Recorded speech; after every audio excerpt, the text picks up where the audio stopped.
Ooh,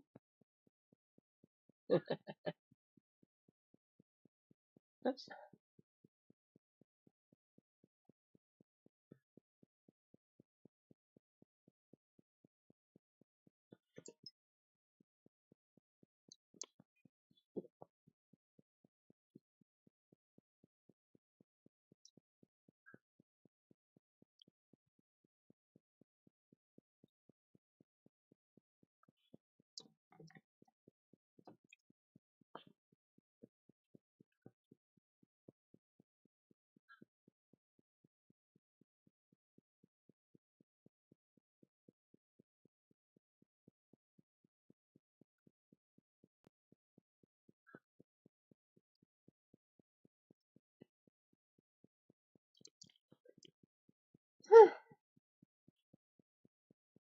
I do hide.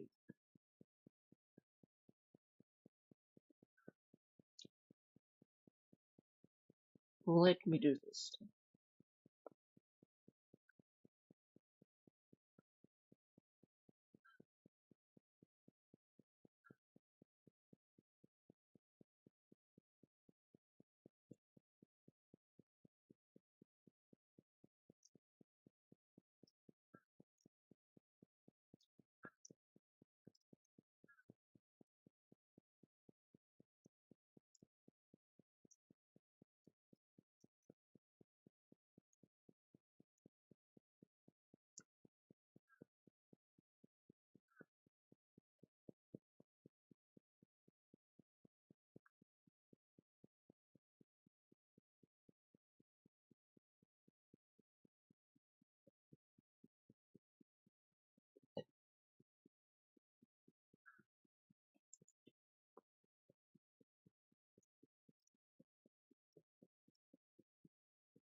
Sure, I've got something here in far right Wankaroo. Oh, yeah.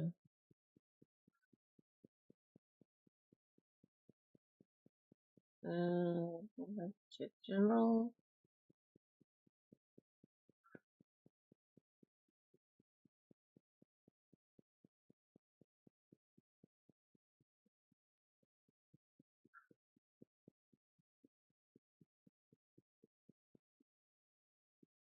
Oh, weird.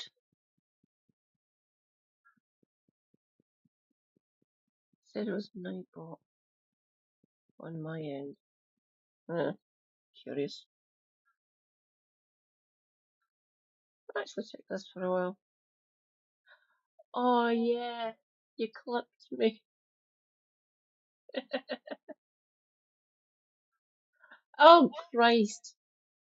Sorry, comrades.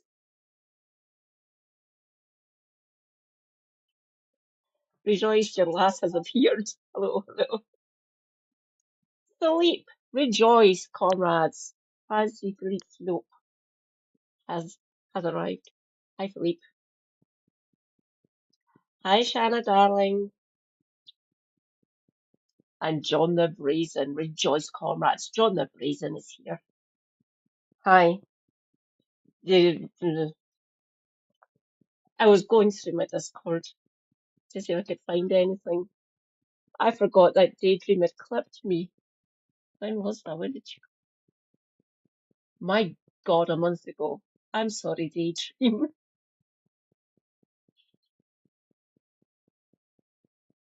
If a Matt Walsh fell in the forest, I remember this. I have no idea. Oh God, why is it not doing the screen capture? Fucking useless. Do the screen capture properly, please. Add source. Add source. It'd be there. There we go. Move you over a bit. Don't need that part of it at least. Ah, clips. I have no idea this is. Oh, motherfucker. We can get to the then.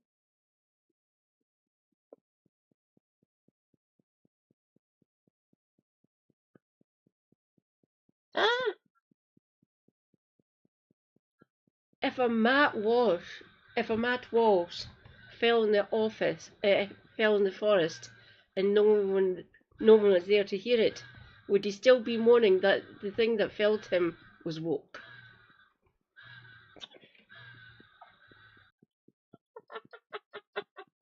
Ah, I can delete screen captures. Yeah, just delete. I have no idea if you heard that. It's in the clip section if you want to go and listen to it. I can't speak honestly, and it is quite a funny thing said. You? Oh, I know. I can check.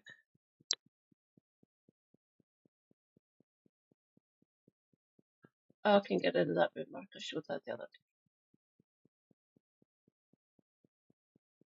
What to be this? Oh, it's that one again. Now I can get rid of you as well. Yeah, remove the bookmark.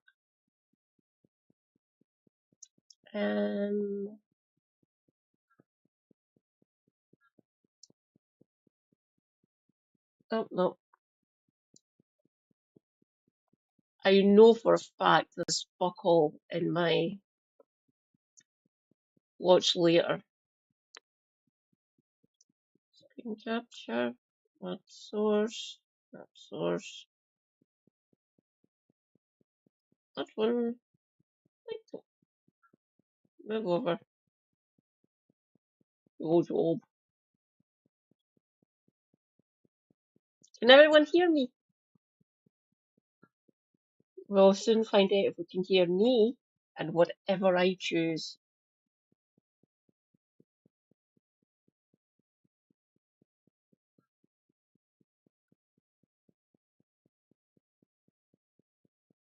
Fuck it.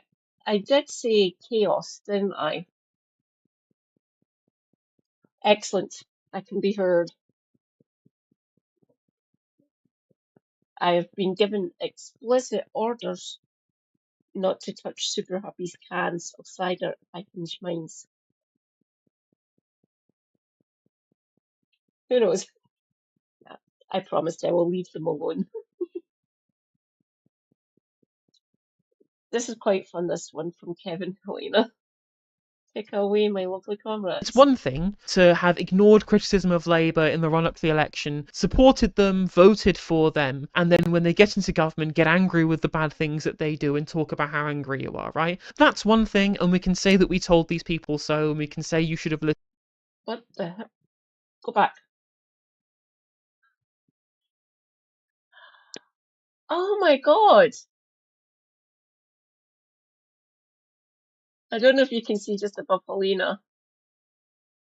I was talking to one of Helena's mods, which is Vicky. Vicky's awesome. I love Vicky. I miss a guy who told her that it was lovely, but still have unnice feelings like he lost me. Like 2.5 for it, which is not bad for a 12-year-old car getting 2.5 grand after an accident. Vicky did get another car. She still misses it. Some people do fall in love with their cars after a fashion, of course. My youngest sister, she's hated every fucking car she's ever driven. She loved the car she learned in through the driving school. She couldn't find one, or she couldn't afford one, because it was good for education, basically teaching people how to drive. She kept on trying to look for the same fucking model after she passed, even begging Mum and other family members who lived in Perth, please, you need to find me that car I learned in. Said good luck. About how angry you are, right? That's one thing, and we can say that we told these people so, and we can say you should have listened to us, and all of those things will be true, but at least they have the integrity to call shit shit. This is superior in terms of the Labour shills who've just completely fucking ignored it. Even worse are the people who have bought into Labour's framing on this because whatever the red team says goes, and no matter how right-wing they are, they'll just parrot the party line because they will happily let their views be changed by the zeitgeist because they have no moral or ethical underpinning of the positions that they hold. So it may be bad to still be a Labour member whilst being critical of them, but it's even worse to ignore it or be completely uncritical supporter. Safe to say I am livid at what was announced by Labour today. I didn't want, any silence or absence to be seen as tacit compliance or agreement with what they have done, because it is indefensible. Literally every single day in the run-up to the election, we were just pointing out constantly this is what they were going to be like, I've seen loads of people legitimately say, but I didn't think they were going to do this, I've been lied to. And I was just like, well, you may have not have seen, but they did say, like, Liz Kendall did talk about no one getting a free pass and everyone who can work will work, and we will take measures to do that, and there was going to be a tough look at the welfare system. Like, they did say they were going to be like this. The current Chancellor of the Exchequer said they want to be tougher on benefits than the Tories in 2014, tougher than George. They're going to get their fucking wish now.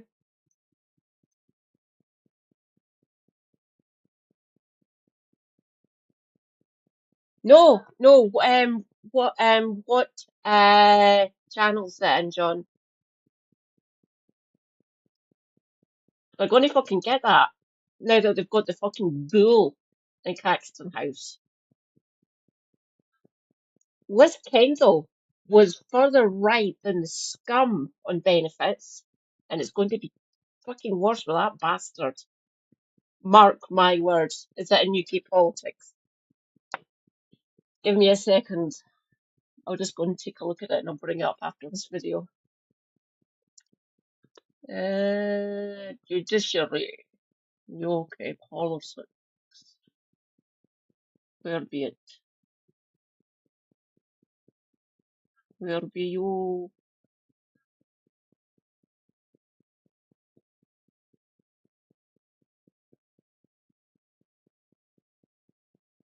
Ah, you're correct, John. Oh my god. I'll just read it out. This is from Super Tansky, the one that Kevin and Alina are covering in this video we're seeing. Angela Reyna has resigned. Correct, Super Tan. This is the straw that broke the camel's back. Labour's lost me. Took you fucking long enough. They're now the enemy, like before. Zero self-awareness. Fucking hell. They talk the talk about misogyny, yet throw a hounded female MP under the bus. She done it to herself, Tan? This is spineless, weak and pathetic. Starmer is a hapless cunt. Zero God almighty, Tan. Yeah, she's not doing well, is she? I'm not a liberal. Exactly. Oh, God, man. Fuck. Super Tan, please come on to my channel. I can help you. I really can. Fucking hell. Zero self-awareness. Christ almighty. This is only 5 months ago, by the way, so quick turnaround time. Osborne, right? It's not like there wasn't the signs that were there. You'd ignored them. Everything about this has been despicable, from the briefings that absolutely did happen, because that's precisely how it works. There are people out there trying to defend it, trying to claim that this is all the big bad press. I mean, the press are feral, click-obsessed psychopaths, but they don't pluck it out of the air. And if No, insiders leaked this shit out from the cabinet. They're backstabbing bunch of fucking bastards, Tan. Did you not fucking realise this? I've been trying to educate the masses for the past year and a bit. But I've known this for years now, decades nearly. Well, over 20 years. I've been saying this about Labour. Was I listened to? No, I fucking wasn't. And just for the fact that they're younger than me, Kevin and Helena have been saying this for years now as well. Us old bastards, we've been saying this. Us old lefters have been saying this for fucking decades. You cannot trust the fuckers. They will backstab you. They will, the misandrist, misogynist, fucking imperialist pieces of garbage. We have been saying this to all of you, and you've never fucking listened and just called us crank, fucking Trotskyists. And we have to be kicked out and shunned throughout the land. We're getting proven right. Do you think we like getting proven correct in these matters? Our country's fucking disintegrating before our eyes. I'm getting frustrated again.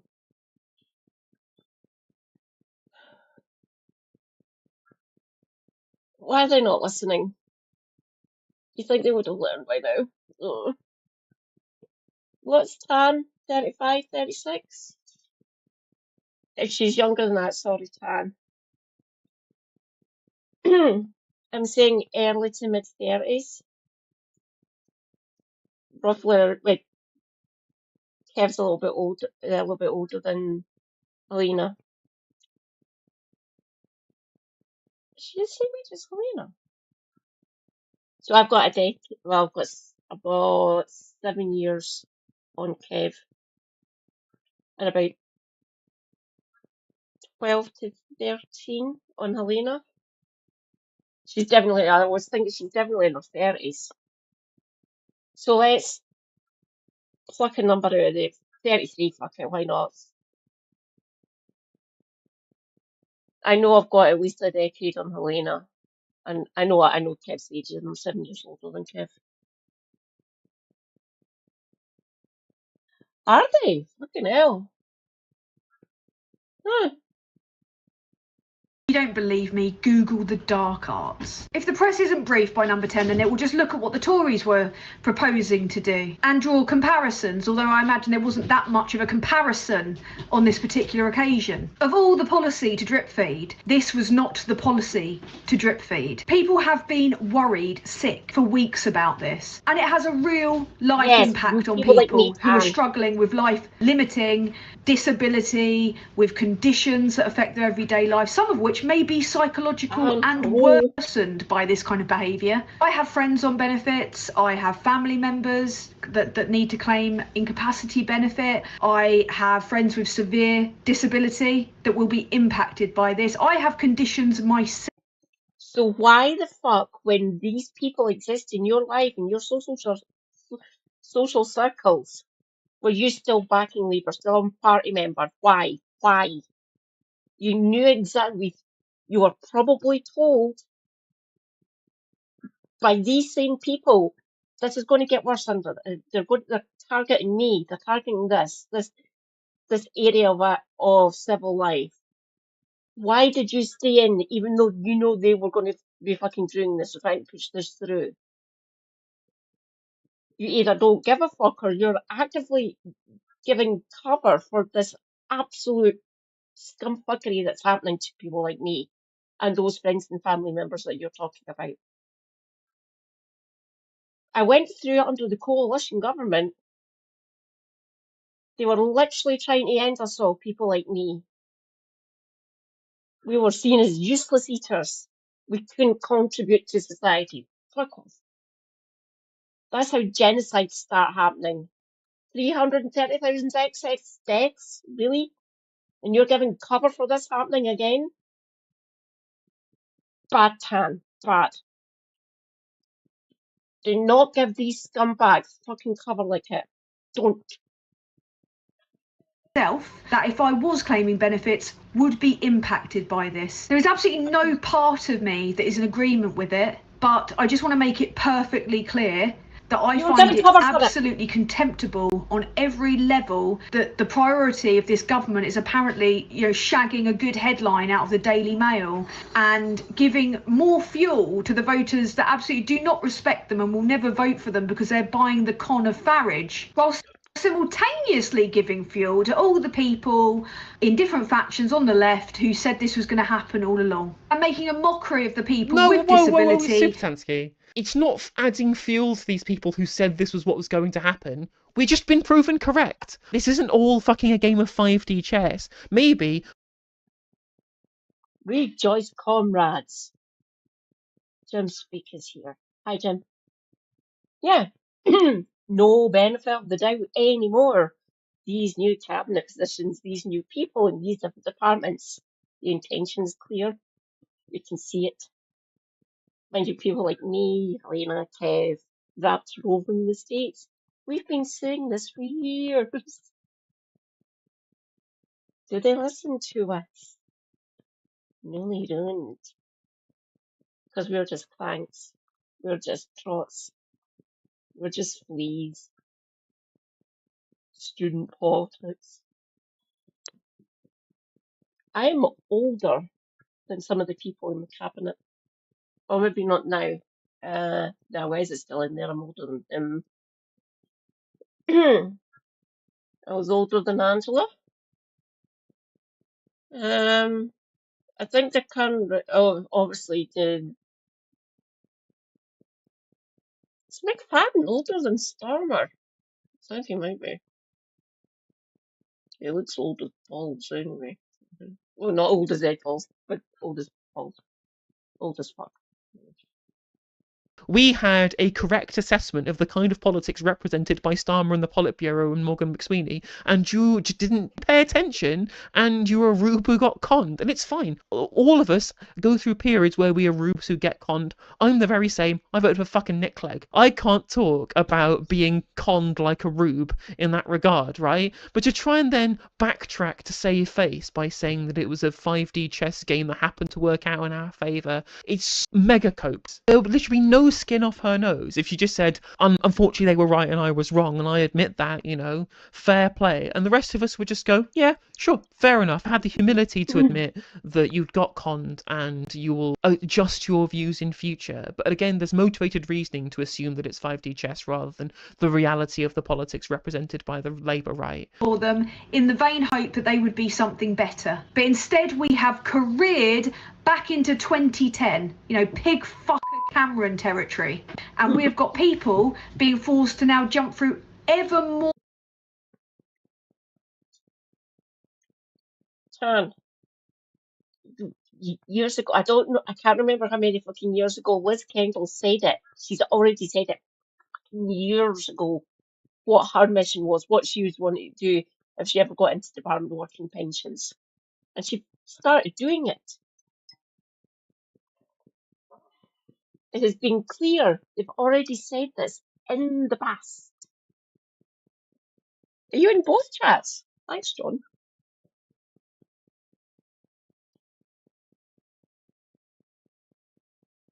Oh, did you, John? Yeah.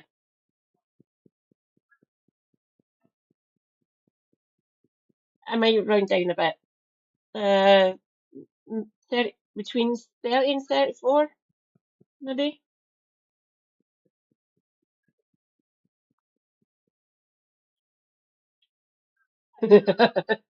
Quite possibly. There's a lot of quite intelligent younger millennials and Zoomers, like my niece. They're very good at this. They are not a streamer like myself. They come to me and say, I found this. I will never betray them. They are in the Discord, but no. And don't even start to try guessing. They are shielded. If you come after my wee lovely, I will smite you. Yeah, well, I'm one of the younger Gen Xers. Both my sisters are millennials. They're younger than me, so I'll not say exactly, but both of them are born between 80 and 85, so just take a guess. Not what I'm going to say.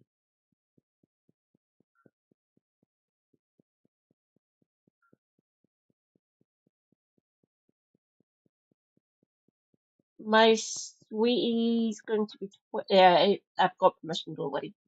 My sweetie's going to be 26 in December. So would that make her no, she's a Zoomer. She's a Zoomer.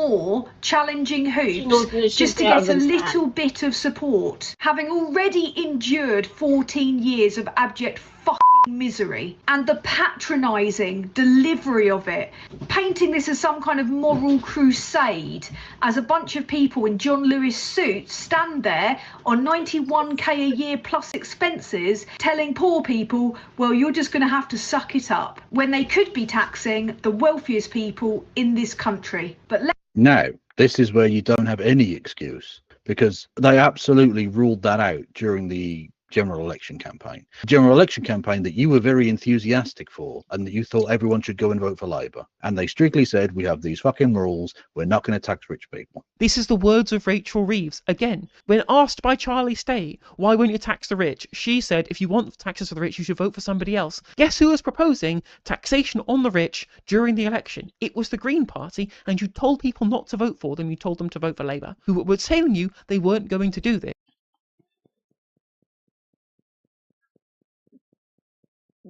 Hongarika Norge. I'm sorry if I pronounced your name wrong. The Liberals are suddenly changing their views. Call me shocker.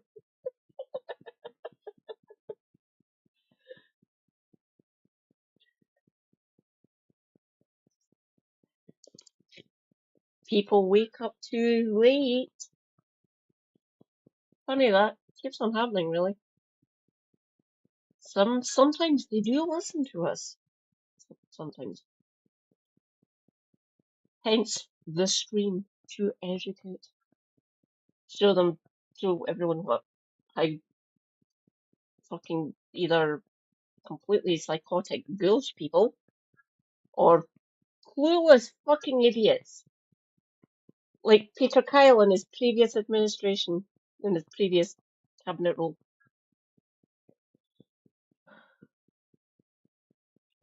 So we will keep an eye, well, obviously later on today, today now, yes, it is Wednesday. We'll see how it goes. I am agreeing with Helena, it's probably going to be Phillipson. Fantastic. Lucy Powell's not far off. She, last time we checked, 44 for Phillipson. The goal is 80 backbenchers. So Phillipson's over halfway there. Lucy Powell's on 35. We'll keep an eye, so it's probably going to be those two that will get flung out to the membership. And at that point, Phillipson's probably a shoo-in. And now you're getting frustrated at the idea that they're not doing the thing that they were explicit in saying they weren't going to do after you told people not to vote for the party that said they were actually going to do it. The reason they're not is because they haven't got the balls to do it. They have got a pretty sizable majority. They can do pretty much whatever they like, and they are choosing to do this. And my motto moving forward is if they want to act like Tories, they're going to get the Tory treatment. They're going to get both barrels of criticism from the people that tried to help them attain power in the first place, in the hope that they Look back in the past, in the parliamentary careers, just as either in opposition or just as backbenchers in general. They have all said this shit. They've already fucking said it, Tan. We have the receipts. We can show you the shit that they've already said, either to the fucking press bastards or actually in the chamber. They've literally said this shit out loud. Ah! Oh, Jay. I miss Jay Griffin. Not from you, Stammer Task. Oh, burn. would be something different. And after what we Okay. all endured for 14 years, I don't think there's anything. Let me just stop you there, Tansky. They're getting criticism from the people who were elected them on the hope that there were going to be something better. So what, did you voted for them on Inshallah? Was that your electoral strategy, was just vote Labour and Inshallah? Hopefully they were lying about the awful things they said they were going to do. Even if Yeah. they'd lost votes to people who actually want to see progressive policy, who support the kind of things that were part of the Corbyn Manifesto or what the Greens ran on in 2024, they Rejoice, comrades. Sozzled Snake is here. Hi, Sozzled. Mwah. Just doing random tales tonight. God, look at.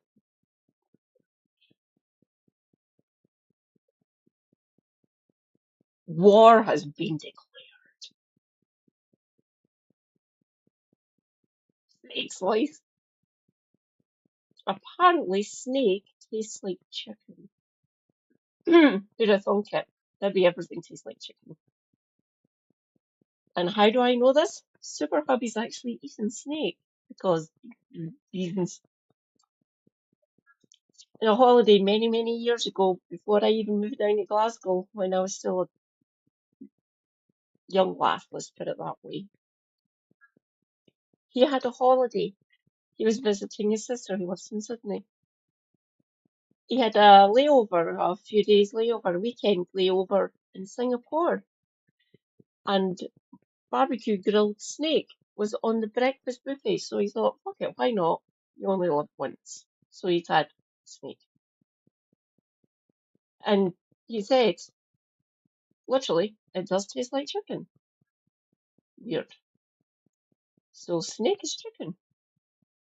I might need to try to find that out. probably would have still won the election. Maybe not with a giant majority, or they would have still won the election and been in government to be able to enact policy. Yeah. But the threat Oh. electorally of losing seats to You do, progressive John. voters, rather than all the progressive voters essentially giving them their votes Losers. completely unconditionally, would have meant they would have had to offer something. God, that They would have been emo- forced to offer something so that they wouldn't lose future votes if they failed on the promise of progressivism. But now they've realised that people will just vote for them regardless of how right-wing they are, because people have accepted that they have nowhere else to go, even though there is plenty of places for them to go. So they have no reason to court your vote anymore. They're losing votes to reform now, and so, well, yeah, of course they're going to try and out-reform reform. That's where they think their electoral cohort is going to be in future, because their existing cohort is full of people who will leave. Hang on, what are you saying there? It's going to be, unless I was feeling particularly disquipidally in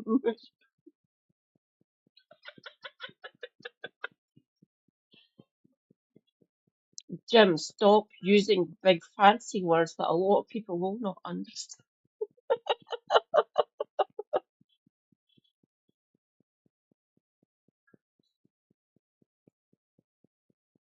That is English professor levels of word use, by the way.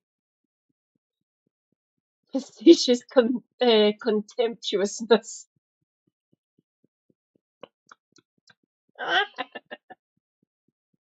Literally vote for them regardless of how many conservative policies they do and or promise to do. Whereas if there was, instead of 40 seats with the Greens in second, there were 100 seats with the Greens in second, or 50 with You do that, Greens, Sozzo. 20 with Workers' Party, some with the Lib Dems, then they would have loads of threats to their majority coming from the left and the right. And currently, it's all coming from the right. So they have no reason to court your vote, Subitansky. And this was exactly what I said before the election, and I've been proven right. This reminds me of that lady who went viral on Question Time in 2016, who voted for the Conservatives in the 2015 election and started crying in the audience. Legitimately, she was very upset because the welfare bill from 2016 that Labour should have voted against and didn't took away her child tax credit, and she relied on that to pay for her kids' food. And she was told by the Conservatives they wouldn't cut it, and then they cut it. And she was like, I trusted you and you lied to me, and now I won't be able to deal with my kids. And this is obviously heart-wrenching. And this led to a very viral moment, which has spawned a litany of memes, which was that somebody tweeted out the phrase, the very now infinitely famous phrase, I didn't think the leopards would eat my face, said the woman who voted for the Leopards Eating People's Faces party. This is exactly the same thing, but from the other side. I didn't think the disability cutting party would cut disability benefits. Also want to make it clear that a big part of what helped the last government get elected was not only grassroots support from not only independent voices online, but also tactical vote campaigns.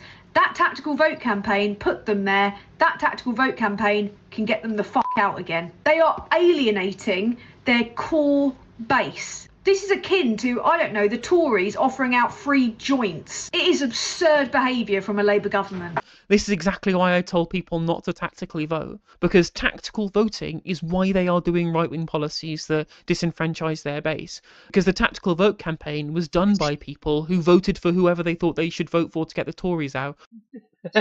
This is akin to, I don't know, the Tories, Subitansky.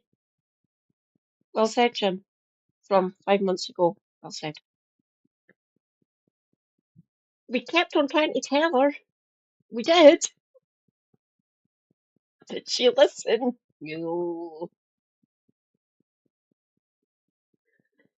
Rather on the merits of policy. And people on the right do want to vote on the merits I of would policy usually if they say want to be correct, courted but I would by the say Labour please Party. So they had no can reason at learn all to offer any again. progressive No. policy to anybody, because their vote was That's decided not by you, what you're young. stopthetories.volt told them, rather than what You're not anything about some what Keir calling us Starmer said or did. jaded as I I don't just am. encourage people to flood the inboxes of their MPs. We're going to need some direct action on this. Even if they do, you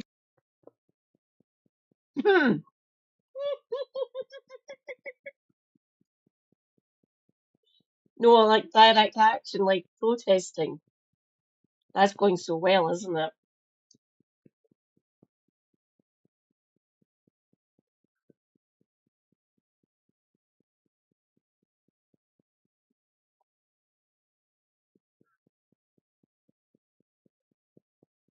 Sorry, I'm off for that. I don't know how I would get you the tenner or get it to someone to be a mediator and we can put the tenner in.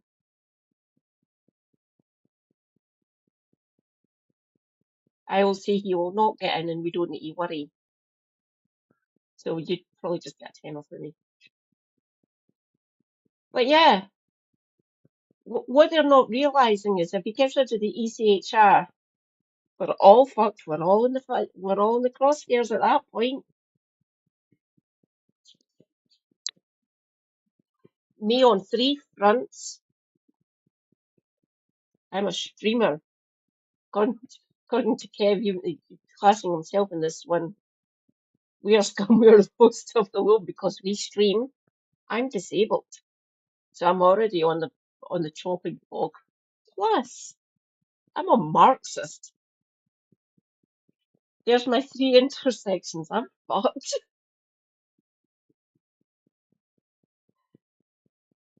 I'm outspoken about how much I despise Madrock. That's why I don't use his fucking name. He doesn't deserve it. And his merry band of fucking lunatics. There's another one. They'll come after me for that one. That's why I will never get into the state as it stands just now. Even if a more friendly administration gets into power, my medications still won't fucking get in. I might be able to get in, but my meds won't.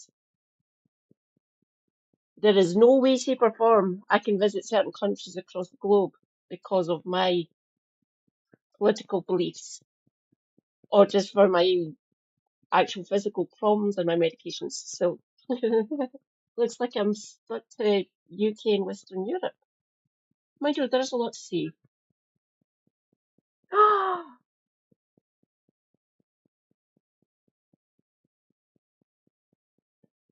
Right, Linton. Rejoice, comrades. Linton 10 is here. Hi, Linton.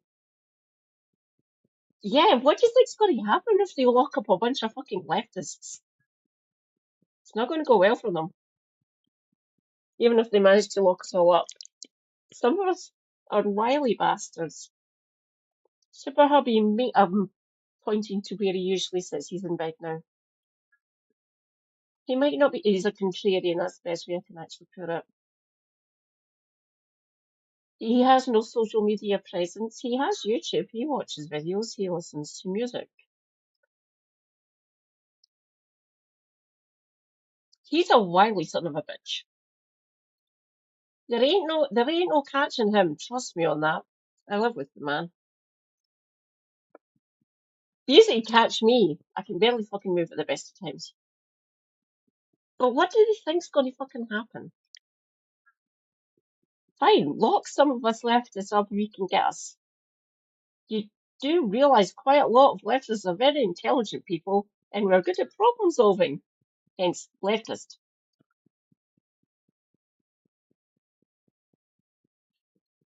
Correct, Linton. Correct. Carry on, Turn Taz. on it. The damage is done because they've tried to do it. But sadly, I don't think they are going to U-turn. No. They've chosen who is going to take the hit. No, they think against all logic and sense that there's like an untapped pool.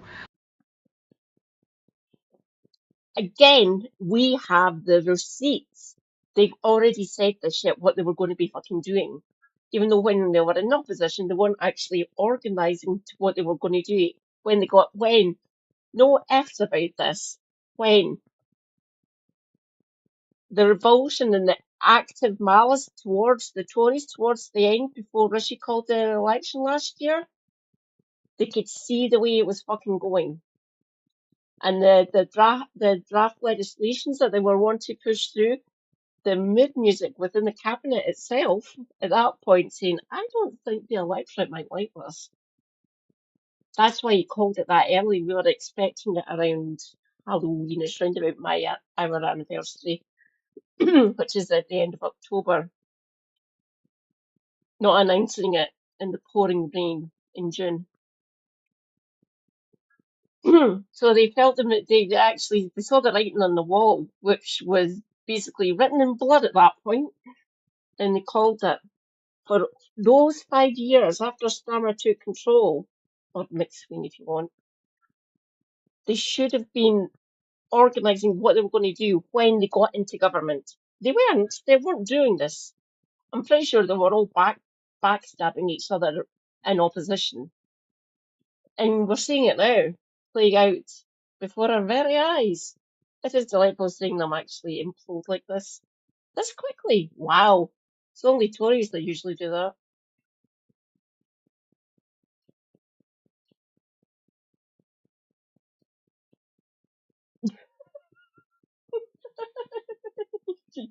So would I still exist.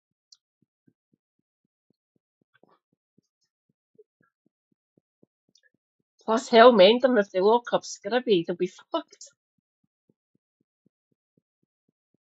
Of resources amongst, I don't know, the people that are caring unpaid for their loved ones, the people topping up their terribly low wages with universal credit, and the severely disabled. Yeah, they're just, you know, they're just a resource just waiting to be used as cheap labour by the billionaires that Labour is refusing to tax, aren't they? It makes zero sense politically and morally and economically. You could make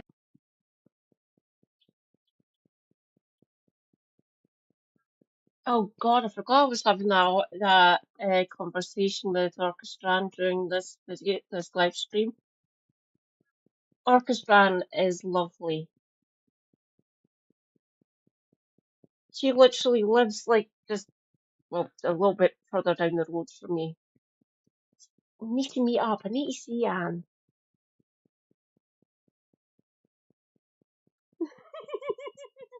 Thanks for dropping by, Sizzled. Yes, Frax Farmer. You never know, it might actually happen sooner. Quite soon, hopefully, in the next couple of years, you never know. Stay hydrated, not necessarily with alcohol. Self-care is good care. Take your meds.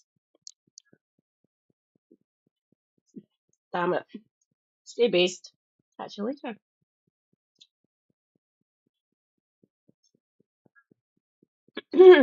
tens of billions of pounds by putting a wealth tax on the richest people in this country, and I'm gonna olive branch here. Maybe not Supertansky, but people who are sympathetic with Supertansky who might be watching this. It's mass If you fires and agree with both me and with Kevin and with Supertansky, and I'm assuming with Phil, who's also in the call as well, that we should be having a wealth tax on the billionaires and the multimillionaires, the super rich who have loads of asset wealth, then there is a party that's offering it.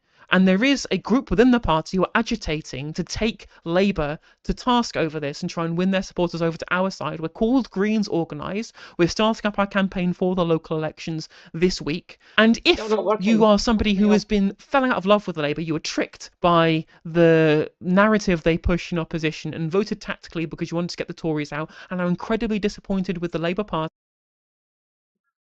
Yeah. Kev's still trying to organise to see if either of the pair of them want to actually debate him or talk to him. I think Graham's the the one that might be more amenable. Phil won't be. Phil definitely won't. It would be fucking sweet, wouldn't it? I think Kevin Graham, that might be a good conversation actually. Kevin Phil, dear God. I don't think Phil would listen to Kev. I think Graham might. Might.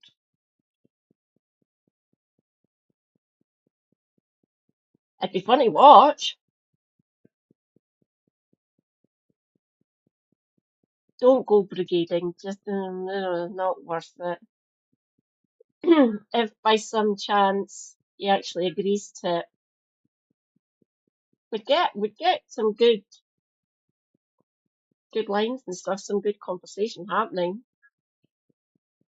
But getting pushed back on that might be. I'm not entirely sure how it would go. I don't see him bending or breaking or anything, or even being slightly bendable. He's too far down now. He's fully bought into the Sturmright fucking BS. He's fucked. At this point. Sorry, Phil. I can't believe I used to be a member on this channel. That was years ago, don't worry. I'm fully woke now. That is acting like the Conservative Party in red rosettes. There is another option. Hope does have a new home. Please join us at Greens Organise and help us try and actually have a real alternative for real hope and real change. This is Jeremy Hunt style cruelty, unnecessary cruelty. As I said at the beginning, if they're going to act like Tories, they're going to get the Tory treatment because they are willfully alienating their voter base. I encourage people to vote tactically to get out the threat. Subatansky says vote tactically. Hey, good thing Greens came in second in 40 seats and 8 into Labour majorities. Yeah, because if people wanted to vote tactically against Labour this time from a progressive perspective, that's now harder because people refused to vote for the Greens when you basically had a free vote to do so because Labour were nailed on to win the election last time round, right? If people had voted with their heart and voted for a real progressive party, there would have been 60, 70, 80 potential seats where Greens may potentially have been in second. I'm not saying there definitely would have been, but there was the scope for them to be there if people who wanted to vote Green just voted Green and Labour had won with a smaller majority. And if at the next election you're saying vote tactically against Labour, there would have been more scope for a progressive alternative. But that now does not exist because people like Subatansky just voted Labour anyway, regardless of their policy perspectives and regardless of what the potential could be for a challenge against them in the future.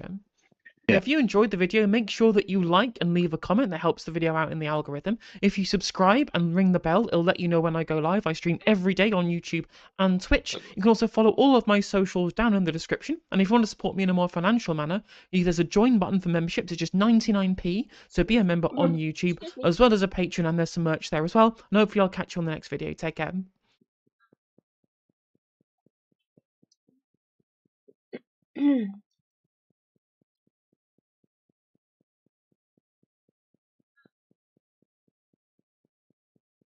What's that one?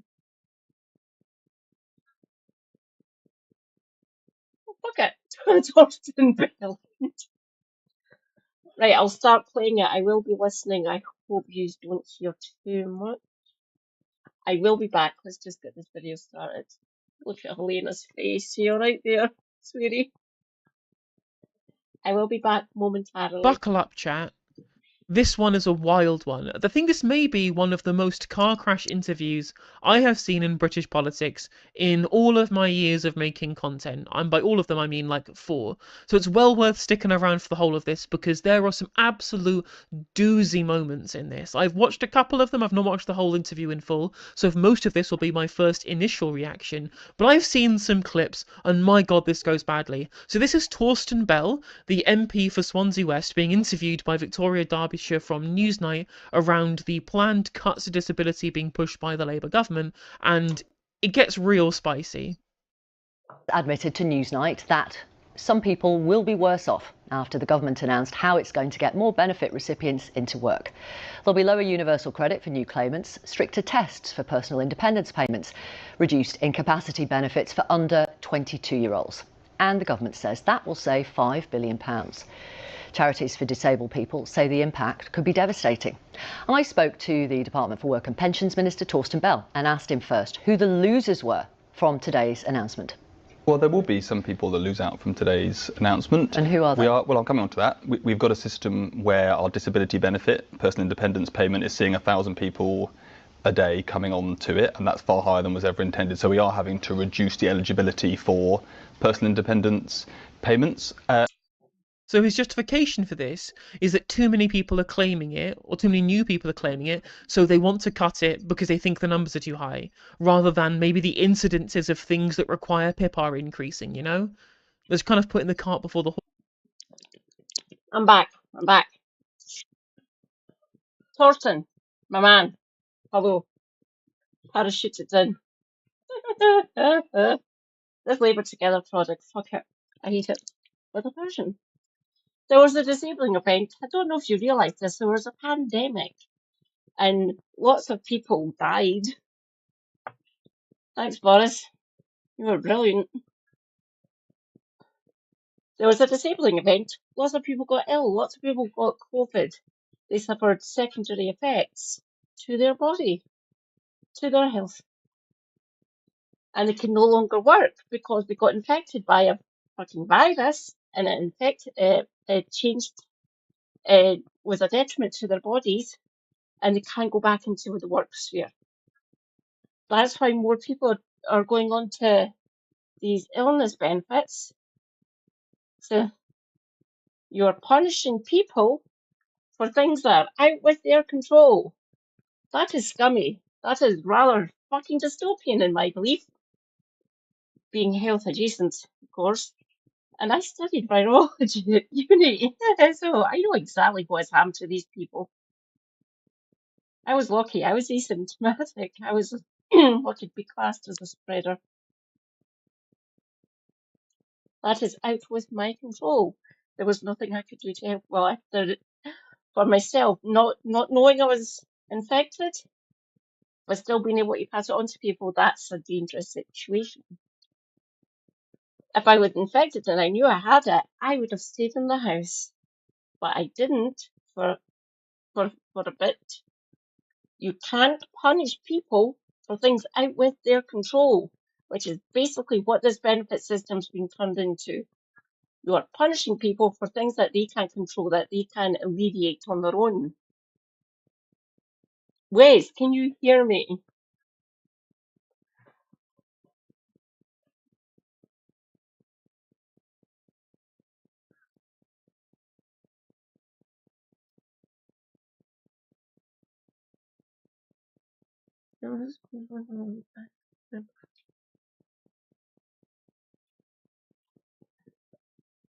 You don't need to if you don't want to, Linton. Could you post what constituency you are in? You don't need to if you don't want to, of course, no pressure. I'd love to know what constituency you currently reside in. Torsten, you're a fucking idiot. You're either complicit, which means you know what you're saying, or you've been told to say it and you fully understand what it means, or you're a fucking idiot. Choose, you're either thick or evil. Oh, dear God, you poor bastard. Sorry, Linton.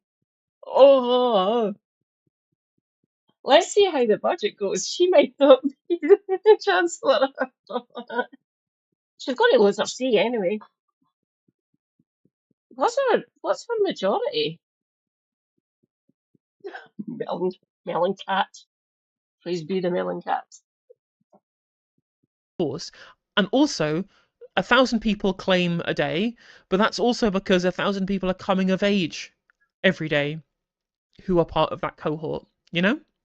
In the same way that, That's actually sadly, not some too of these people bad. are no longer with us every There is- single day. The population ages. Yeah. Good campaigning, good ground strategy and stuff. This is gone. We know this. You're just going to have to. You don't need to worry about the Tories. Like I keep on saying, they're politically and electorally dead at this point. Are you sure about that, Jim? I can hope not. And I have to worry about Reza as well. Lovely Reza.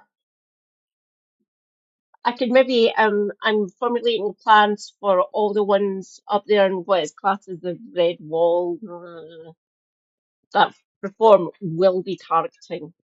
If you need any help, obviously Scottish Green, but we're going to be doing a lot of campaigning, a lot of strategizing up here in the lead up to Holyrood, which is in a few months' time.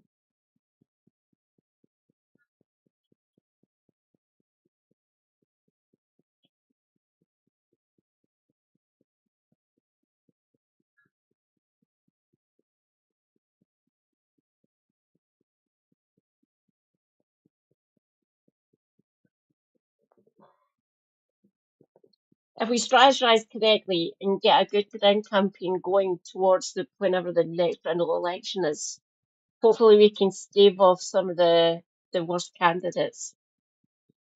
Clacton, please wake up, I beg of you. Just fucking throat the bastard.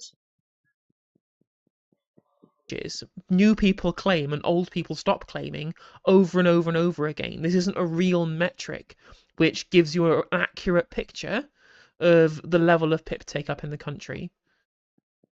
And those people will be worse off. But what we're making sure we do is to protect those people, make sure they get more support, both if they're people that are already receiving personal independence payment, but also for those that aren't receiving it in the future. Because So you think they need more support, but you want to take away Nice the one, payments Winston. from PIP. Just don't take it away. Just don't take away their PIP payments. It's not difficult. we need to make sure that people have the support, not necessarily just to work, but for daily activities, for volunteering. And at the moment, they get far too little of that. So the current system is writing far too many people off, and we need to put that right. Do you, or do you not think it'll be harder for them to be in a fit state to go to work if the money that they were previously getting to be able to help them with the additional costs of their disability is taken away because the changes to PIP eligibility have become far more strict? Do you think that makes them more able to go to work or less able to go to work? Answers on a postcard. Are you okay with making people worse off?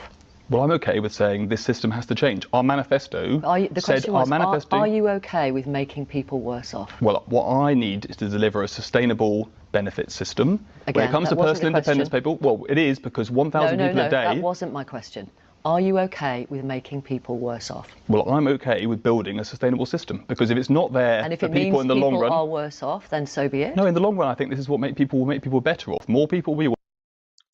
I wonder if that comports with the things that he used to say about this when he was the chair of the Resolution Foundation think tank that's closely linked to the Labour Party that got him his parachuted seat because there was no election yes, for him yes, to be yeah. the prospective parliamentary candidate in his Labour Party seat. Doesn't sound very Nice Welsh people. now, does he, chat? No, he doesn't. Weird how maybe the Resolution Foundation, who talk about how they hate disabled people being in poverty, and he has done so previously himself in terms of doing talks and in having data that he's produced for the Resolution Foundation showing that disabled people are more likely to be in poverty and they're a big part of the poverty picture.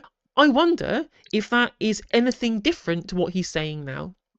Weird, isn't it? Weird how as soon as they get access to potentially £90,000 a year of public money as an MP's salary, all their principles just flutter away out of the window, just blown away by a light breeze. Working and will be able to You don't know sustain. I'm really confident the evidence shows that. We published assessments in the recent past showing a 10 percentage point rise in the employment rate for people that are provided with active support. And at the moment, we are writing off millions of people and saying no support, no conversation, no help to work. And that is not a way to run a country. Shall I give you... No one is saying that we shouldn't be helping these people into work. Literally 0 people are saying don't give these people employment support or work coaches or anything like that. Those things in your welfare reform bill and the green paper are good. Just don't take away their fucking PIP. Loads of PIP recipients are already in work because it has no work requirement.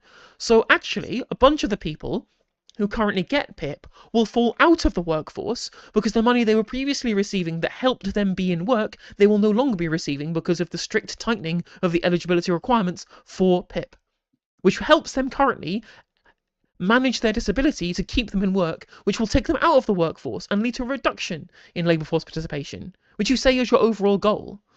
The verdict of the think tank that you recently led, the Resolution Foundation. The Health and Disability Green Paper will boost universal credit for up to 4 million families without any health conditions or disability by about £3 a week. That's 43p a day. But these tiny gains are overshadowed by reforms that risk causing major income losses for those who are too ill to work or those who no longer qualify for disability benefits. The number of people claiming PIP will still be rising. Base chatter. I hope he arrives. This is from Elron Hubbard in Helena's stream. Difficult to claim anything on mental health grounds if you aren't scraping razor blades up your arm. Good point, Elron. Good point. Praise be, Elron Hubbard. Definitely a friend. And he is fighting the good fight, trying to get rid of Angela Eagle.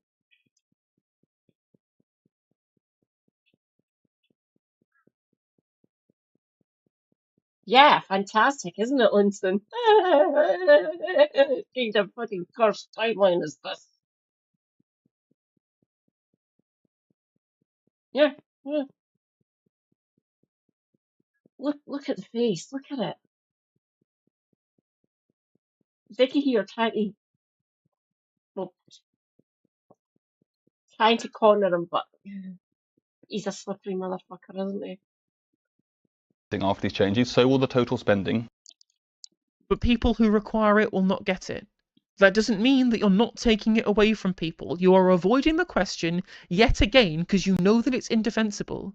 You are just repeating lines that you've been given from the DWP because you are no longer a person with a coherent belief system. You are now a party apparatchik for the Starmer Politburo. You're a obedient dog for Morgan McSweeney's project. It is true that we're tightening the eligibility, so the rate of growth in the number of people claiming PIP will slow. That's absolutely true, and I've been completely straight with you about that. So that means that some people who might have qualified won't. But that won't happen overnight. For those that are already claiming it, they won't be reassessed until the point at which they were meant to be reassessed anyway, and we're consulting on what extra support they need to be given. But people who are defending the status quo are defending a system that is writing off millions as too sick to work when many of them want to work. Stop talking about people who are too sick to work. Has no work requirement. The biggest cuts are what you just talked about in the changing of the eligibility criteria for personal independence payment, which has nothing to do with whether or not you are in work or not, and in fact helps people stay in work because people who are in work still get to claim it. You are redirecting and you are pivoting to talking about those who are too sick to work currently being given the help they need, which should come from the health secretary. It should come from the DHSC, not the DWP, because these are health problems, not welfare problems, you know? To try and cover up the fact that you are deliberately immiserating people. Elron again, bullshit. I won against the DWP in December and was immediately scheduled for reassessment. Yes, he was. Me and Elron talked about this.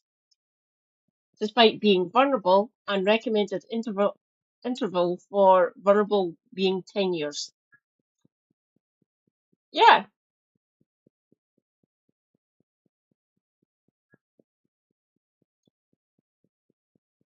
I'm going to try and help Elron in his quest. Even just to get her booted off the party list. Because he's not here and can't give permission, I will not say exactly. Mind you, I've already said who his MP is. It's Angela Eagle. Okay, it's Wallasey, by the way. So, Liverpool area. Greater Liverpool area.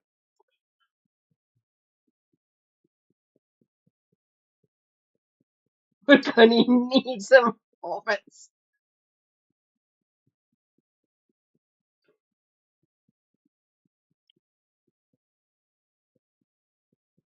It just came into my head now, yeah, well that's why his name, that's why you chose that. Elron is rather intelligent. Yes, of course he's intelligent, he follows me. You are all intelligent for following this mad Scottish woman. Well done, yous. You find a crazy woman on the internet. Who, through no fault of their own, happen to fall outside the new strict and, in my mind, indefensible eligibility criteria for PIP. It's a total pivot. It's a complete pivot. Yeah. I haven't mentioned young people. Young people under the age of 22 who fall ill in the future will lose support from a huge scaling back of incapacity benefits, so says the Resolution Foundation, leaving them with potentially around £70 a week. Oh, sweetie.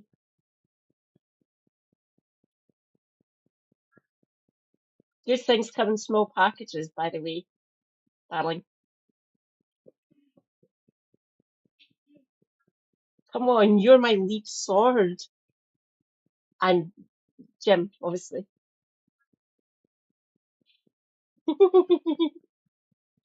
Now, how do we get Shanna over to Wallasey? Do you fancy taking a trip to Liverpool, Shanna?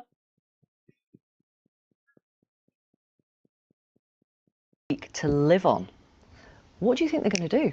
We've got a benefit system that says if you can't come in and prove you're too sick to work, then you will receive an absolute minimum level of support. So there's a very strong incentive. Don't believe you. Don't. Your boss at this point in time is a witch. She's evil. She is horrible. I hate her. I'm glad she's out of the DWP now since she's out of Caxton House, but holy fuck. An even worse person's been put in charge now. I would say I would take her back, but no fucking won't. I don't want any of the fuckers overwatching the benefit system. I don't trust them. They're all evil fucks. Don't just no. They're either going to try and force us back into the work. Yay, delightful. I'd be a fucking hazard. Or they're going to force Super Hubby back into work. And at that point, I'm going to need home help. I can barely wash myself at times. That is delightful.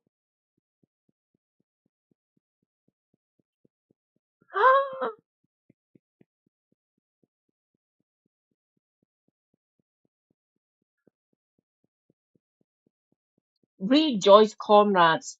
Mad Mar is here. Hi, Mad.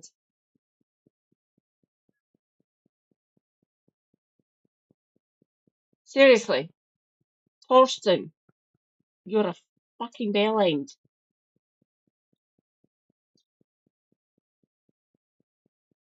The Chiron on the thumbnail for this, Torsten Bellend. Genius, Helena. Fucking genius. To prove you are too sick to work and then write you off once you've done that. And the idea that we're doing that to 20 and 21-year-olds when we know the long-lasting damage from being out of work in the early years of your career is incredibly large, and we know... Oh, non-binary. My lovely. On the other end of the M8.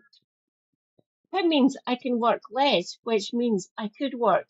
By working less and working part-time, I am able to stay in work, whereas if I worked full-time, I would be able to do that for a period and then collapse in an autistic burnout. I feel you, non-binary. I feel you. Because of my physical, I'm fine. I'm good mentally, let's put it that way. But physically, I'm an absolute fucking wreck of a human being. My body is fucked. And I can just about scream.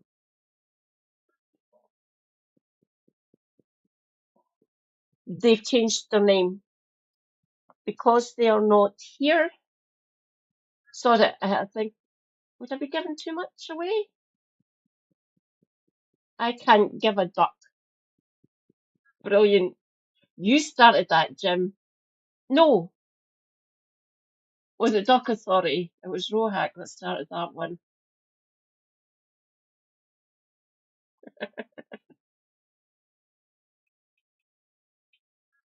Please do not use non-binary to I can't give a duck. Yeah, the duck-based renames were fucking hilarious. I love them. And Loki, don't mention it to Duck Authority either. So it is Duck Authority who started all that, and I can't give a duck.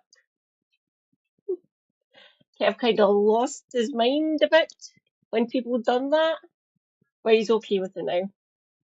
But he was saying, don't go changing your names. You were called this, just leave it as this. I'm fine, I'm going to leave mine as mines. It's easy. It is Katie Marshall on YouTube or Madcat79 Scotty I.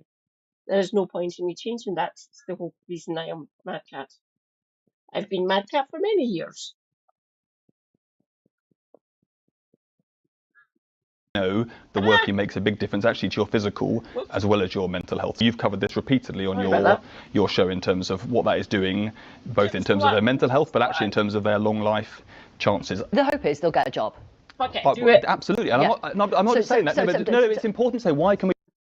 There will be a cohort of these people who are genuinely too sick to work, who you are consigning to being burdens upon their families because you refuse to provide them with state support instead, because you believe they just could be in work. Again, this is being done to penny pinch to try and get people who shouldn't be in work into work, just because you believe that because of their age it is putting them into a lifetime of welfare.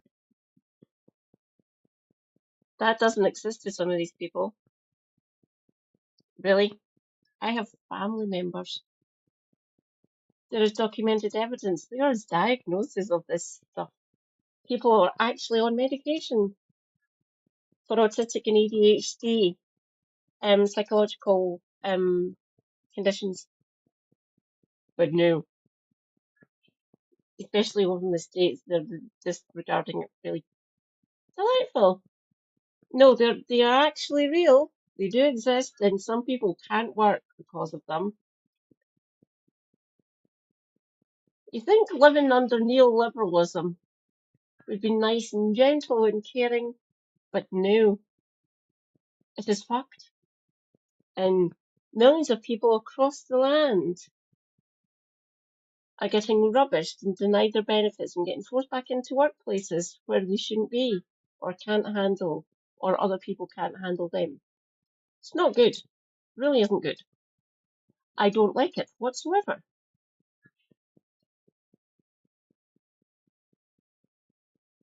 Yes.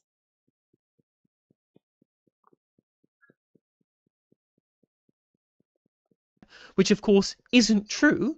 The reason why people are more likely to claim disability and incapacity benefits is because the healthcare system has been destroyed by the Conservative government, which the Labour Party at least are doing very small amounts of things to try and fix by reducing the waiting lists. And yet, it doesn't matter what age you are, those people will be claiming welfare for longer because the waiting lists are not going down quick enough. If you want to solve this problem, you have to reduce the waiting list. It's as simple as that. The mechanism for a lot of these has to go through certain physical processes in the body, and some of the, I'll call them packaging materials to get the actual drug, the thing that's actually helping or alleviating or changing, blah, blah, blah. A lot of them run off when they're going through the process of helping with the helping with the brain, blah, blah, blah. And it changes the way our body works. A lot of them do that. Prozac's really bad at doing that to people, as well as benzos.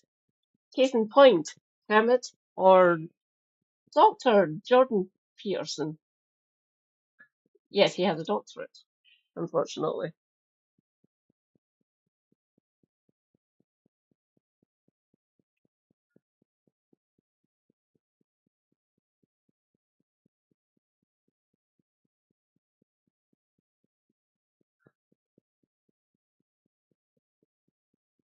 Oh. If they found a good regimen for you, that's why you only need to see them once or twice a year, which is quite good. I have to see my GP and my specialist, my two specialists, twice a year for them, plus probably about 3 or 4 times for my GP each year. Because the physical, my body basically breaking down, my connective tissue, my bones and stuff like that, and my actual blood's still too thick, and it's still in danger of clotting. So I need to get checked regularly and stuff for that.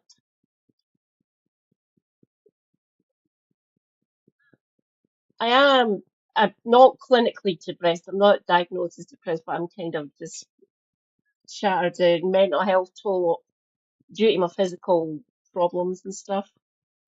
I've got good coping mechanisms. One of them is called alcohol. Have you tried it? And the other one is reading a lot and disconnecting, watching far too much fucking Marvel and other movies and shit like that, and reading quite a lot.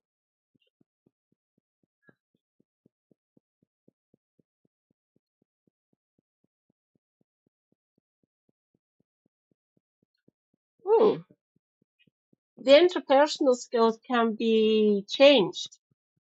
I wouldn't presume to educate you about that. You know you know yourself. Obviously, you can have people closer to you who you see on a regular basis or a semi-regular basis, and they can help. I try to help friends and family members who I see in my life. Actually, physically talk to. I am helping my niece. They're actually in quite a good place now. Like well, they've lost their flat because the flat next door went on fire. They're in a better place now. They're in a better house. They're in a flat, which is good. Thank God they've actually found them a place. Yay! They actually have a house now to live in again. They were actually thinking of putting me in special needs. It would still be the same school, but it would be a different stream of classes, really. But with discussion with the heads of each of the departments and the principal, said, no, you're fine. Just go up in the front. If you need any help, just say the teacher. And I've done quite well with Christ, I'm fully STEM brained. So I was at the front of the class for my maths, chemistry, biology, and physics. I was in this third row for English, and I was at the first computer for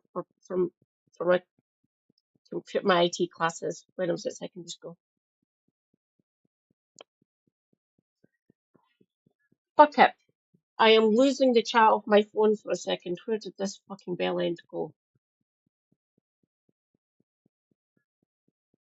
School check, Torsten Bell.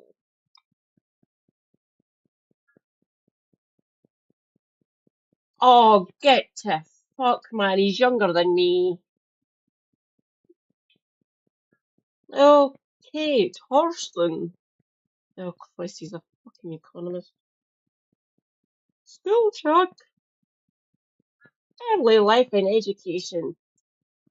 Bell was born in Greenwich and moved to Kent as a young child. His Swedish mother works as an author and policy analyst, specialising in family policy, and get the fuck. His Scottish father works for a charity executive. Bell was educated at the Judd School in Tunbridge, going on to graduate in fuck off PPE. God damn it, get fucking everywhere. He was appointed to the Resolution Foundation in 2015, so a decade ago, after having served as Ed Miliband's Director of Policy and as a Treasury civil servant who became Special Advisor to Ulster fucking Darling. During the 2008 financial crisis, dear God, I fucking hate him. So he done PPE. Torsten, you're a bellend. Let's see what his majority is. It's in Blino.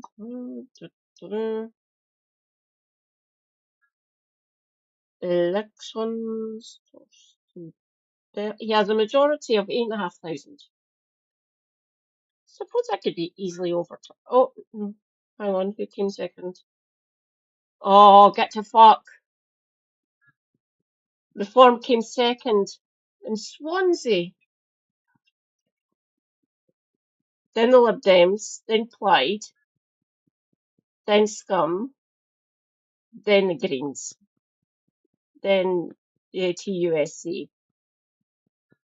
Well, at least the Green candidate got his deposit back. Oh, fuck. 8,500?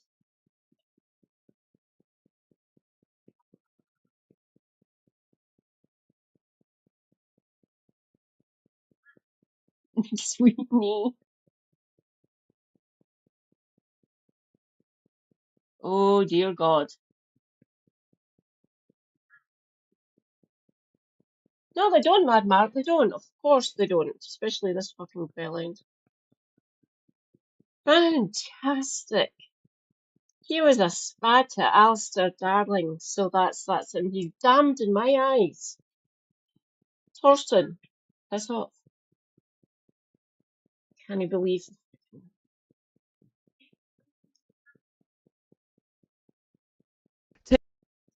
Through their little minions, these bastards just keep on perpetuating people like Alistair Darling, fucking Gideon and IDS, who should have Pfizer,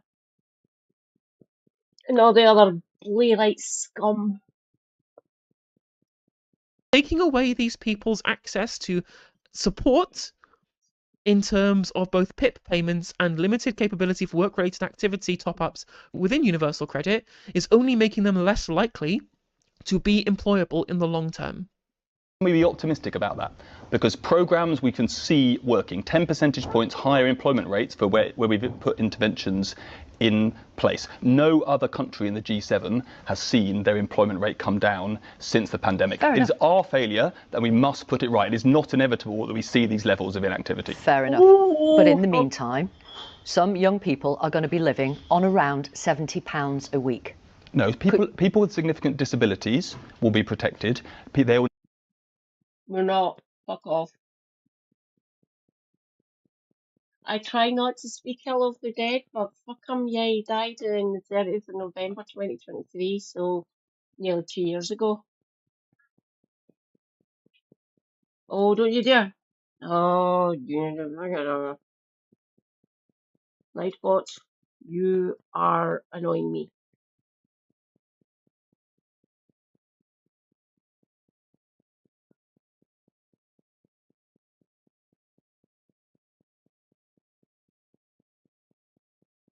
Why is Nightbot being a bastard?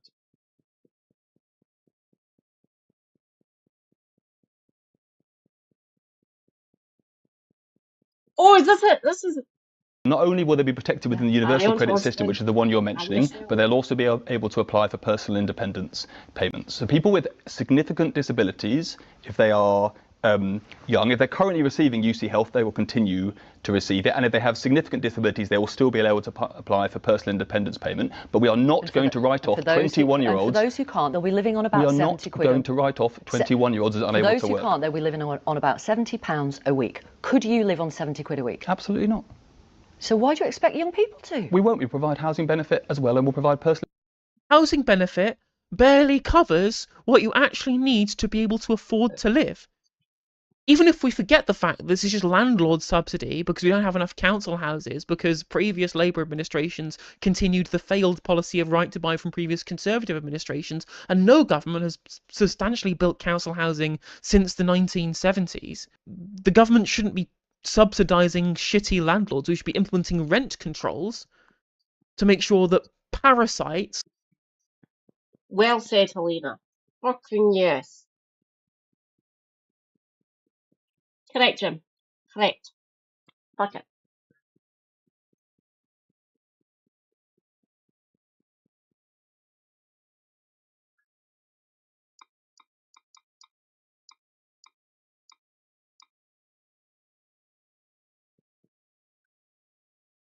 Faceless gets pinned.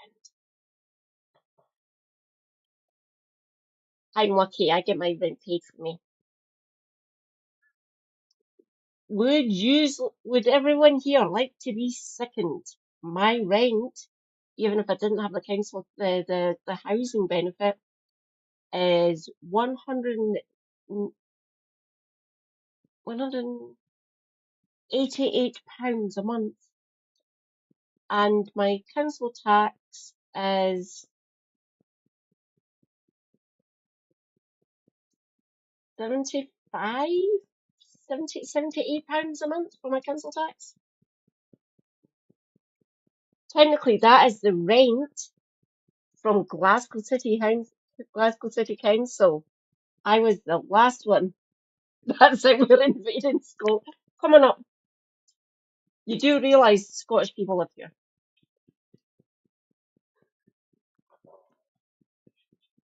This is an old council. This is a council house. This has been the council house before the transfer. We were one of the last ones in the whole of the city, the whole of Glasgow, to actually get a contract with the council. We got in with 6 months to spare before the transfer happened. We got this flat. And at that point, oh God, I'm just going to piss off a hell of a lot of people. This was 22 years ago. We got this. Fucking hell, anniversaries in a week. It'll be 22 years. 23 years. Shit. I 2002. 23 years we've been in here. Our rent when we moved into here 23 years ago, £87. So in the space of basically 2 decades, it's only went up £100, which is basically just slightly more than inflation, really. It's slightly less than inflation. So my niece, my lovely little darling, they're essentially in a bed set, and she pays 380. Well, that one's now gone. It's getting fixed. It's going to take a while with all the fire damage. They keep on asking me, is your rent still under 200? Yes. When will it breach the 200? Yeah, before you're 30, probably. The Battle of Gretna Green 2026.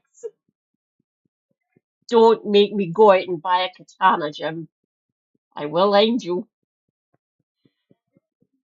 Stop not only scrounging money from poor people through extracting rents from them, but also scrounging from the state because they've put up rental value so much that the state has to subsidise people who couldn't afford to rent otherwise because landlords are too greedy.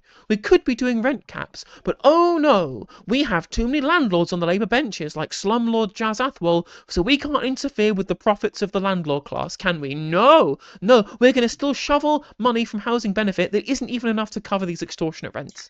Actually, in reality, it will be less than £70 a week because they'll still have to put money in on top of their housing benefit to be able to pay for the extortionate rents that your government refuses to cap. Independence payments. This is cash in for their those pocket. that This need it. 70 So are quid the things cash I a just week. mentioned to you. So are the things I just mentioned to you. That's how the benefit system works. If people need help with their rent, they receive that as well. If they need support with a disability, personal independence payments is there. But you're taking PIP away from loads of people. What are the people going to do who might have pretty severe disabilities or neurodivergent? Shanna, sweetie, I love you so much, you and Cappy.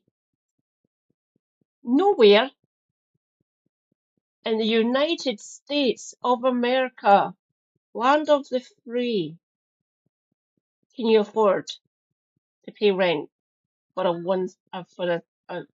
a single person flat, a single bedroom flat, or apartment if you wish, anywhere. Shanna is in New York. Shanna's Arizona.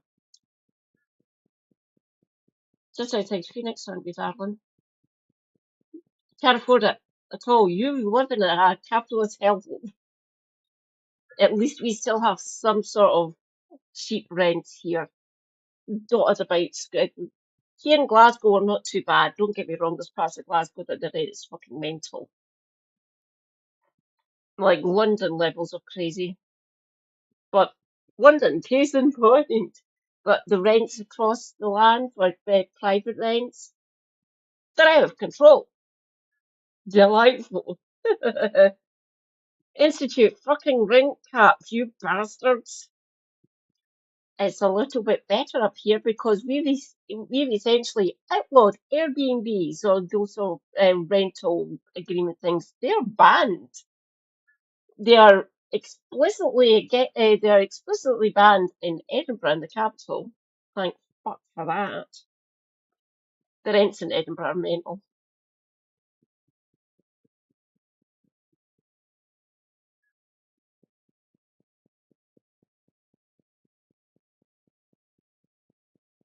Oh dear God. What's the average hours? 37 to 7. 50, slightly over 1100 if you do what is classed as the European average, which is 37 hours a week. Yes, fucked, Jim. I speak to plenty of Americans.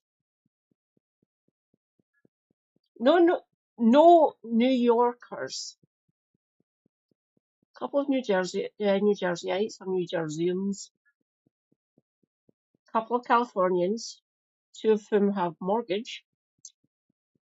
Oklahoma, Chicago. The 2 Floridians that I knew, they're back over here now. The 2 New Yorkers New Yorkers who lived in New Jersey, they're over here now. I rescued them. I don't have that. Raptor. Shanna, is Raptor rent or mortgage?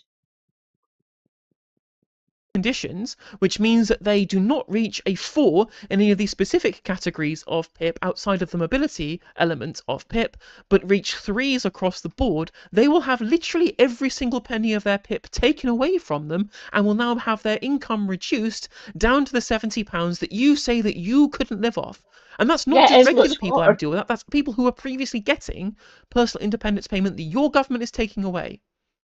Food to pay bills, yes. 70 quid a week. You've just told me you couldn't live on that. Well, no, I have a mortgage to pay because of the current situation. But what I'm saying to you, and the benefits... There you go, chat. That's the dismissive nature of being a 90k salary MP. One more time. You've just told me you couldn't live on that. Well, no, I have a mortgage to pay because of the current situation. But what I'm saying to you, and the benefits... There you go, chat. That's the dismissive nature of being a 90k salary MP in 2025. Just like, well, I need more than £70 a week because I've got a mortgage to pay. Bitch, people have rents to pay. They have rents to pay that housing benefit doesn't cover. Barely. And rents that are higher than a lot of mortgages that they don't qualify for because they're spending too much of their money paying the fucking rent. Imagine being in the position where you are probably paying less monthly for your mortgage payments because landlords have to pay for mortgages plus all of the additional profit they want to make on top of that, and then trying to say that it's fine for you to get more than £70 a week that you couldn't afford to live off of, that everyone else has to suck it up even though their living costs are probably as high or higher than yours in terms of housing. Literally, I'm on 90k a year, so I'm alright, Jack. Suck it up, Buttercup. Live off of £70 a week, even if you're somebody who scores 3 on all of the PIP channels outside of the mobility element. Sickening. Genuinely sickening. It's the same guy who did a Guardian article decrying the 2-child benefit cap as being indefensible, who went onto the Politics Joe interview and said that he thought that every Labour MP wanted to abolish the 2-child benefit cap, and then voted against an SNP amendment to reduce it, to get rid of it, in the King's Speech. Charlatan, a liar, a fraud. This man is a total fraud. Every single moment of his time as the director of the Resolution Foundation up until this point has been to say that everything that he is currently doing as a government minister is bad. Yet now, suddenly, he is a party apparatchik, an empty suit, parroting the lines of McSweeney and McFadden because he wants to have a political career and a ministerial red box, not happy enough being an advisor for political actors and being on the sidelines. No. He needs to take the place of a Swansea resident who could be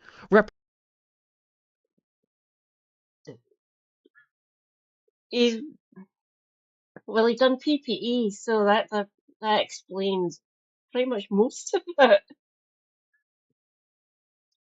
Swedish mum, Scottish dad. How is this fucking possible? It's the other way around for Laura, by the way. Scottish mother, Swedish father for Laura. Award-winning journalism. Fucking love it. I wonder who she's going to have on. Well, she had Gills on Sunday, so we'll wait and see who she's got on Sunday this time.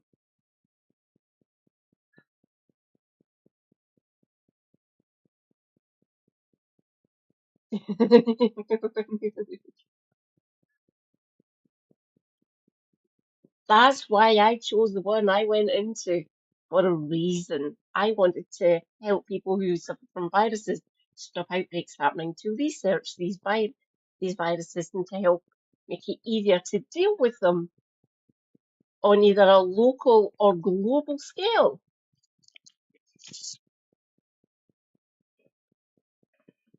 To give good health advice and actually research these things and how we can maybe use their mechanisms to our advantage. What he done really isn't showing well, because lots of them have PPE.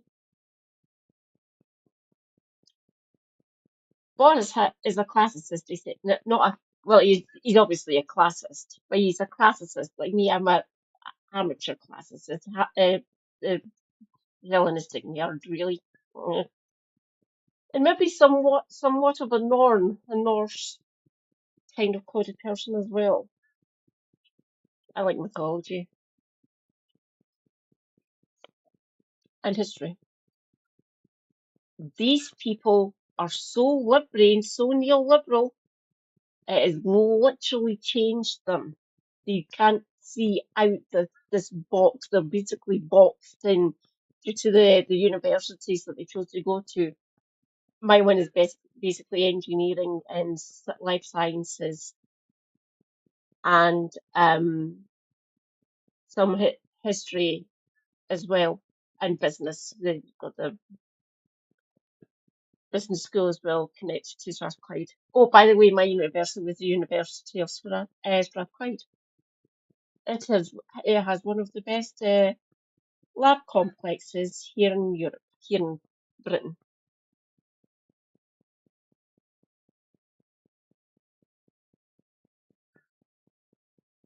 Oh dear God.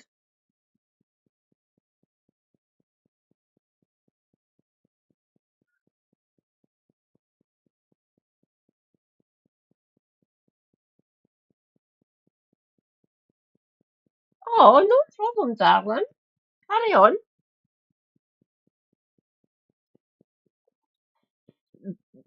Carry on. You can plug Raptor as well if you want. And soup. Praise be soup. Like I say, soup is one of my favourite foods. I love soup. And soup is a brilliant streamer. If you're not already, go and follow Soup for my breadline. He is awesome. Oh, yes, he. He is awesome. Ah, god damn, I keep on double tapping. Carry on, Alina. Representing their constituency in the place that he has been parachuted into, and accurately representing the needs of their constituents rather than being a party apparatchik, rather than being an empty suit for Keir Starmer and for Rachel Reeves to be able to feed policy to the public through.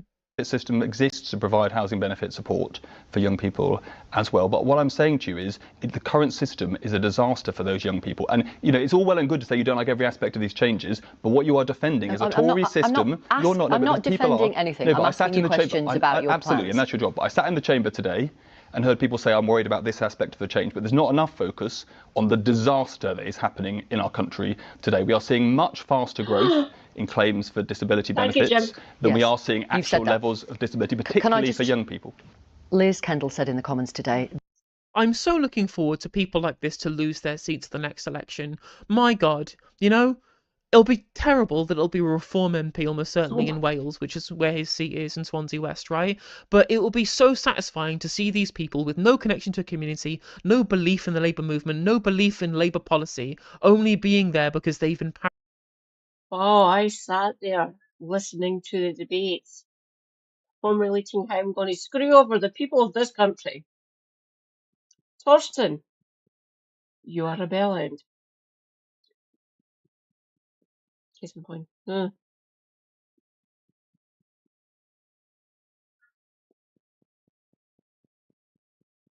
How is my lovely Chappie? And give Ricochet and Simon scritches for pets for me. I hope the doggos are doing well. And it was funny seeing Cameo just up there when we were talking the other day. What are you doing up there, Cameo?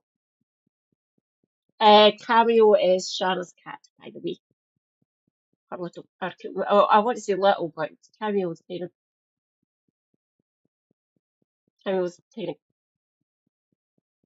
cat size. Yes, working classes, when your boss tells you not to sit down. I would never be able to do a standing desk. I need a seat. I need lumbar support. I've finally got my typing better again, even though this be fucked. I'll show you this up close. Look at thank a cheese knife for that one. For a Christmas present, my mum gave me a cheese board with chutneys, the cheese board, cheese knife, and 2 sets of chutneys, and 3 of my favourite cheeses from the Island Cheese Company, which is on Arran. That was in a box package. It was one of the best Christmas presents I've ever got from my mother. I loved it, and she got me my favourite cheese for her. And for Super Happy's birthday, the following, so his birthday's in early January, so I got that for the Christmas a couple of weeks before his birthday. I cooked him the whole meal. Starter, main course, and dessert. He's a crumble fan. He likes rhubarb for whatever fucking reason. I don't know.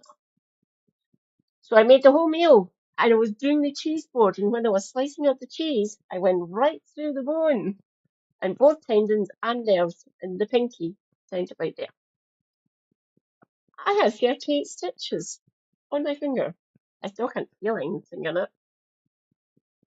It is essentially dead, even though it doesn't look necrotic. Can't feel anything.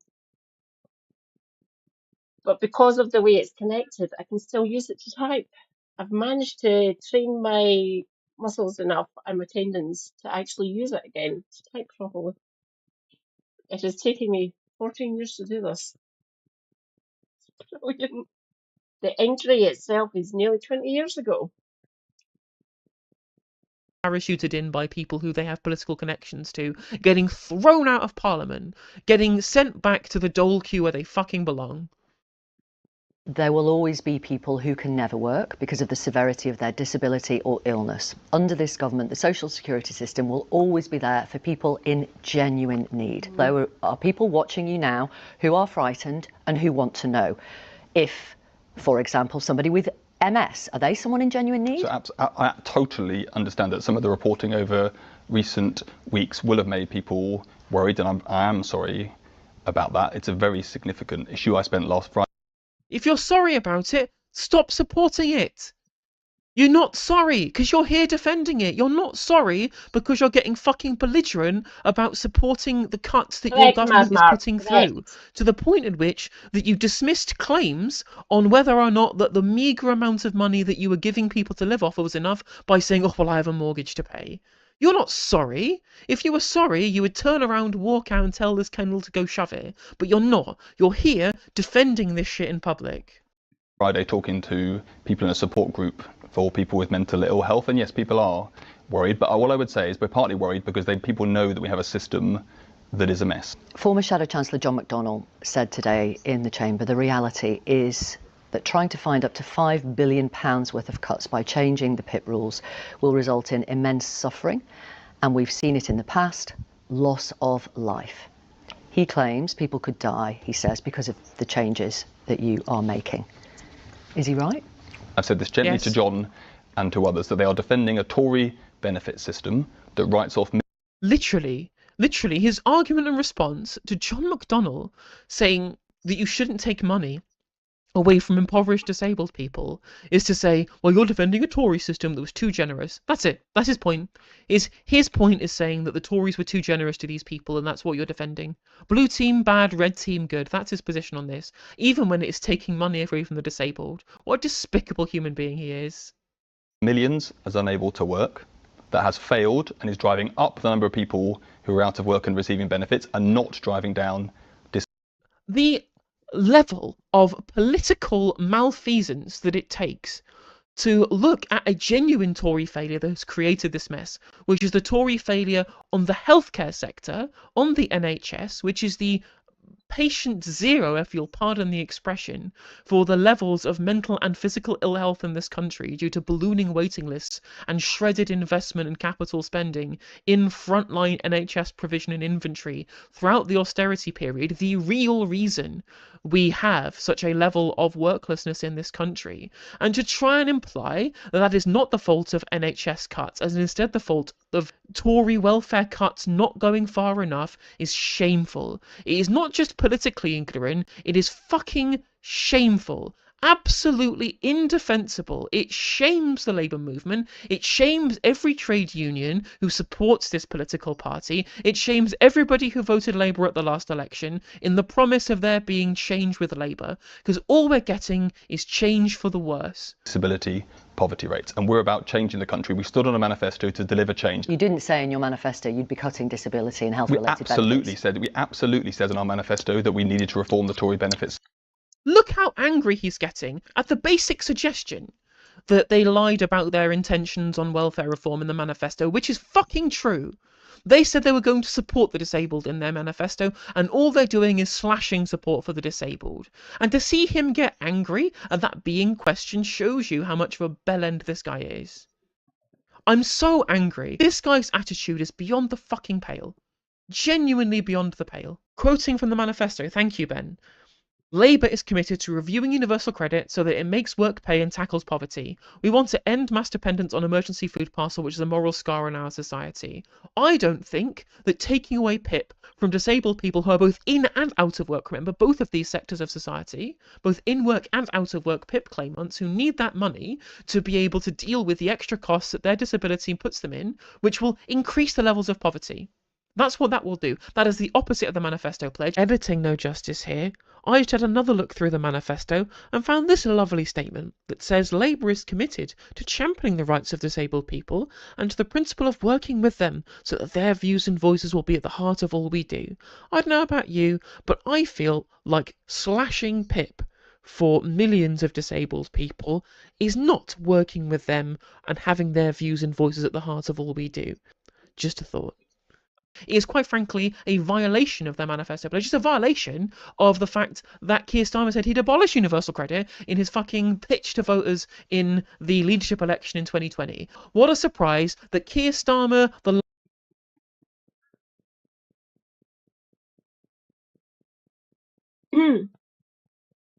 Mr. the Brazen, do you be here?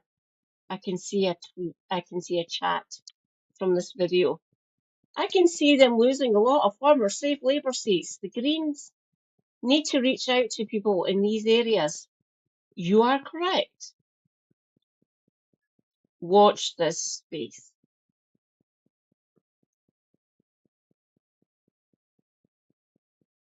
It's cabbage.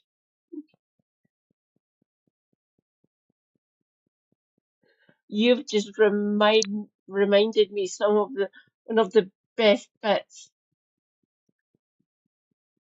Was that the Feast of Time in that one, or was that the Fifth Elephant? I can't remember. Everyone would know. Oh, is that from The Sopranos? I can't remember any of it. I know I watched it. Things just kind of click. Oh, that's from The Sopranos, but I can't actually pull things out of my mind because there's other things jumping about in here. Should I watch?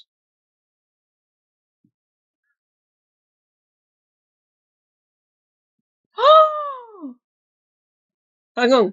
Oh, rejoice, comrades! Jacqueline is here. Hi, Jacqueline.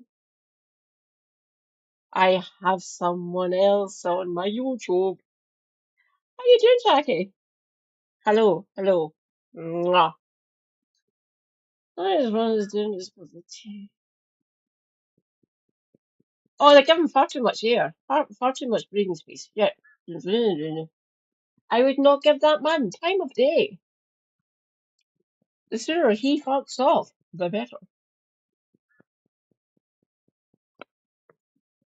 How do we get Manfrog off of our screens? I am open to suggestions. Maybe educating the electorate in Clacton might help for the next general election. That is a possibility. Or just whenever he appears, which is usually quite regularly, correcting people about what he's actually saying and what he's meaning. Redacted. Try not to no violence. No violence. But yeah, he needs to be silenced.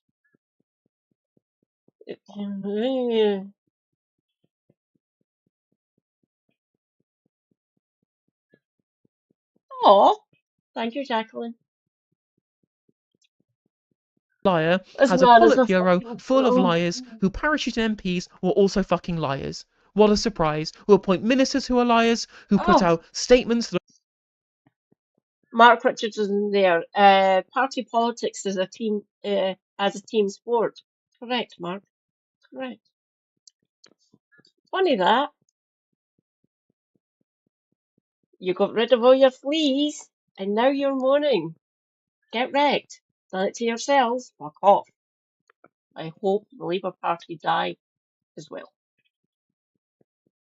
Oh, you.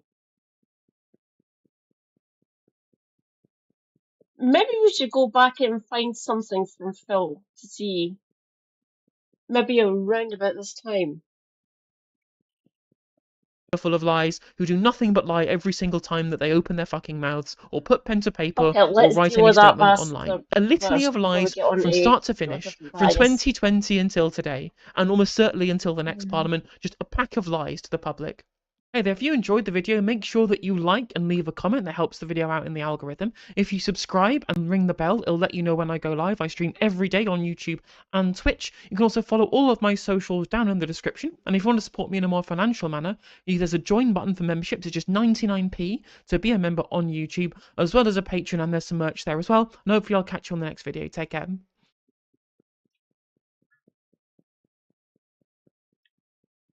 you want to go and check to see if... Fuck it, no, we'll deal with... That is the one from Friday. Jim, if you can help me with this one, we can pause and we can educate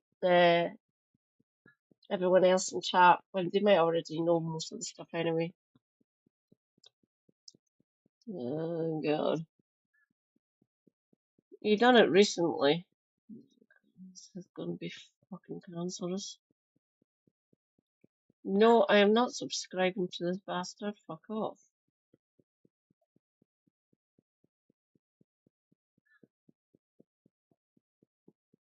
Yeah, like this.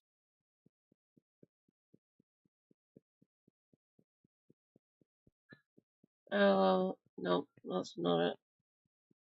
Where is it?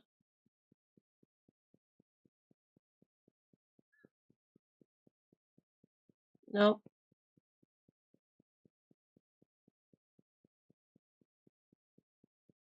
Oh.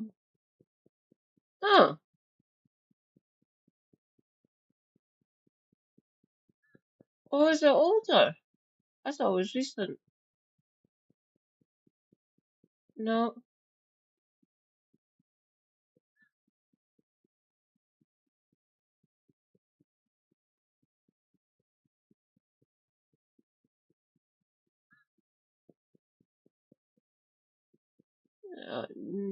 No.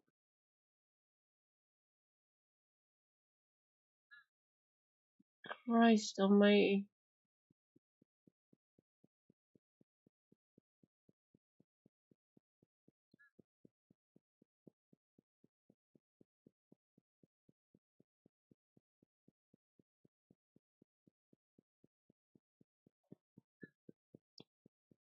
Iron Gallop was showing it earlier on. I thought it was recent. No. No. No. No. No.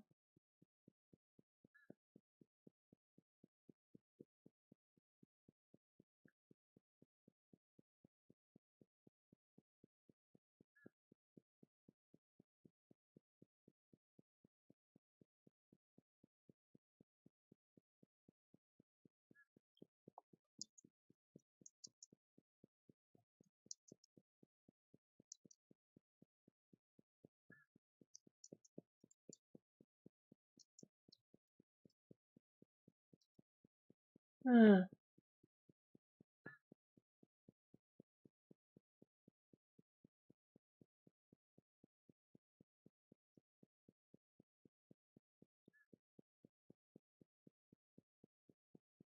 Hmm.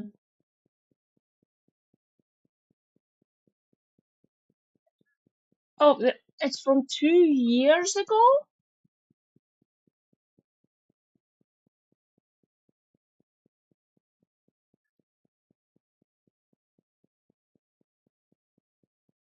Hang on, I'm misplacing.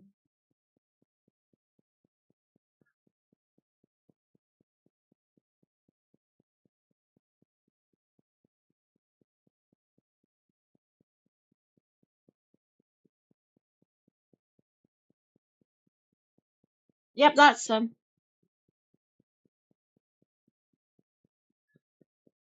That's only 9 minutes. World War. In the UK, we're taught that this was Nope, the good war. not back. We had no choice but to involve ourselves. Some of the most famous. Whenever a nation goes to war, you need to justify it to your people from beginning to end, and also afterwards. Otherwise, it would appear. Warning, warning. Actual Nazi, actual fascist and apologist incoming. I thought it was a little bit longer. It's slightly under 10 minutes. Jim, if you can help.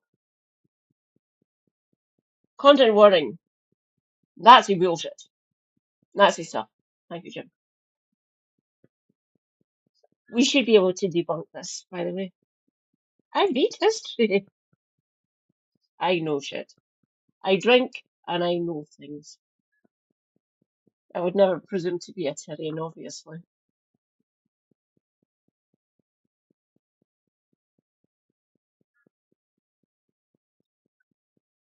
Oh yeah, don't worry.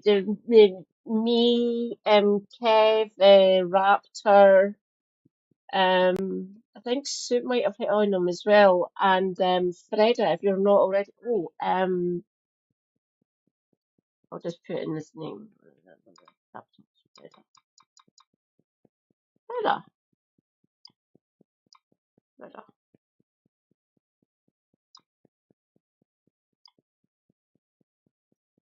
Freda on YouTube. He is Norwegian. He is a leftist. He is He is awesome.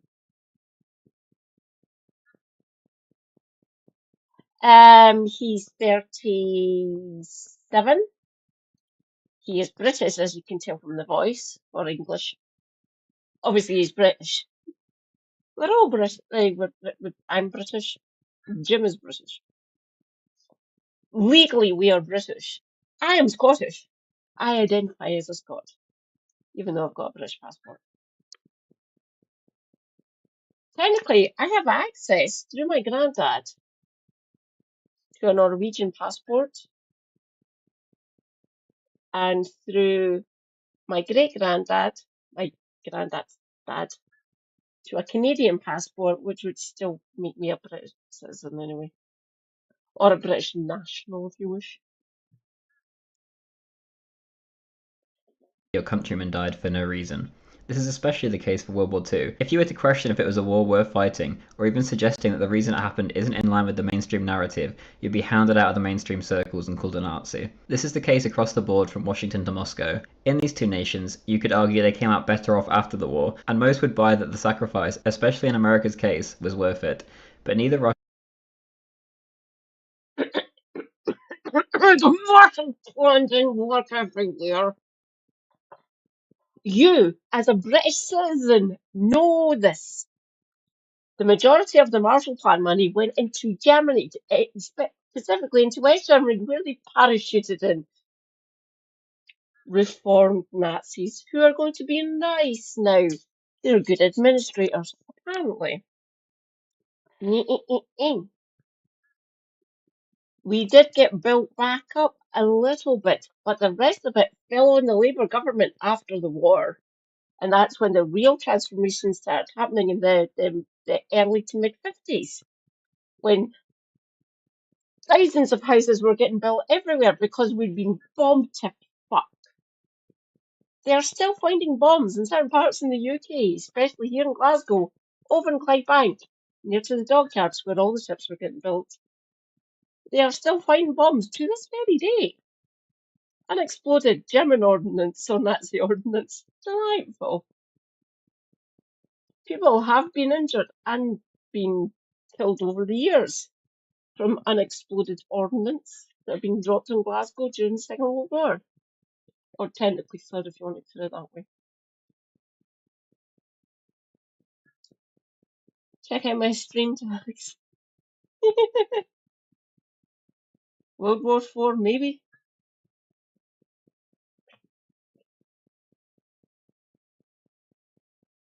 Super Happy has access to an Irish one. His granddad, his mum's dad, born in 1900 in Donegal. So Super Hubby's actual granddad, no longer with us. He died in the same year. I was born a few months after my granddad died as well, which is kind of weird. People do die, which is a fact.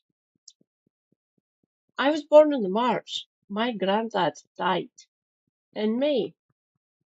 Super Hubby's granddad died in the August. Weird.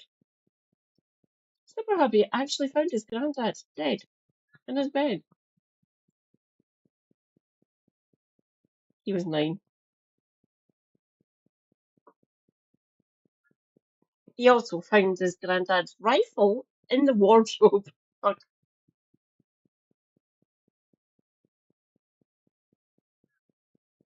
Yeah. Apparently, they keep on finding boys. It's an anti-tank that you have your standard rifle or carbine, and you use this attachment. You screw it into the barrel, and it's basically a prototype RPG, and you fire it. It is the recoil on this thing is actually broken shoulders and elbows, and you fire it at a tank, Panzer or fucking Tiger or whatever. So it's obviously you had the Panzerfaust and things of that nature. Some of the weapons they came up with, there was the Churchill Toy Shop.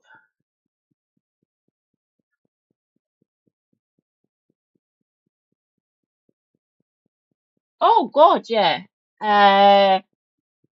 Coventry, probably in parts of London, probably Liverpool, possibly Halifax as well, because of major industry in Halifax at the time. Newcastle, around that area as well. It's like a major industrialised city here in the UK. There's probably unexploded ordnance somewhere sitting underground. And when it gets unearthed, there's this brilliant place in Clydebank. It's called McGonagall's. It was a fish and chip shop on an actual boat. They found unexploded ordnance under this boat, which is one of the best chippies in Clydebank, as far as I'm concerned, of seafood restaurants. They found one right underneath it. So they literally had to lift this boat up, move it back about 100 feet, and do a controlled detonation. It kind of damaged the surrounding sides of part of they've channeled the Clyde into it essentially to float the boat for the restaurant.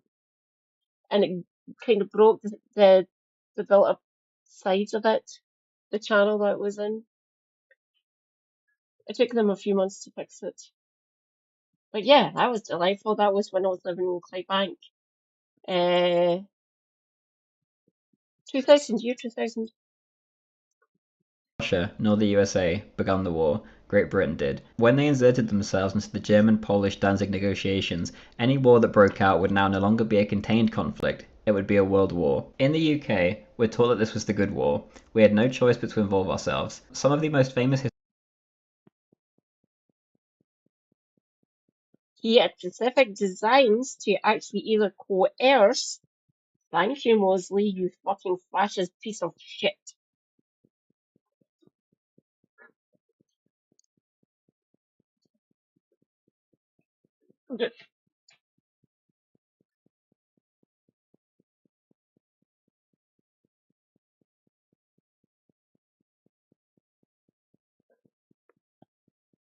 historians even claim that we destroyed ourselves to stop the evil empires of Germany and Japan, and that this was a good thing.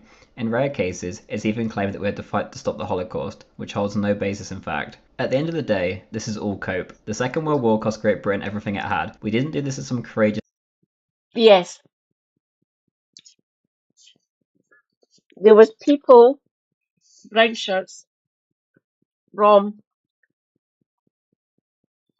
they were already talking about this in, not polite, but in other parts of society in Germany in the right when he took power in 33.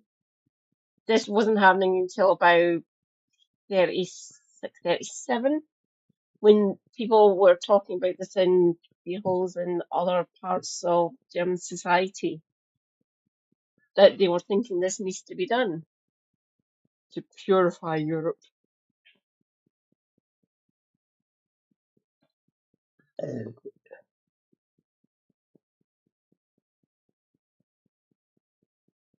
Yeah,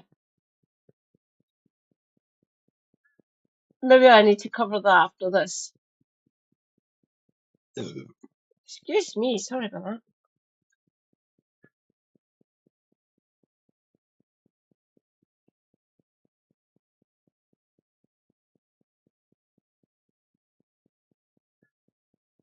Jim, is that a book?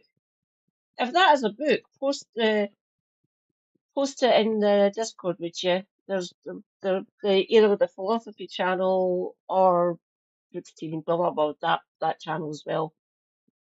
If it's anything of that nature, or is it an Ian Banks book? Fucking hell. I don't have individual books of him on my Amazon wish list. I have him on my Amazon wish list. Just him in general, his books, all of his books. I just put him on my Amazon wish list. I detest giving Jeff Bezos money, but it's the easiest one for me. Suppose I could ask Super Happy to go to Waterstones or something.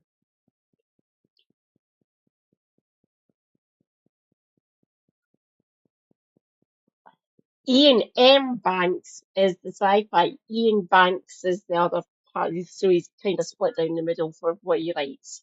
Obviously, he writes in both parts. Different things. Obviously, science fiction is science fiction. I've read quite a lot of Ian M. Banks, and I've read some Ian Banks. I've read more his sci-fi writing. They are quite a lot of authors do that. Case in point, Philip K. Dick. act to save the world. We did it because we were led by headless chickens, panicking their way through diplomacy, like Chamberlain, and warmongers who just wanted to get headlong into a fight, no matter the cost, like Churchill. When you are going to send your nation to war, and risk the lives of your armed forces, and especially... Huge conflation there.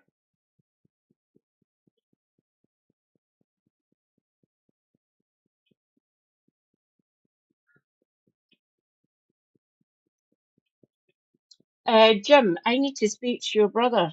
We could have endless discussions. It doesn't fit some people. I get that. A lot of books don't. That's why you find your books, you get recommended books to read, and you find your author, you find your genre, be it fantasy, sci-fi, the crossover with those two, romantic, dystopian, whatever, blah blah blah blah. Lots of different types of genres out there. I am sci-fi and fantasy coded right down the line. Especially satirical Kism Discworld. uh, I've lost them now. Gaming. Sandman is still one of my favourites. I love it desperately. It is amazing.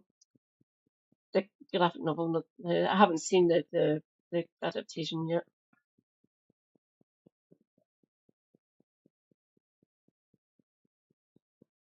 I don't think so. Not yet, Jacqueline. I'm not sure. Don't quote me on that. Citation needed, Zimmer, by the way, for that one. No, you were getting told by Churchill for about fuck, I'll just round it up. For the best part of a decade that we need to be building a. So do I, Jacqueline.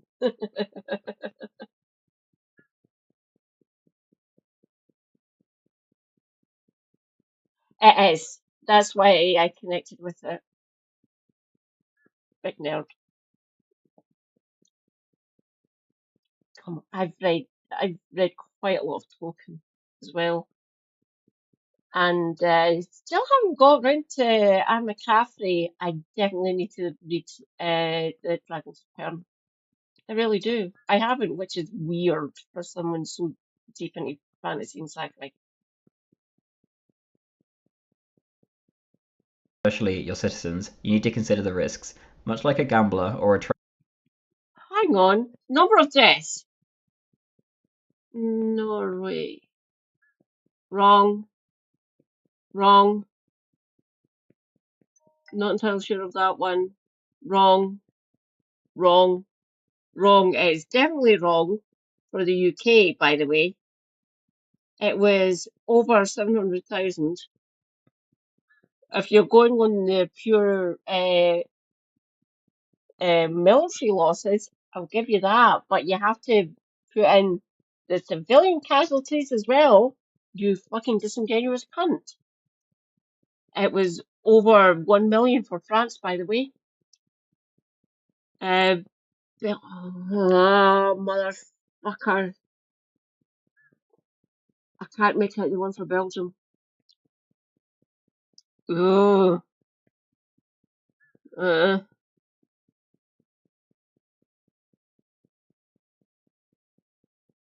Uh.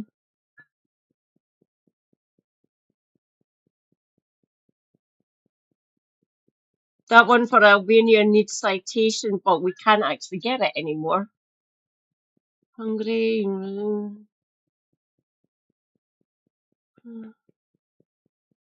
Romania. I'm sure that was closer to 1 million. No, it was over 7 million for Poland, you absolute fucking bastard. Citation needed for the Soviet Union. Thank you very much. He is an actual fascist. And he's a YouTuber. He's not a streamer. He's not on Twitch. Don't quote me on that. I don't believe he's on Twitch. But he is a YouTuber. Out and out fash. Hope not. Hey, actually doxed him. They showed a picture of him. Fuck it, I'll actually show that Freda one. That is actually quite good. Are you away, Jacqueline? Thank you for dropping by. Always a pleasure, my darling. You look after yourself and feel free to come back anytime I am live. Oh god, I don't have anything to do my usual toast. Stay hydrated, not necessarily with alcohol. Self-care is good care. Take your meds. Stay based. Good night. Hope you have a good sleep. And we'll talk later. Citation needed on these numbers, by the way, Zimmer. You know for a fact that number for our fair United Kingdom is absolute dog shit. I don't know if it's different education that you got down in England. Mine's was relatively good.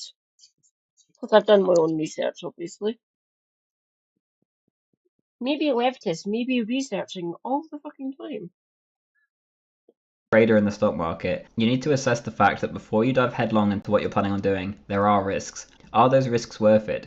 What do you have to gain? Before we dive in, I'd just like to mention that I've put my Telegram, which has become pretty active, down below. I've created a Patreon and put that in the description if that's of interest to you. Anything helps, and it will help me work towards being able to make more and better quality videos, and eventually, I'd like to focus purely on making these videos as opposed to my other jobs.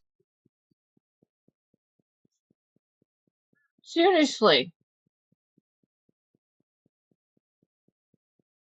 What side of the mouth is it, Jim?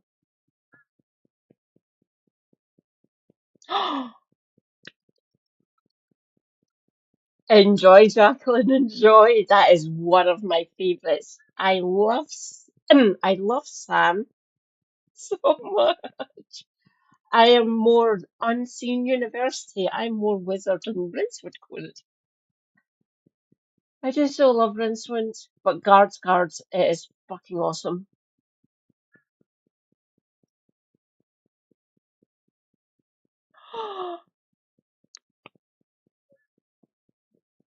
Yay! Lots of Discworld fans, fucking amazing. Love it.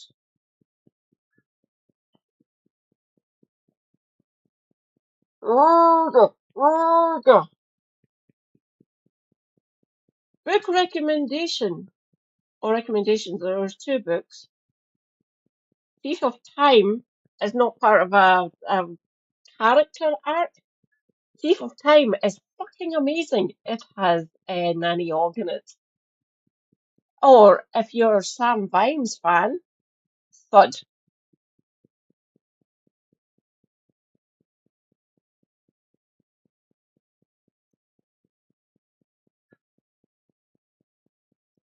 Oil of cloves, Jim. Oil of cloves helps with the neuralgia. It calms down the nerve signals essentially, but at the end of the day, you're still going to have to need to get to the dentist to get it pulled and to get it treated. You might need antibiotics if the abscess is that bad. It's probably infected. So it'll need pulled, they'll inject it, they'll put antibiotics straight into it to begin with. Then you'll get a course of antibiotics, usually 7 to 10 days. Please, I urge you, go to a dentist if you can get an appointment. Or if you have a dental school, you can get an emergency appointment and get it pulled.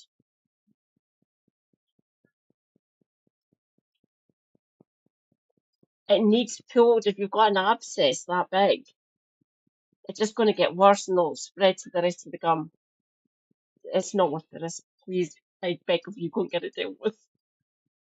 I'm going to need you. But for now, this will help me afford the books required to make this kind of content and get the 2 or 3 videos a week I currently do out for you on time. Even the $2 tier on Patreon helps. Fuck off, I'm not giving you money. This question was not the thought process in Parliament in 1939 when we threw ourselves into war. There was nothing to gain. Eastern Europe was not our sphere of influence, or even our business to be poking our nose in. A not insignificant amount of people in England even thought Hitler's goals in Poland were just. We had defence pacts with a lot of Western European countries, by the way, at this point. So he's talking bollocks. I say again, I don't know exactly what the education system like is down in England. He is slightly younger than me. So it can't be too far off what I actually got educated up here in Scotland. And I got taught all this. And because I didn't do PE because my health issues when I was young, well, obviously they're still ongoing. I had lots of free time. I spent lots of time in the library or talking to my classics teacher. He's from Edinburgh. He was a Marxist. He's Catholic. He was Catholic. I couldn't attend his funeral. I was beamed in love by his daughter. She is slightly older than me. She is going to be 52 in November.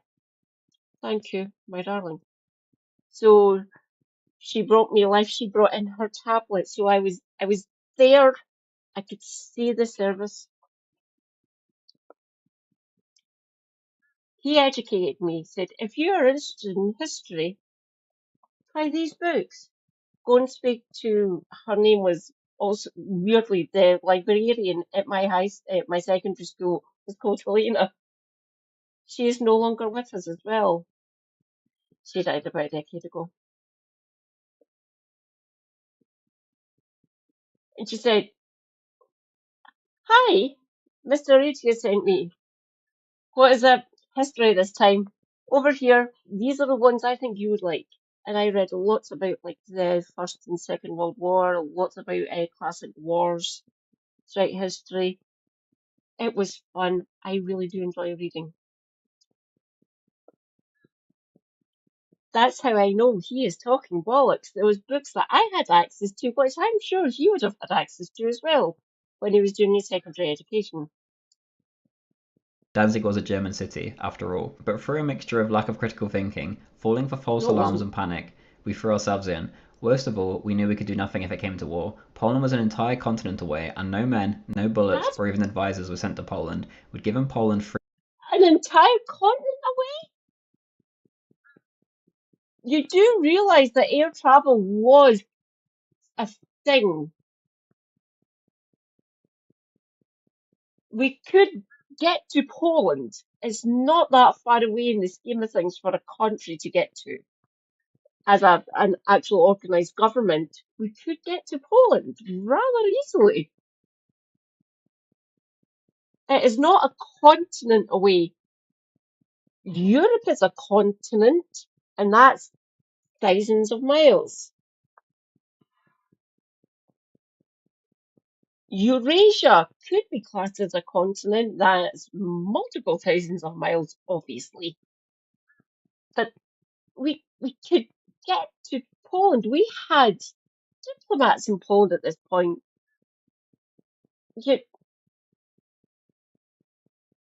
You probably got taught this at school when you were a teenager.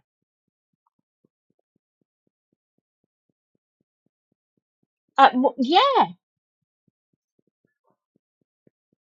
it's an hour and a half on a flight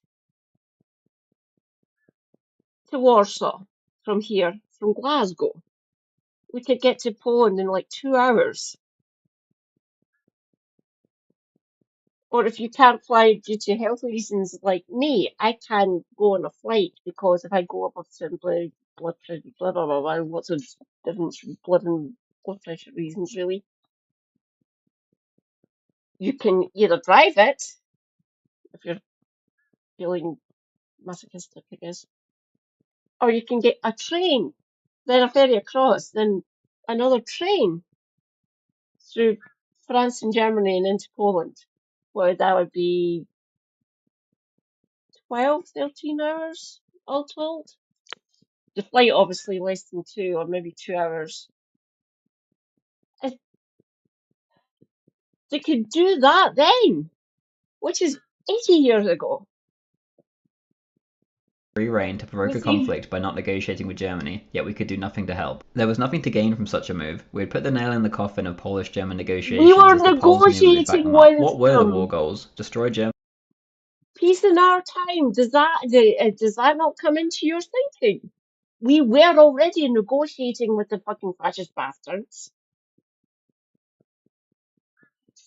God damn it. Anyone who fought for more than a second knew this would be either near impossible, or if it were to succeed, would cost many more lives in the First World War if outside help didn't come to France or Britain's aid. Britain's economy wasn't in the greatest state, and neither was her empire. Wars are expensive, and we'd bankrupted ourselves many times before going into ventures like these, but this was to be the greatest of them all. Hitler had explicitly stated that there was nothing in the West that interested him. He'd written off the losses in the Great War to Belgium, Denmark, France. He was lying.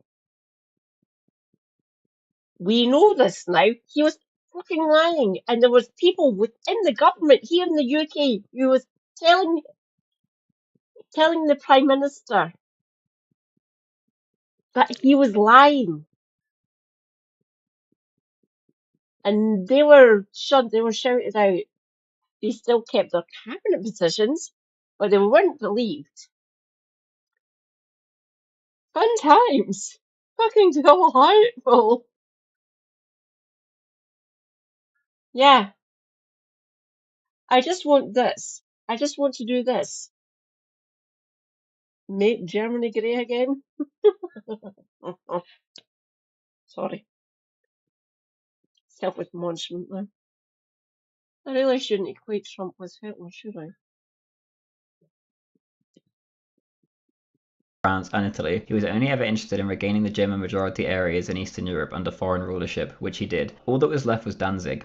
Why did we draw the line there? Why not focus on what you can control, not what you can't? We could have drawn a line west of Germany and said don't touch this, or else it's war, and Hitler would never have crossed it. That much is indisputable. Hitler wanted an alliance with Britain, not war. If Mein Kampf is to be believed, which most happily do, despite Hitler stating later that if he'd known he would become Chancellor, he never would have written the book, then the future you are looking at is Germany expanding into Eastern Europe and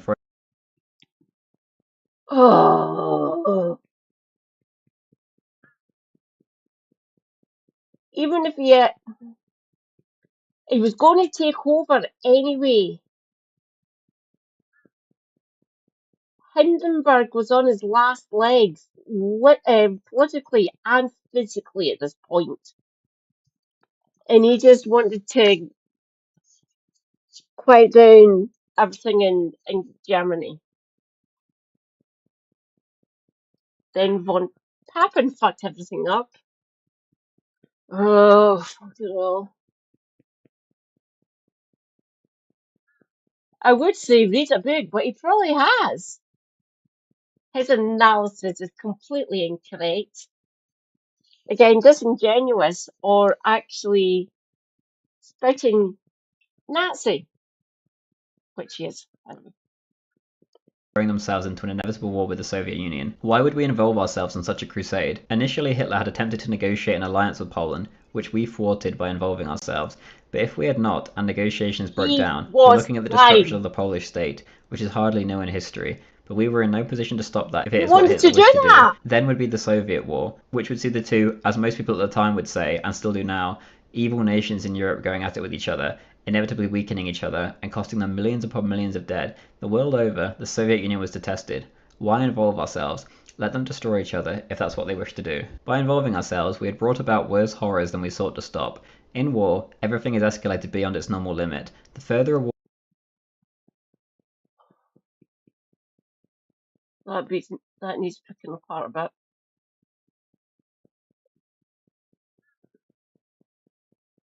Yeah, pretty much, Jim. Yes, we have committed atrocities. We never got taught that in school. We had to do our own research when we were older. Delightful. We just seen the empire as some sort of benign thing making the world better. I was denied my own history for my own country, by the way. I've done lots of research into my own country, into the history of the British Empire and the British state. This is fact. I hate it with a passion. But knowing all the things that I do, I can actually educate people and tell everyone that this fucking yes, we have committed atrocities. They have been documented. We don't have documentation for lots of it because Operation Legacy. Thank you. British state, your scum. I came up against Operation Legacy during my dissertation. I was looking for disease outbreaks during the Empire years. Delightful. Couldn't find all of it because they fucking burnt it. And lots of documentation with our interactions with the fucking Third Reich.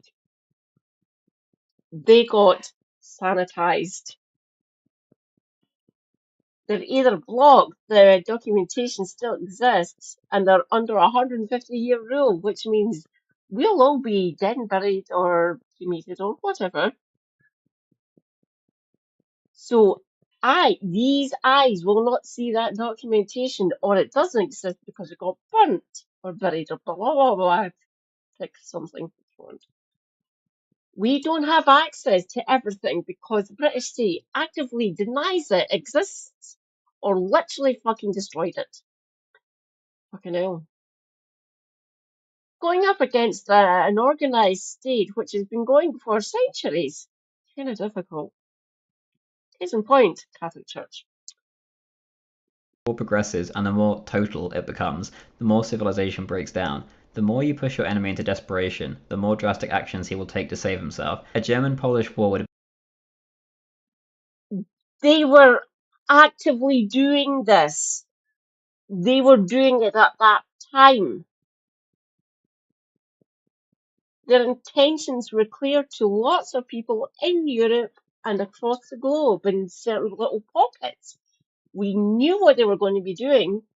We surmised, we read, we watched everything, we read everything, we saw what was happening, either on the ground in Germany and in Europe, and here in the UK as well at the same time.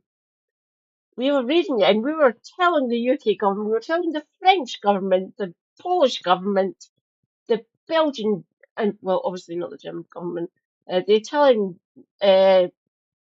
separatist, Italian leftists, let's put it that way, and lots of people in the Balkans who could actually see this forming actually happening in German civil society. And we're saying, this is what he's going to do.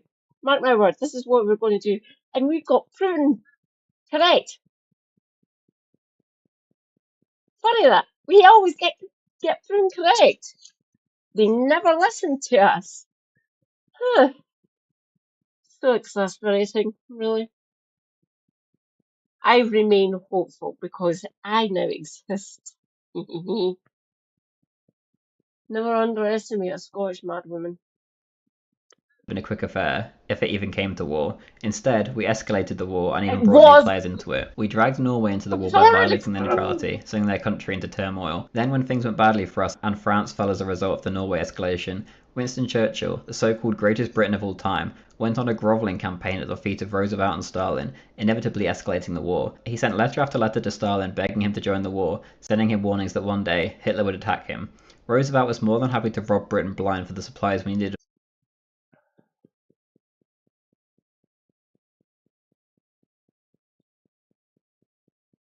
I don't fully cover Stalin with this statement. Trust me, I don't. He went into it thinking, I just need time to build up. Kind of giving himself cover. But he knew he couldn't trust him, but he was exigent circumstances, let's put it like that. But he knew that he was going to, that the Soviet Union was going to get invaded by them anyway. He was buying time to build up. Okay? Again, not giving, trying to give as minimal cover to Stalin as possible. Stalin the man.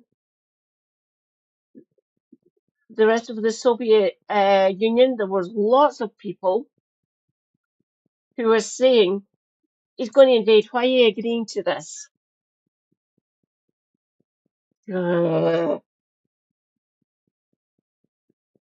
Sorry, Kev, I do have to give self cover here just to debug this fucking absolute fascist fuck. To fight such a war. Hitler gave us the option of peace, an almost white peace. We would lose nothing. Hitler had no interest in war with us. Instead, we chose escalation. Millions upon millions more would die as a result. If we admitted our fault and cut our losses there and then, France would have been restored to its full independence. Millions would not die in the Allies' bombing campaigns to come. Thousands of Brits would not perish in the Blitz. Millions of Americans would not be sent abroad into dire conditions to fight a foreign war. Most important to ourselves, the British Empire would not have collapsed, and the Americans would not have inherited most of it. Millions would die as a result. The British Empire was already fucking collapsing. It was collapsing about a decade before the fucking war kicked off. So don't give me that fucking BS. I know for a fact that that was education back then and now. We were educated that was already collapsing back then, at least 10 or 15 years before the start of the Second World War. Okay? I got taught this.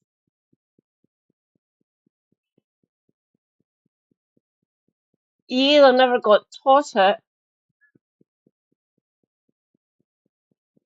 or got taught it and just disregarded it for his ideology. Take your pick. I know what one I'm going for. The civil wars and chaos that ensued in our rushed departure from our overseas holdings after the war.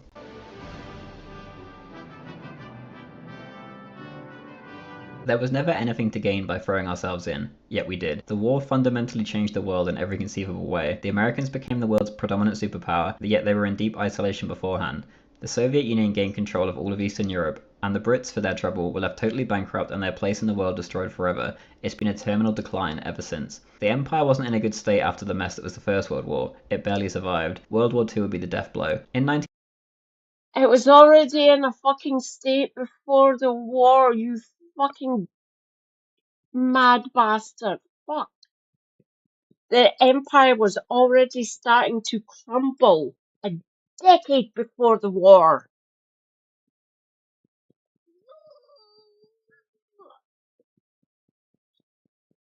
Ugh. 1942, Winston Churchill stated, "I have not become the King's First Minister in order to preside over the liquidation of the British Empire." Yet to gain American support starting the year before, Winston Churchill sold off the British foreign investments and assets for pennies on the dollar. Roosevelt couldn't believe his luck. He was forced into it. He didn't do it lightly. He was so fucking reluctant. Remember, Churchill was a fucking imperialist piece of scum. I hate him. He's a fucking monster. Kind of giving himself cover here. He was forced into doing this between what we have as an actual nation and the Commonwealth wide. The Canadian stalwarts love the Canadians. Praise be them, thank fuck for them. But the rest of the empire struggling. They've done what they can. They've done what they could. Right, give me a minute. Excuse me, sorry about that. He was forced into doing that. These agreements that we signed were fucking dog shit. They were garbage. Even I wanted the empire to fall. To a certain extent, the British Empire still kind of exists through the Commonwealth and obviously through this fucking British state that we live in. They're still imperialists. What the fuck? They should have all died off by now.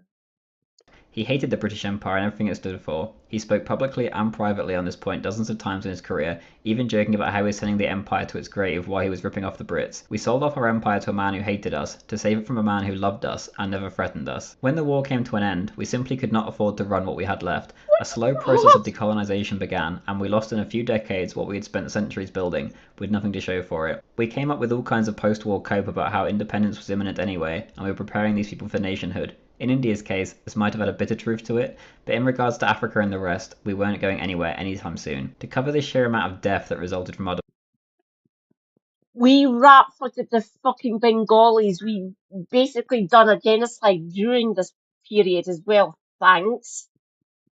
Do not give that imperialist bastard any sort of cover, even though I've just given him a little bit of cover.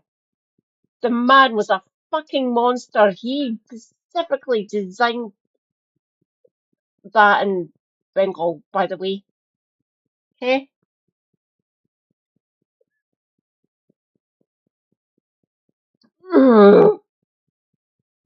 These people are going to fucking end me, I'm sure of it. departure would require a video on each separate state and go outside the bounds of this channel, but the blood was on our hands. The initial reason for fighting the war was Danzig, and by extension, Poland. At the end of the war, Churchill quite literally handed Poland over to Stalin without a care in the world. Polish government in exile was backstabbed, and the nation was handed over to Stalin's communist puppet regime. On top of that, he was given the rest of East.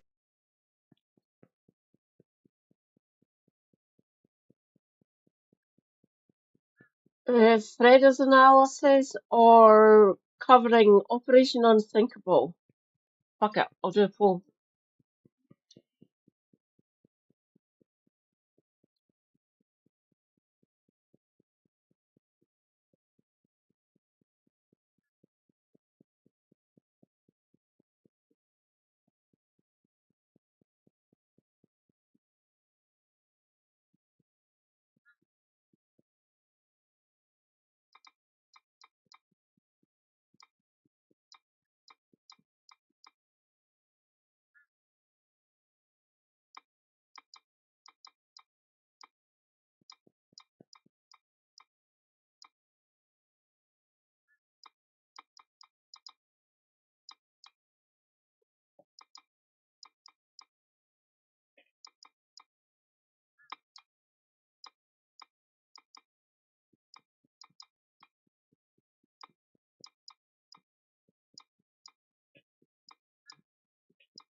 You know, while I've got this, will I need the maps? I'll play it. In Europe. Churchill even I'll signed these revive away on a ones, by the way. document to Stalin directly. Only Greece managed to resist the communist wave sweeping over Eastern Europe, albeit with 150,000 dead for their trouble in a civil war. Britain was left so bankrupt by the end of the war that in the end, they never recovered. Britain is a shell of its former self today. From the predominant world power at the turn of the century, within a few decades, Britain had become a second-rate power entirely dependent on American aid. Churchill himself, for his trouble, was voted out of office. In 1956, Britain tried to overthrow the new Egyptian regime to regain their control of the Suez Canal. President Eisenhower threatened to sink the value of the pound if we didn't leave. Like a good puppy, we left. Britain may not have realised it at the time, but they had become an American vassal state, and have remained one to this day. We do not have control of our own foreign policy.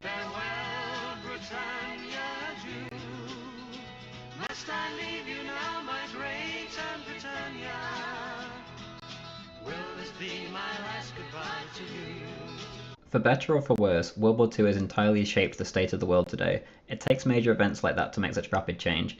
Any movement that is nationalistic is immediately labelled as being bad, and just like Hitler, the nations of Europe have lost their identities.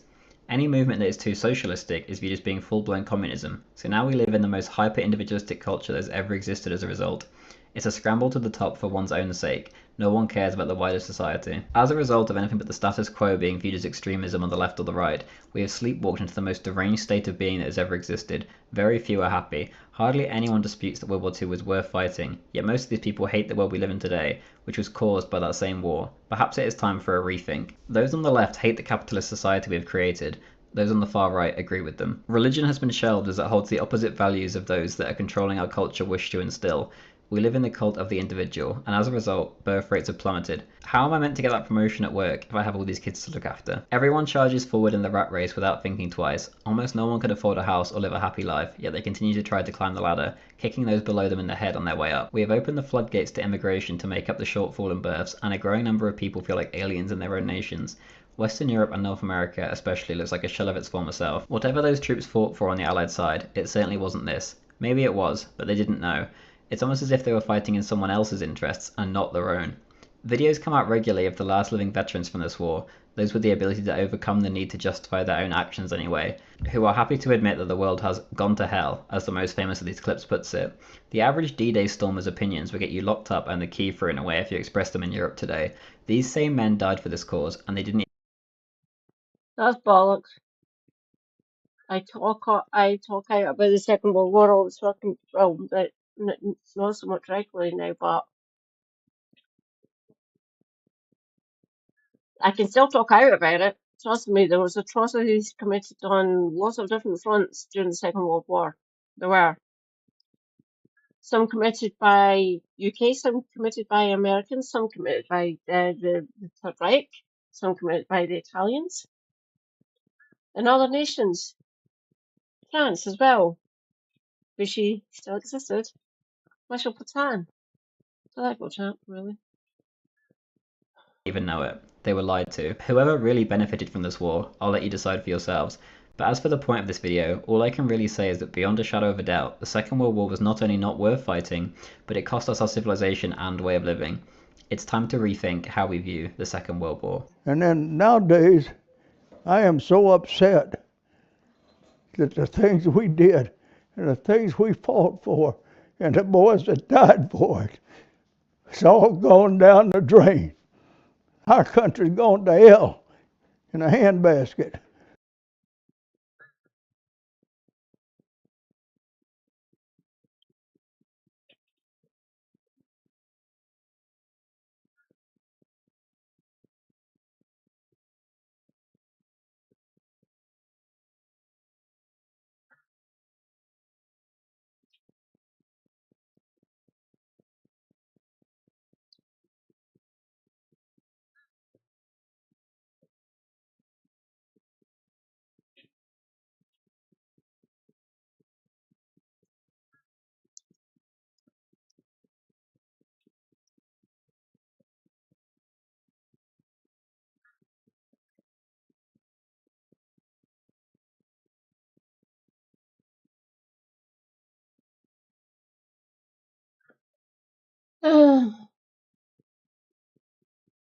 Oh,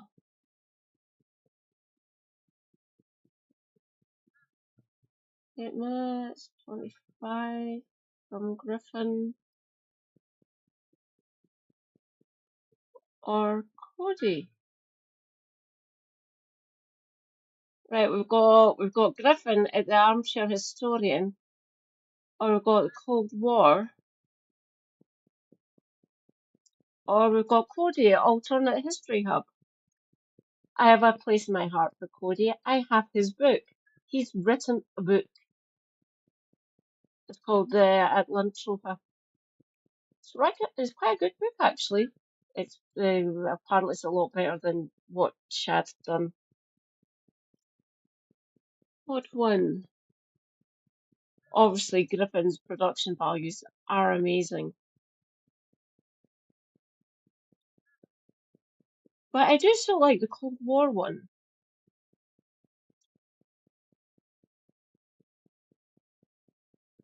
Germany would bring tension. Go back to the 13 seconds, please.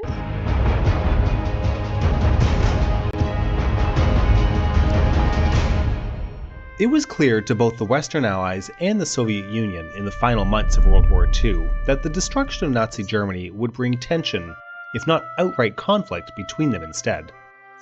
As far as the victorious Stalin was concerned, the devastated Soviet Union deserved the spoils of war. An estimated 25 to 40 million Soviets had died, depending on the sources cited, and vast tracts of their land had been devastated by the war against Germany. Stalin also clung to the old Russian belief that Russia was a mother country, entrusted with the protection of the Slavic people of Eastern Europe. Particular sticking points between the Western Allies, notably the British Prime Minister Winston Churchill, and Stalin, included the state of Poland. The Soviet dictator had promised to hold free and fair elections in Poland, but it was instead obviously being made into a Soviet satellite. By the end of hostilities on May 8, 1945, Soviet armies occupied Eastern Europe to a line extending from Eastern Germany in the north to Central Austria in the south. However, in April of 1945, worried about Stalin's future plans, Churchill had approached the Joint Chiefs of Staff Committee and ordered them to prepare a plan for the use of military force to bring Stalin to heel.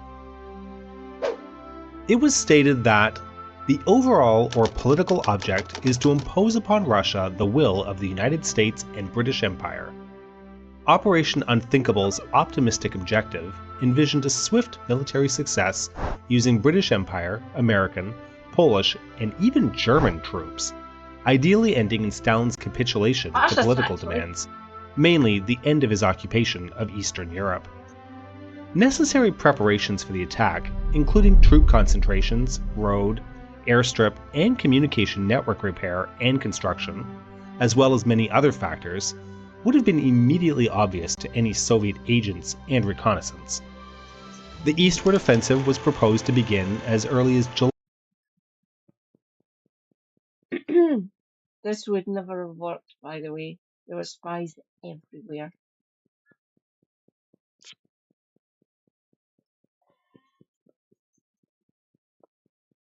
Whoever came up with calling it Operational Unsinkable back then, rather prescient, really. Because it was unsinkable, it was never going to fucking work. July 1945, due to the intent of US forces to demobilize and evacuate Europe as quickly as possible. A primary armored clash would be started east of the Oder-Neisse line and in the area between Stettin, Schneidemühle, and Bydgoszcz.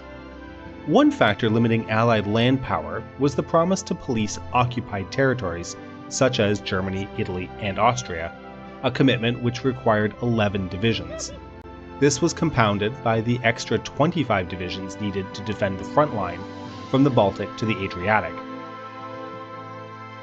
After subtracting these divisions from the total, it was projected that 47 Allied divisions would be able to launch the assault in the north area.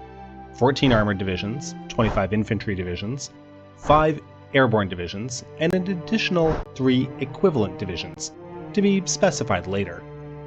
Opposing them would be the titanic and battle-hardened Red Army, who, it was projected, could muster the equivalent of 140 Allied infantry divisions, 30 armored divisions, and a further 24 tank brigades.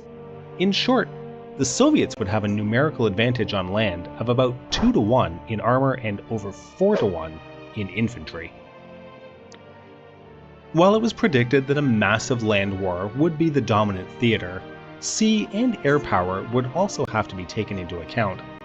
The Allies had almost complete naval superiority and could easily control the Baltic Sea, allowing it to strike Soviet ground installations from aircraft carriers, and also giving them the capacity to support any land operations along the Baltic coast.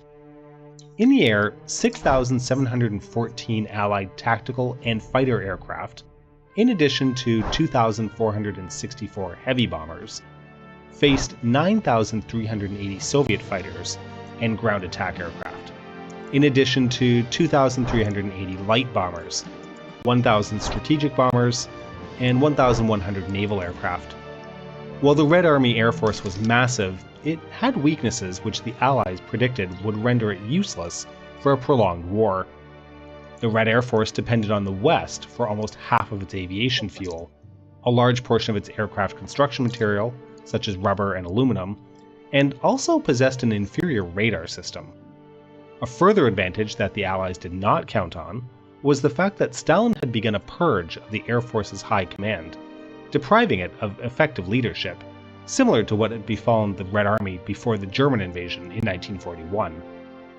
On the tactical level, while the Yak-9U fighter and Tupolev Tu-2 bomber that the Soviets possessed were of high quality, they had a relatively low amount of strategic bombers, no experience in carrier warfare, and no experience in attacking high-altitude bombers, such as the American B-29 Superfortress. If the results of the massive initial surprise attack were favorable, the new objective would be to stabilize the line of advance from Danzig to Breslau, a distance of 240 miles. Planners believed that if this was accomplished by the autumn of 1945, it might be enough to bring Stalin to heel. If Stalin did not change his mind about the fate of Eastern Europe, the Allies would either have to retreat or push into eastern Poland and into the Soviet Union itself, an act which would likely bring about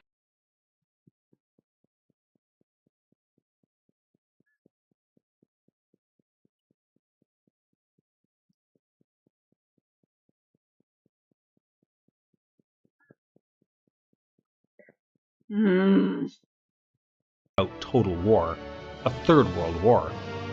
In this nightmare scenario, a mass mobilization of forces in the United States would have to occur. in addition to forces drawn from the recently defeated Germany and the other Western Allies. In order to attain victory, the Allies would have to conquer the large metropolitan areas of the Soviet Union, so that they would be deprived of the manufacturing bases for weaponry and ammunition. In addition, a simultaneous and utter defeat of Soviet forces in the field would be necessary. Either one of these goals was incredibly implausible because even if the Soviets did not just block the Allies' advance outright, the Red Army could easily and swiftly withdraw across Eastern Europe and into their homeland, consolidating defense positions without suffering a major defeat, in effect replicating what it had done to Hitler and his armies. This type of attack would be made even more difficult because the Soviets had already been required to move their manufacturing bases east of the Urals during World War II, and Allied planners now paled at the thought of the enormous distances their forces would have to penetrate, a fact which the appalling state of Soviet roads did not help. Planners also had to anticipate Stalin's possible countermoves, such as invasions into Scandinavia, Greece, Turkey, and more crucially, the oil-rich Middle Eastern countries of Iran and Iraq. It was a combination of this far-fetched operational feasibility, war weariness, and the general lack of public support that made this plan obsolete. We here at the Cold War will discuss what happens next, so subscribe to the Cold War channel and press that bell button to get the updates. We rely on our patrons to create these videos, so consider supporting us via www.patreon.com/thecoldwar. This is the Cold War channel, and we will catch you on the next one.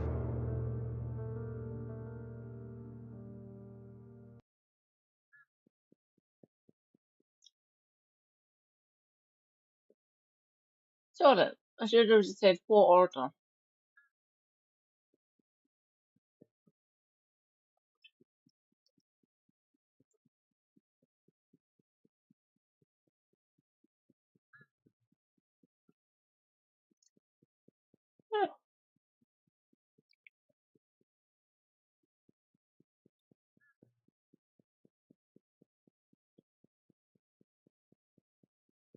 Oh God, it's an hour. Sorry. How is everyone doing, by the way? I will make Oh, no God. opinions of my own in this video, and this is purely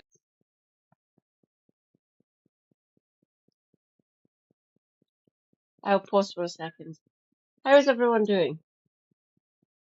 Hello, my lovely 6 comrades. Hope you are doing well. This one is an hour long. I do apologise. It really is quite good, though. Don't feel you have to stay. Self-care is good care. If you need to shuffle off, if you've got other things to do, if you're here in the West, here in Europe, if you need to get to your scratcher, which is code for bed, it's called a scratcher because you.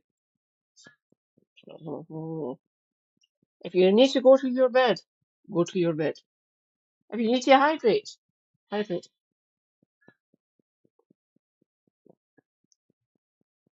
If you need to take your meds, take your meds. There is no obligation attached to this stream.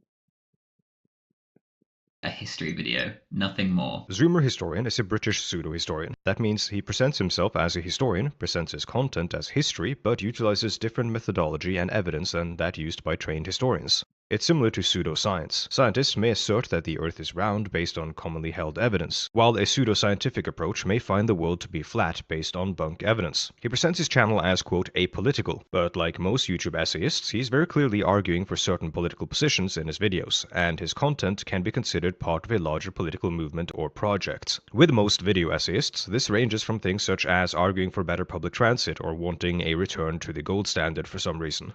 Zoomer Historian's political project and larger political movement is Nazism.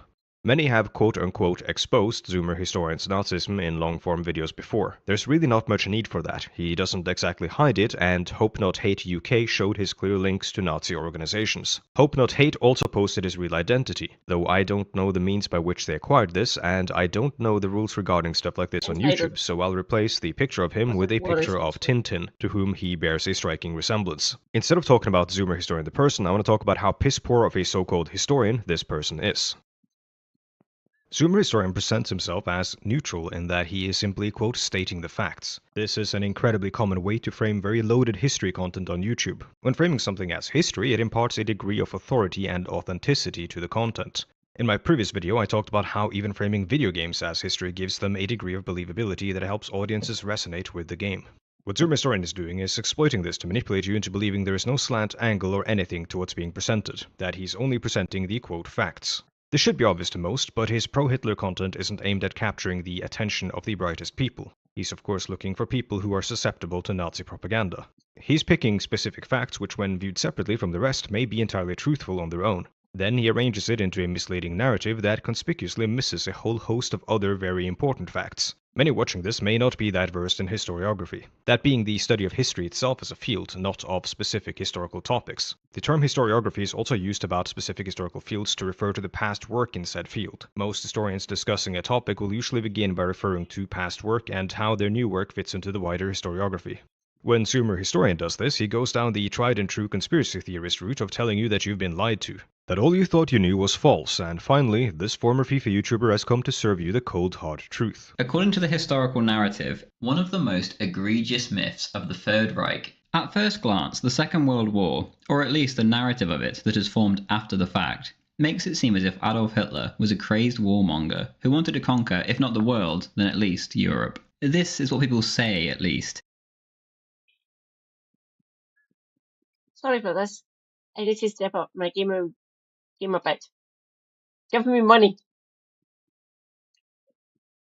If you can, and if you want to, feel free to subscribe on Twitch.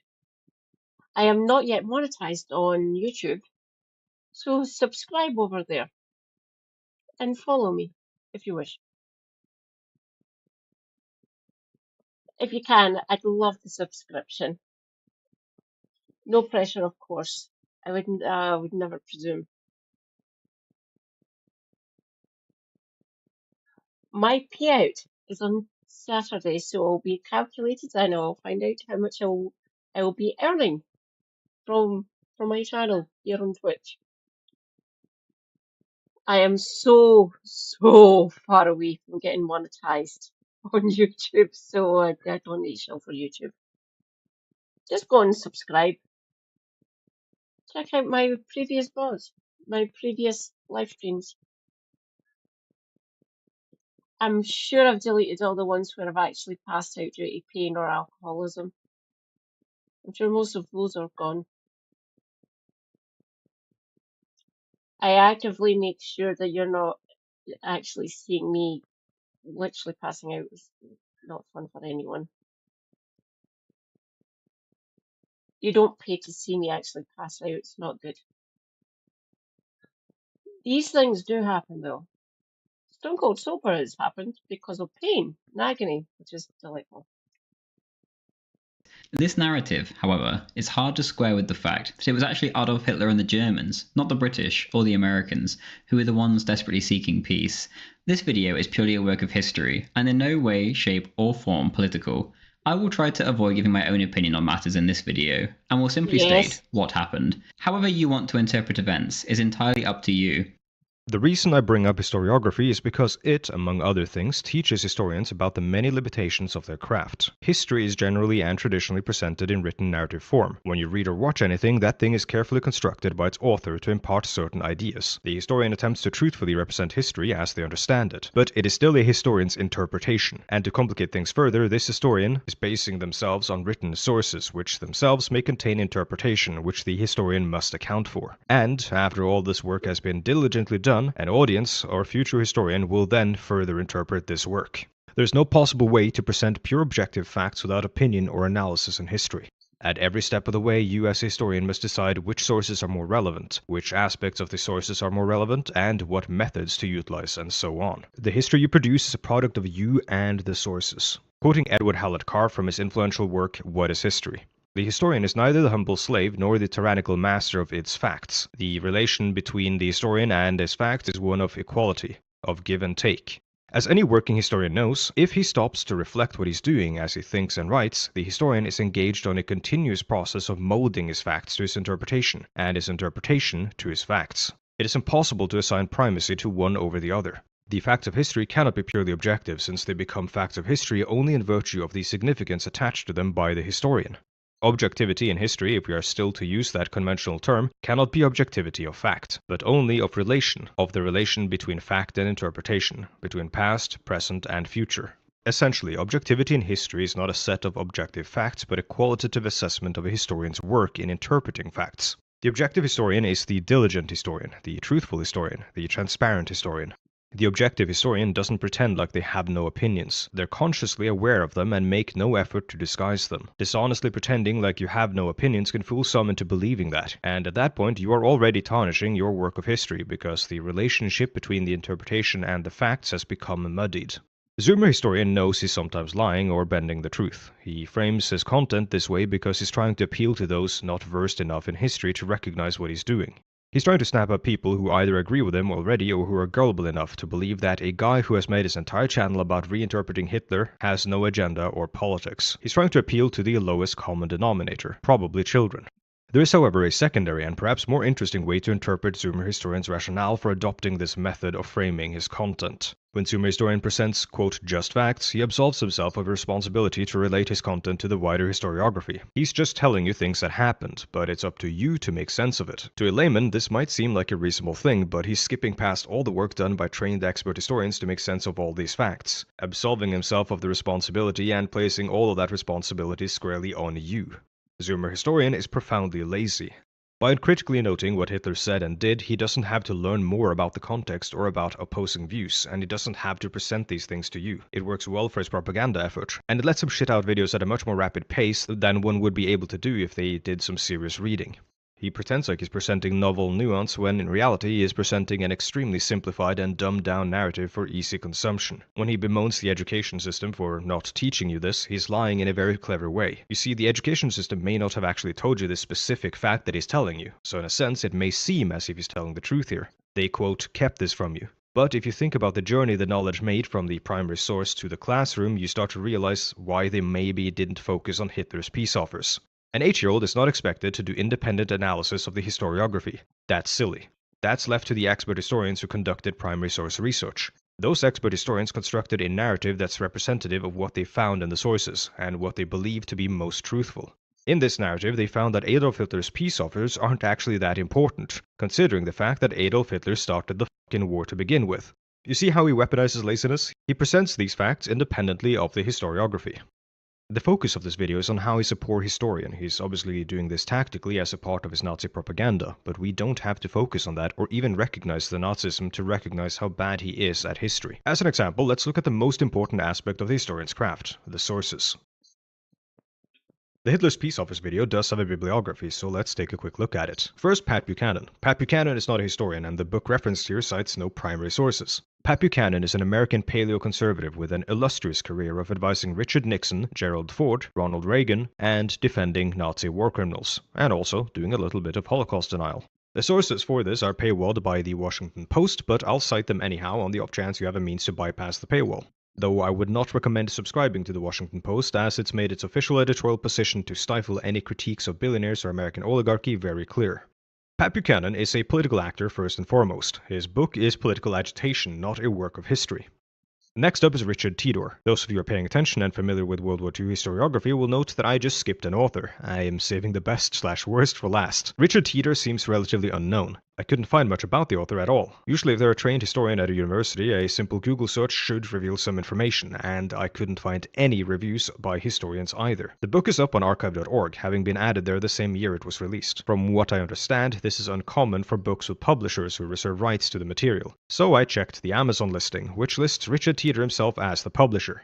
The book is self-published, possibly because Tidor couldn't land a publishing deal because of the content of the book. The book unsurprisingly takes a sometimes ambivalent and sometimes positive view of Nazism. It adopts a largely outdated Sonderweg thesis that sees Germany as having been on a special path of political development that led it to Nazism. Quote, "In Germany, the Enlightened Age evolved differently. The Germans' contemplative, methodical approach led to a gradual integration of liberal values with elements of the old order." You can't see it, but I'm making a jerk-off motion in the air with my hand right now. The book makes no mention of the Holocaust. When discussing the oppression of Jews, it mentions how they were mistreated in Poland in the 1920s. The next and perhaps most important part of this bibliography is, quote, "What the World Rejected, Hitler's Peace Offers 1933 to 1940. That's pretty much the title of his video. Now you might be wondering why the cutoff is at 1940 when the war lasted until 1945. Did Hitler supposedly abandon the idea of making peace even as he very decidedly was losing the war? No, it's because the author was lacking data for the 5 ensuing years, because the book was published in Nazi Germany in 1940 by the head of cultural policy of the Nazi Foreign Office, hardly an unbiased source. Zoomer historians' lack of precise citation of this source is of course also plagiarism. When relying on somebody else's work, you should always credit them and not leave ambiguity as to what work was done by you, and what work was done by the author you're basing your content on. It's fine to slip up and mess up sometimes, I do it all the time, but it's not fine. Hello, I am using Freda. I will say to Freda, I've said before, for his other videos that I've used, to comment on how some of these, especially UK-based ones, YouTubers who talk about this period in time, how they're being disingenuous fucks. Because I know what I got taught, and if they're roughly between either 10 years younger than me or 10 years older than me, and they're talking this stuff, I can debunk them because I know what they got taught. Mostly. Roughly the same sort of education across the land here in the UK. Especially when I was at school, at least, as far as I'm aware. There wasn't too much divergence between Scottish and English and Welsh and Irish education at this point in time when I was at school. So I know what I got taught, so I can extrapolate to a certain degree and actually debunk them, say that's not right.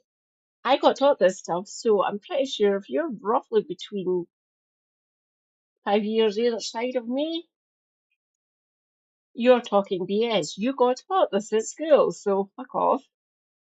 I know what I got taught. I'm sure you probably got taught pretty much the same. This will mostly be an education kind of slant for me tonight for this one. So I can debunk this bastard. I think he's in his late 20s or early 30s, by the way. He's roughly about 20 years younger than me, so he is talking BS. The education has only got better since me. We get taught all of this here in the UK, so he might actually be in his 30s, I think. To consistently avoid doing citations. Finally, this video references 2 books by David Irving. David Irving entered into the popular consciousness when he sued American historian Deborah Lipstadt for libel because she accused him of Holocaust denial. Here's an excerpt from the UK High Court's ruling on the libel case. Quote, "It appears to me to be incontrovertible that Irving qualifies as a Holocaust denier. Not only has he denied the existence of gas chambers at Auschwitz, Irving is anti-Semitic. The content of his speeches and interviews often displays a distinctly pro-Nazi and anti-Jewish bias. The charges which I have found to be substantially true include the charges that Irving has for his own ideological reasons persistently and deliberately misrepresented and manipulated historical evidence, that for the same reasons he has portrayed Hitler in an unwarrantedly favorable light." Quoting David Lawrence of Hope Not Hate. The content of Zoomer Historian's videos is unsurprising given that he has cited David Irving, the disgraced historian and Holocaust denier, as his main influence, describing him as a hero and his books as masterpieces. Irving Books even offered Zoomer Historian a discount to share with his followers, and was described by Zoomer Historian as, quote, one of his 2 favorite publishers, alongside the white nationalist Antelope Hill. I'm not even intending to moralize here. The point isn't to paint Zoomer Historian as a Nazi, it's quite obvious he is. The point is to show that he specifically selects for disgraced historians who have been found to have lied, distorted, or manipulated evidence and sources. Some YouTube historians make mistakes in this regard and unknowingly use sources by dishonest historians, and for some it's a conscious part of their methodology. Next, I want to move on to a more pointed critique of his video on Dresden. But when it comes to the Allied terror bombing campaigns of the Second World War, things are different. A more apt term is strategic bombing. Terror bombing refers exclusively to targets of little to no perceived military value, and we'll get more into this later on. Reading accounts of the people on the ground during the genocide is physically hard to read. I had to stop several times, and it literally made me feel ill. What's about to follow is Zoomer historians' clumsy attempt at building the case for genocidal intent demonstrated by all Allied parties, relying mostly on Nazi wartime propaganda as his source. The charge of genocide, as outlined in the Genocide Convention of 1948, requires intent. We will assess how well Zoomer historian manages to demonstrate genocidal intent on the part of the Allies towards the end of this section. The events are totally glossed over, because as we know, the victors write the narrative. This is the real world, not Call of Duty. In fact, here in Britain, our bombing campaigns were never mentioned in history class. I have lots of UK friends whom I speak to, and I ask them about this. From 4 friends from different parts of the Sorry, Fred, I'll cut you off here just to add a little bit more context. Zoomer historian is talking bollocks, by the way. I know what I got taught. I taught about what we actually done during the bombing campaign enacted against Germany and the Third Reich. Ah, Cool Whip. Hello. Rejoice, Cool Whip has returned. Hi. How goes it? This is Freda, a Norwegian comrade, debunking Zoomer historian, an actual UK citizen. You'll hear his voice. Zoomer historian is a Nazi. Hope not he actually outed him. He actually doxed him. Kind of naughty. Please don't do that. Don't dox anyone like that. Don't actually reveal their location, their actual identities. I'm going to be completely fucking blatant here. I'm glad this person got outed. I will not act on this knowledge, obviously. It is beyond me to actually act out in that kind of manner. I like certain people in society.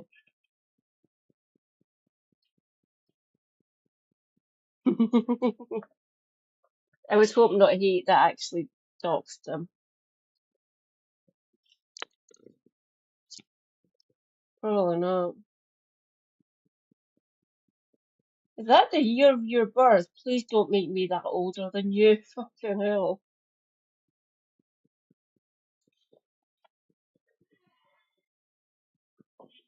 Hello, young thing. If that is your year of birth. I'm 17 years older than you, if that is true. Look. Welcome, welcome.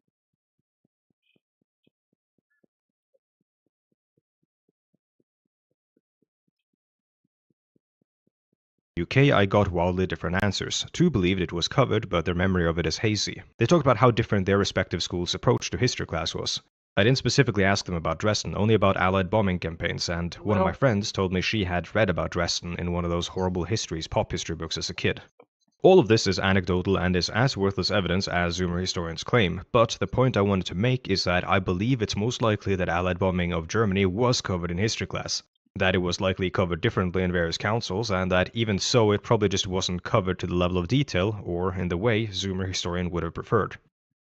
Let's discuss what actually happened, and why it was a uniquely evil and criminal event, the likes of which the world had never seen before. Bear in mind that this sort of firebombing was perpetrated against Tokyo as well, with far worse consequences. Atomic bombs are also dropped on Japan. Germany embarked on a campaign of expulsion and extermination through forced labor and starvation against the peoples to their east. The firebombing of Dresden, while terrifying and horrific, was no unique evil in this conflict.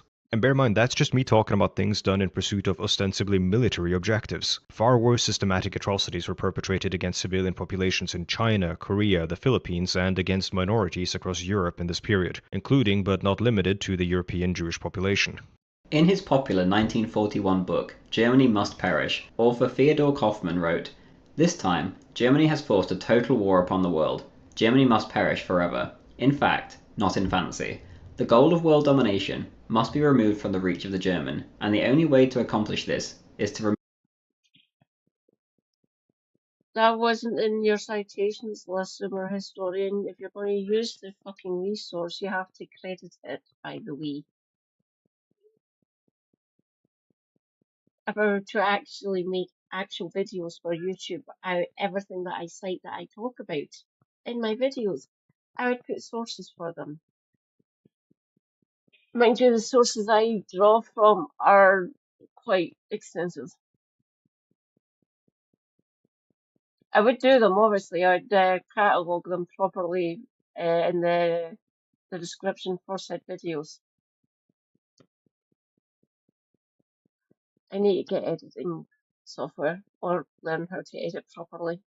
I can edit myself, obviously, but actually physically editing things to make them somewhat watchable, I need to learn how to do that easily. remove the German from the world. At this point, you will probably not at all be surprised to find that Zoomer Historian is leaving quite a bit out of the story. Zoomer Historian asserts Kaufmann's so-called book was, quote, popular. He cleverly leaves out the fact that, for one, it was a pamphlet, not a book, and that it was only popular in a single country. That country being Nazi Germany. Kaufmann wrote in America, but his crackpot idea, to my understanding, garnered little attention in the English-speaking world, but was incredibly well received by Germany's Ministry of Propaganda. Quoting Richard Evans in The Third Reich at War, Kaufmann was an eccentric, to put it no more strongly than that, who had already earned the ridicule of the press in the USA by urging the sterilization of all American men to stop their children becoming murderers and criminals. Nevertheless, Goebbels seized upon this new pamphlet, portrayed Kaufmann as an official advisor to the White House, and trumpeted it as a Jewish product that revealed the true intentions of the Roosevelt government towards Germany. Goebbels made sure to have the pamphlet translated and distributed along the front line. I think it's reasonably safe to conclude that Kaufmann's largest, if not most enthusiastic reader base were not anti-German Brits or Americans, but anti-Semitic Germans. More influentially, back in the US, Henry Morgenthau called for 2/3 of the German population to be killed by starvation and thousands more shot out of hand. He's referring to the Morgenthau Plan, which was proposed in 1944. The document is not classified or secret in any way, shape, or form and can be read by anyone. The plan was not intended to starve the German population to death, and no parts of the plan call for the shooting of Germans. This is nonsense. The plan was not implemented because it was believed it would result in many deaths to starvation as Germany was forcefully deindustrialized. And it should also be remembered that while this plan was never implemented, instead, the opposite happened, with Germany being rebuilt through the Marshall Plan. One of the most influential writers in the Soviet Union, and perhaps the entire world, targeted his propaganda at the average Red Army soldier. He said, "The Germans are not human beings. If you have not killed at least one German a day, you have wasted that day. If you cannot kill your German with a bullet, kill him with your bayonet." The quote keeps going on about killing Germans. He loves to claim these people as tremendously influential without citation. I don't know if Ehrenberg was one of the most influential writers in the entire world, but I think it's safe to say he was influential in the Soviet Union. An important bit of context here is that these writings were published in the Red Army's newspaper after the Nazi invasion of the Soviet Union. This was wartime propaganda aimed at galvanizing the Red Army against an invading army. It is absolutely dehumanizing, but no more than the propaganda issued by Nazi Germany in support of its aggression against the Soviet Union. In 1943, Ehrenberg remarked that this war was, quote, different from all preceding wars. Germany is pursuing two insane goals: the annihilation of the peoples and the annihilation of the human principle. History has not seen any comparable attack on the very essence of mankind. Ehrenberg's deep hatred was partly informed by his reading of the letters and diaries of German soldiers, many of which were then published in order to mobilize the Soviet peoples against the enemy. He believed most German soldiers were primitive creatures boasting of their superiority while really being, quote, profoundly ignorant, blindly repeating all the Nazi claptrap. Thousands of diaries, notebooks, and letters have revealed to us the simple world of these people. But there was another kind, quote, Hitlerites who are indifferent to chicken and boots as trophies, and are ruthless toward others and themselves, whose eyes are aflame with intense fanaticism. These are the essence and meaning of fascism and its so-called philosophy. Ehrenberg concluded Nazism to breed, quote, heartless formal submission to the sovereignty of death. This is why Nazi soldiers are so cruel and sullen. The cruelty of the Nazi soldier, as opposed to the ordinary Nazi's cruelty, is not an act of debauchery or an excess on the part of a drunken gang. but a constitutional part of the fascist Weltanschauung. The cult of death demands bloody and frequently refined tortures. The pamphlet Zoomer historian is quoting was written during the Battle of Stalingrad, and should be viewed in the context of this, not as a call for the murder of Germans cried out in a complete vacuum. Bear in mind that none of this is a so-called objective depiction of every German soldier's character. This only depicts how their character was experienced by Ilya Ehrenberg and the civilians and the Red Army soldiers he corresponded with. It's a source for understanding their feelings towards the German invaders. The Germans acknowledged the existence of Ilya Ehrenberg, and as the Red Army approached German territory, their writings on him became more alarmed. Quote, Ilya Ehrenberg is urging the Asiatic people to drink the blood of German women. This is dated to December 1944. A month later, as Ehrenberg was accompanying the Red Army into German territory, he publicly criticized indiscriminate violence visited upon the German civilian populace, saying it was unbefitting of Soviet cultural standards. Quote, he was reprimanded by Stalin for besmirching the heroic Red Army. To nobody's surprise, Ilya Ehrenberg is a more interesting and complicated character than Zoomer historian depicts him as. At this point, I want to levy another charge against Zoomer historian. His tendentious, deceitful, and simplistic approach to history not only misrepresents history, it also makes history less interesting. It makes history boring. The message was heard loud and clear by the average soldier, and many obeyed to the word. The events that fell upon the German people on the Eastern Front are uniquely horrifying in their own regard. While being careful not to minimize the suffering of civilians in wartime, if that is at all what he's getting at, it's obviously absurd to consider what befell Germans on the Eastern Front as uniquely horrifying or evil. Similar evils had been visited upon the peoples of the Soviet Union as an intentional consequence of the German invasion. The conduct of the Wehrmacht and the SS in Eastern Europe undoubtedly contributed to the dehumanization of Germans that occurred in the psyche of many Red Army soldiers. The German military set the stakes of the conflict, set the terms by which it would be waged, and by the end of it, their own civilian populace paid a horrible price for this escalation of violence. By 1945, the bombing of German cities was nothing new. Winston Churchill had initiated this early in the war by beginning the indiscriminate bombing of population centres. After holding his nerve and not wanting to take part in this horrible game, eventually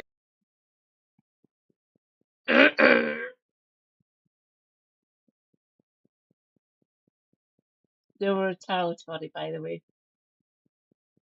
About 4 or 5 days before this raid happened, they'd been bombing here in Clydebank, in Glasgow and Clydebank to the west of me, in that direction.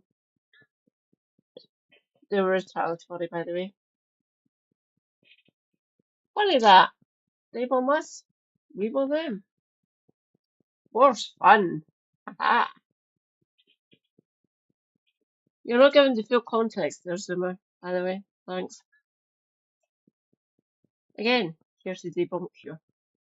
Hitler replied in kind, and the back-and-forth bombing of cities began. Here it's important to note that the first bombing of a major civilian population center in the war was not carried out against the Germans, but carried out by the Germans against Warsaw. After the artillery and bombing had done its job, about 12% of the city was destroyed or seriously damaged. Quoting Frederick Taylor's Dresden, on September 24th, 1,000 German planes devastated the city. The next day, 420. By the end of the second day, 10,000 civilians lay dead within Fortress Warsaw.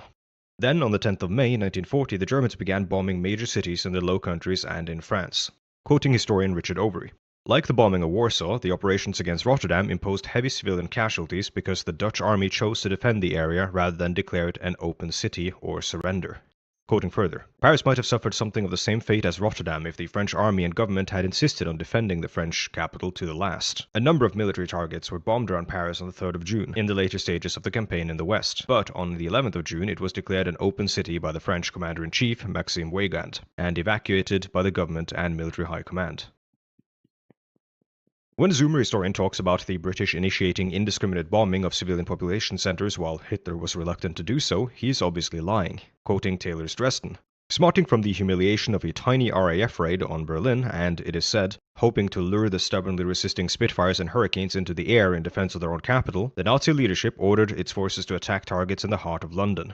The spectacular results of the air raids on British cities in terms of damage and casualties may have bolstered morale in Germany, temporarily alarmed the Reich's enemies, and impressed neutral onlookers, but in direct military terms they achieved little except to infuriate the British people and provoke calls for revenge attacks by the RAF. The British attempted to seek their revenge in August to little real effect, but in so doing granted German propaganda a massive boon, quoting Goebbels.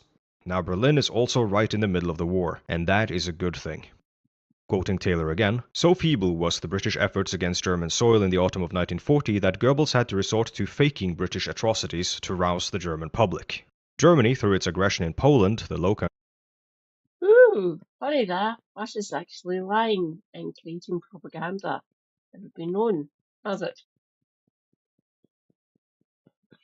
and France was setting terms under which cities either emerged unscathed or suffered the destructive effects of artillery and bombs in this era of increasingly sophisticated air power. The answer was a city that surrenders emerges unscathed.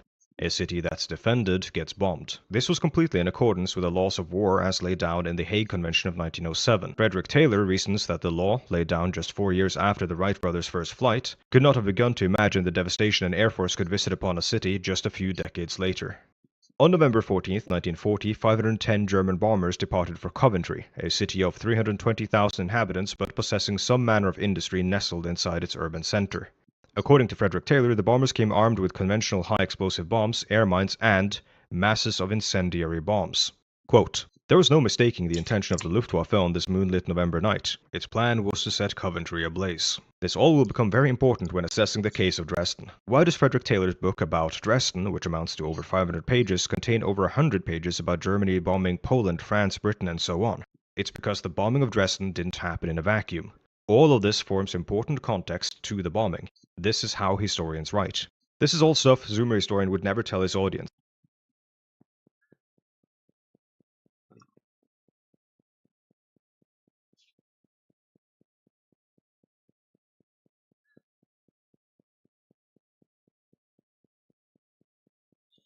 Yeah, I'll keep it play. I need to go for a second. I will be back. I will start the video again.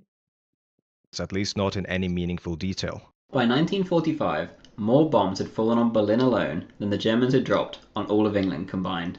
This is a funny bit of rhetoric Why? that doesn't really mean much when you take into account the fact that Germany only seriously carried out a bombing campaign against Britain for about 10 or 11 months. Heavy German bombing of British cities had stopped in early June 1941. That same year, Britain began raids against German cities in an effort to take some of the heat off the Soviet Union by forcing Germany to divert fighters to the west. Then, of course, the Americans joined the war with their immense industrial output. The comparison isn't very productive. Germany's early war bombing effort against England, lasting scarcely a year while possessing no heavy bombers whatsoever, compared to the industrial output of the entirety of the Allies with their scores of heavy bombers, a battered defending German air force, and several years of bombing. Yes, Berlin was bombed severely. A prime example being Hamburg, which was burnt to a crisp by firebombs for over a week straight, resulting in up to 100,000 civilian deaths, and that's just US figures. The lower range is around 40,000 by British sources. I'm not sure what US numbers he's looking at here, but I think he's referencing Operation Gomorrah, which was the incendiary bombing of Hamburg in 1943, which, quote, was the single largest loss of civilian life in one city throughout the whole European war, exceeded only by the 250,000 Japanese killed in the firebombing of Tokyo and the atomic attacks on Hiroshima and Nagasaki. Quote, the cumulative total for Operation Gomorrah calculated by the local police authorities by December 1943 was 31,647. The figure was revised in May 1944 to 38,975, which is close to the figure currently favored of 37,000. That is to say, it is currently believed 37,000 people were killed in the incendiary bombing campaign against Hamburg, not over 100,000. A quote by Thomas Goodrich from the book Hellstorm sums up the scenes rather well. Due to the tremendous heat, some bunkers contained only dozens of log-like shapes, charred and shriveled to only a quarter of their original size. The book and the movie of the same name that Thomas Goodrich co-wrote with its director neo-Nazi Kyle Hunt is not an authoritative work of history. It's a polemic that seeks to expose Allied, quote, war crimes. The quoted section is from page 34 of Hellstorm, but carries footnotes to Middlebrook's Hamburg and Hastings' Bomber Command. Though it doesn't actually concern Hamburg at all, which is what Zoomer Historian was talking about at this point, it's about the bombing of Darmstadt. Either Zoomer Historian made a mistake while plumbing the book for grueling quotes, which is possible because the author of Hellstorm speaks about Hamburg on previous pages, or Zoomer Historian is borrowing a horrible account from a separate event to make another event look more terrifying. Also, Hellstorm cites page 266 of Martin Middlebrook's The Battle of Hamburg for this chilling section, but I can't see any relevance to it on page 266 of the book, and in fact the surrounding pages talk about a very ineffective firebombing raid on Hamburg that caused little damage. There exists a possibility that I and the author of Hellstorm are looking at separate editions of the book, though the release year of my copy and the copy listed in Hellstorm's bibliography is identical, so this shouldn't be the case. So significant portions of this quote that Zoomer reads seems to have no connection to any source. Though again, I am leaving open the possibility that these are separate editions of the book. Surely, even these terror bombers had the heart not to bomb These a things barely do happen, defended by and the way. militarily unimportant cultural centre hundreds of miles from their own front lines, or so the residents of this doomed city thought. The town had These things do happen with different publications of the same book, by the way. That's why actual historians have multiple copies of the same book, because they get printed in different countries at different times. New editions do come out. So, I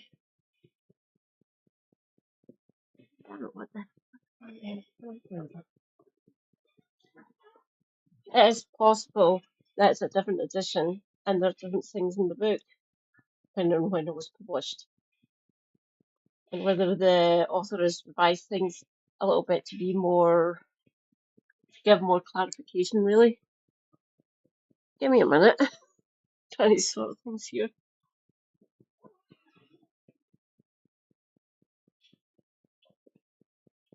That's better. There we go. My feet are up. Taking the pressure off my knees. barely any industry to mention. Quoting the 1942 Dresden yearbook, anyone who knows Dresden only as a cultural city would rightly be very surprised to be made aware of the extensive and versatile industrial activity, with all its varied ramifications, that make Dresden one of the foremost industrial locations of the Reich. Fasching is a German event, kind of like Mardi Gras. It fell on the 13th of February. In all of Germany, celebrations did not go ahead like normal, due to the war, except in one city. Dresden was still in a fit enough state for celebrations to go ahead. Technically true, but technically not. Quote, the city's people, and especially its children, have spent the day celebrating a somewhat toned-down wartime version of Fasching. At 10 p.m., however, the sirens sounded. It was 9:51 p.m., but close enough, I guess. Klaus von Ferentiel, an SS officer, laying injured in a military hospital, missing half his hip at the time, recalls how he felt it simply couldn't be true. Surely, these fellow Christians, these supposedly civilized men of Western civilization, couldn't commit such an obvious war crime. Tons and tons of bombs began hurtling down to Earth. You're talking about an SS officer bemoaning the war crimes of the Allies, dude. Come on. The circus performers for the Fasching festival and their animals were ripped from the face of the earth. Beyond his consistent lying, I have no cause to doubt that most of the devastation Zoomer historian describes is somewhat representative. However, this part just is not true. Quote, the circus air raid warden could nevertheless proudly report that no one who stayed in the circus building had died as a result of enemy action. Of the staff who perished, all were either with the doomed animals on the bank of the Elbe during the second attack, or had set off for home after the first raid. They died at home or were killed in the streets, like so many other Dresdeners. The account reproduced in Taylor's book only mentions the tigers perishing in the fire, no other animals, though it does mention that some horses were wounded. Circus staff did die, but not from bombs hitting the circus. They died because they were in Dresden. The city had no anti-aircraft defences to speak of. This is often brought up, and I'm not quite sure why, because Dresden being undefended wasn't because of its lack of military importance. In fact, it was heavily defended in the past. It was barely defended because Germany, having been fighting a losing war for arguably around 2 years at this point, no longer had the means to defend itself adequately. On October 7, 1944, less than a year before the Dresden firebombing, the Allies carried out bomber raids against oil processing plants in central and eastern Germany. Weather complicated the bombing raid, causing many bombers to not find their targets. Under such circumstances, mission come with secondary targets. For the 303rd Group of B-17 bombers, this meant they would either proceed towards Dresden or Zwickau. Its commander chose Dresden, with the rail yards as their target. They were greeted by, quote, moderate to intensive and accurate flak. Flak is a colloquial term for anti-aircraft artillery. That is, military defenses against aircraft. In other words, Dresden was very much a defended city. Of the 30 B-17s in this flight, 10 suffered substantial damage from anti-aircraft fire. That is 1/3 substantially damaged, hardly undefended. Over time, however, the flak in Dresden was depleted or had been withdrawn to defend other targets. The city was supposedly defended by 20mm light anti-air, but this hardly amounted to much. But Allied planners could not have known that this would be the case by February 1945. Neither could they have known that the Luftwaffe would send up no fighters. It wasn't until the first Mosquito heavy fighter went down to 2,000 or 3,000 feet to drop flares to mark the aiming point that pilots became aware of what they apparently had suspected for some time. that Dresden was undefended by anti-aircraft artillery. Dresden should have been defended. It was a city of strategic importance due to its industry and the presence of the rail junction. But because of the dwindling resources of the Reich at this point in the war, it was not.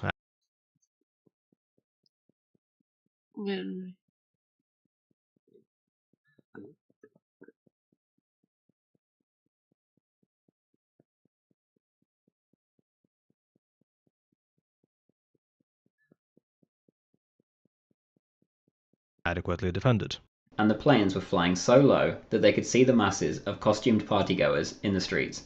This one is absurd for a number of reasons. The bombing took place after 10 p.m. in February. On the 13th of February, the sun sets around 7 p.m. in Dresden, with twilight occurring somewhere between 5 to 6 p.m. depending on your definition of twilight. This is all according to timeanddate.com. As I've already mentioned, the bombers needed advanced aircraft to drop flares to mark their aiming points, and we have recordings of the bomber crews searching for the flares. In terms of bombing altitude, 49th Squadron, described as going in relatively low due to the absence of flak, was bombing at an altitude somewhere between 12,000 feet and 13,500 feet. I want you to imagine what you'd be able to see at an altitude of 12,000 feet at 10 p.m. at night. Now, knowing that Zoomer Historian had brought up Hellstorm, I decided to look into it. I found the passage that I believe he read for this section, but I can't be sure since it doesn't do citations. It's on page 107. This is also seemingly where he got his anecdote about everyone in the circus being blown to bits, which didn't happen, and Hellstorm cites nothing for this particular claim. It also claims the night was, quote, bright as day, but I have no idea how or why that would be, prior to the firebombing at least. I have not seen any source describe the moon as particularly bright or the skies as cloudless. I tried to find a reason for why the night could have been, quote, bright as day, but could not find one. However, as I said earlier, the night could have been bright as day after the bombing. The first instance of that turn of phrase in the book is used by an eyewitness account to describe the scene after the city was set ablaze, and later to describe the brightness of a marking flare that landed close to someone's house. The author of Hellstorm thereafter transforms the meaning of it to apply to general visibility conditions for the bombers. After about 3 minutes of describing the horrors, focusing quite a bit on zoo animals, he gets to the second wave of bombers. The terrified voice of the announcer blared out over the few radios that still functioned, telling everyone to get to shelter, and that another wave of bombers was coming. Over 1,000 Allied bombers came flying overhead, low enough to see the masses of dead. In total, more than 1,000 bombers would hit Dresden, but the second wave consisted of, quote, more than 550 British bombers, though only 525 aircraft arrived at the target. He once again says they bombed low enough to see the dead, which once again is doubtful, considering this wave bombed from even higher than the first at 20,000 feet, and into the smoke billowing from the fires of the first raid. Though I should note that Mackey, which is an older source and possibly not an expert one, claims that one bomber went below clouds at 8,000 feet. Whether or not he could have seen anything at that altitude I can't say, but many years later he claims he did. Though I should note that being able to distinguish individuals but not the aiming point marked by illuminating flares, which according to eyewitnesses burned bright as day, seems strange. Though there may be factors at play here which I could not find in the sources. Quote, despite illuminating flares, the smoke from the fires rendered it impossible to identify the aiming point with certainty. Over 1,000 bombers dropped not only the usual payload of bombs, but thousands of incendiary bombs. These bombs were timed to land and fall amongst the debris into every nook and cranny. They had deliberately flattened the city hours earlier so that they could now drop these incendiaries to cause the maximum amount of death. The city went up like a tinderbox. Zoomer Historian gets confused about what happened and claims the first bombers dropped high explosives to turn the city into rubble, and the second wave dropped incendiaries on the rubble. This is not what happened. Both dropped a mix of high explosives and incendiaries. In fact, the first attack was so effective at lighting the city on fire, it provided two challenges to the second wave. One, the smoke clouds were far more intense than any cloud cover would be that night, and two, the target was already in flames. So the bombers had to quickly make a decision to have their marker planes mark new targets, so as to not just drop bombs onto the exact same spots, effectively wasting the entire attack. This meant the attack was less concentrated and less coordinated. It also led to Dresden becoming the greatest area destroyed in a single night. Quote, it was squadron leader de Wesselo and wing commander Legoud's joint decision, as the second wave surged towards Dresden, to abandon the designated aiming point and bomb outside the already burning areas of the city, which turned the raid into a byword for slaughter. Their move doomed not only large areas of the residential suburbs, but also the great gathering places of the homeless and the dehoused. Taylor here explicitly says that this decision turned the bombing from any other into something perceived as far more brutal. Let me read a very important section of Taylor's Dresden to you. It now seemed that the British were bombing the dispossessed and the homeless. The park, the zoo, the lodges, exhibition buildings, and restaurants were all sacrificed to explosion and flame. This was starting to look like sadism, and that would be the view of many observers after the war. To the aircrew, most of whose knowledge of the cityscape of Dresden and its amenities was at best cursory, the evidence is that it just looked like an area that needed to be bombed. There was no special sadism at work here or deliberate plan to maximize human suffering. The bombers were of course aware of the human cost this raid would have, this was war, but they did not have intimate knowledge of circumstances on the ground, and did not take measures intended to maximize suffering, as Zoomer historian implies. In fact, when A for Able came in for its bomb run, instructions as to where to bomb ceased, presumably because of the discussion of the ad hoc plan between the planes in charge of the bomb run. So the bombardier for A for Able made a decision, assuming wrongly that the lead bomber had been killed. Quote, I told Dig to turn to starboard to the south of the city. He swung the aircraft away from the heart of the inferno, and when we were just beyond the fringe of the fires, I pressed the bomb release. I hoped the load would fall into open country. I couldn't forget what we had been told at briefing, or the old newsreels of German dive-bombing atrocities. Another tail gunner, part of a rookie crew on their first mission, said, So this is trial under fire. We did it. We have almost completed our first trip. There is no jubilation from the crew, not even a slight hurrah. Allied pilots after the war spoke of how they could literally see women, children, dogs, and all sorts moving below on the streets as they dropped their bombs on them, and how terrible they felt afterwards. However bad they felt, it changed nothing. It's at this point, when Zoomer historian is plagiarizing Hellstrom once again, that I could find his source for Allied pilots being able to see people down below. It cites McKee again. It's a passage on page 183. It's the Wesselow's own recollection of events. He's unsure of some of the details, like the position of the industrial areas in relation to where he was at the time, or the position of the actual smoke cloud from the city. He does recall seeing people in the street. He said, quote, All these raids were pretty horrifying though. The local parks were a scene of total death and destruction. The RAF knew that the civilians would flee to these open spaces to escape the flames, so they hit the parks particularly hard to kill as many people as they could. As I've explained, this wasn't the case. We know what the plans were for Dresden. We also know that the bombs of the second wave fell where they did due to an ad hoc decision made purely on the basis of dropping bombs in other location than where they had already fallen. These bombs were dropped outside of where they were originally planned to drop.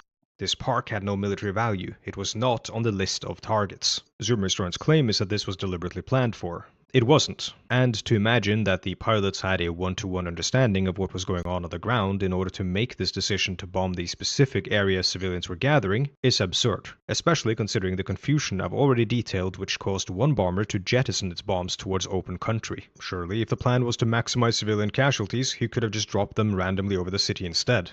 The survivors began to assemble in whatever open spaces still remained. Individuals became a mass as they all trudged along towards the bombed out main park, each person injured in their own unique way, but just relieved to be alive. The relief didn't last long. The air raid siren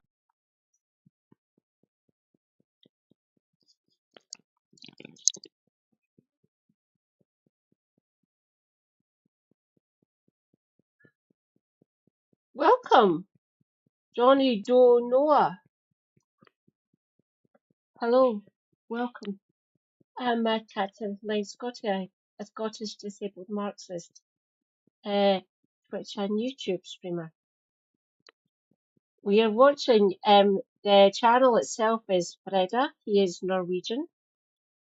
He is a historian. He has a degree. He is good. We are debunking Zoomer Historian, who is a UK-based, basically fascist, essentially. Hitler and Third Reich apologist, for all intents and purposes. And he lies. He obfuscates or manipulates the truth and historical evidence. Zoomer Historian is not worth watching. I watch him to debunk him, like so many other leftists do. So fuck it, why not? Chaos reigns. Welcome in, welcome in. Yeah, it's a World War II video.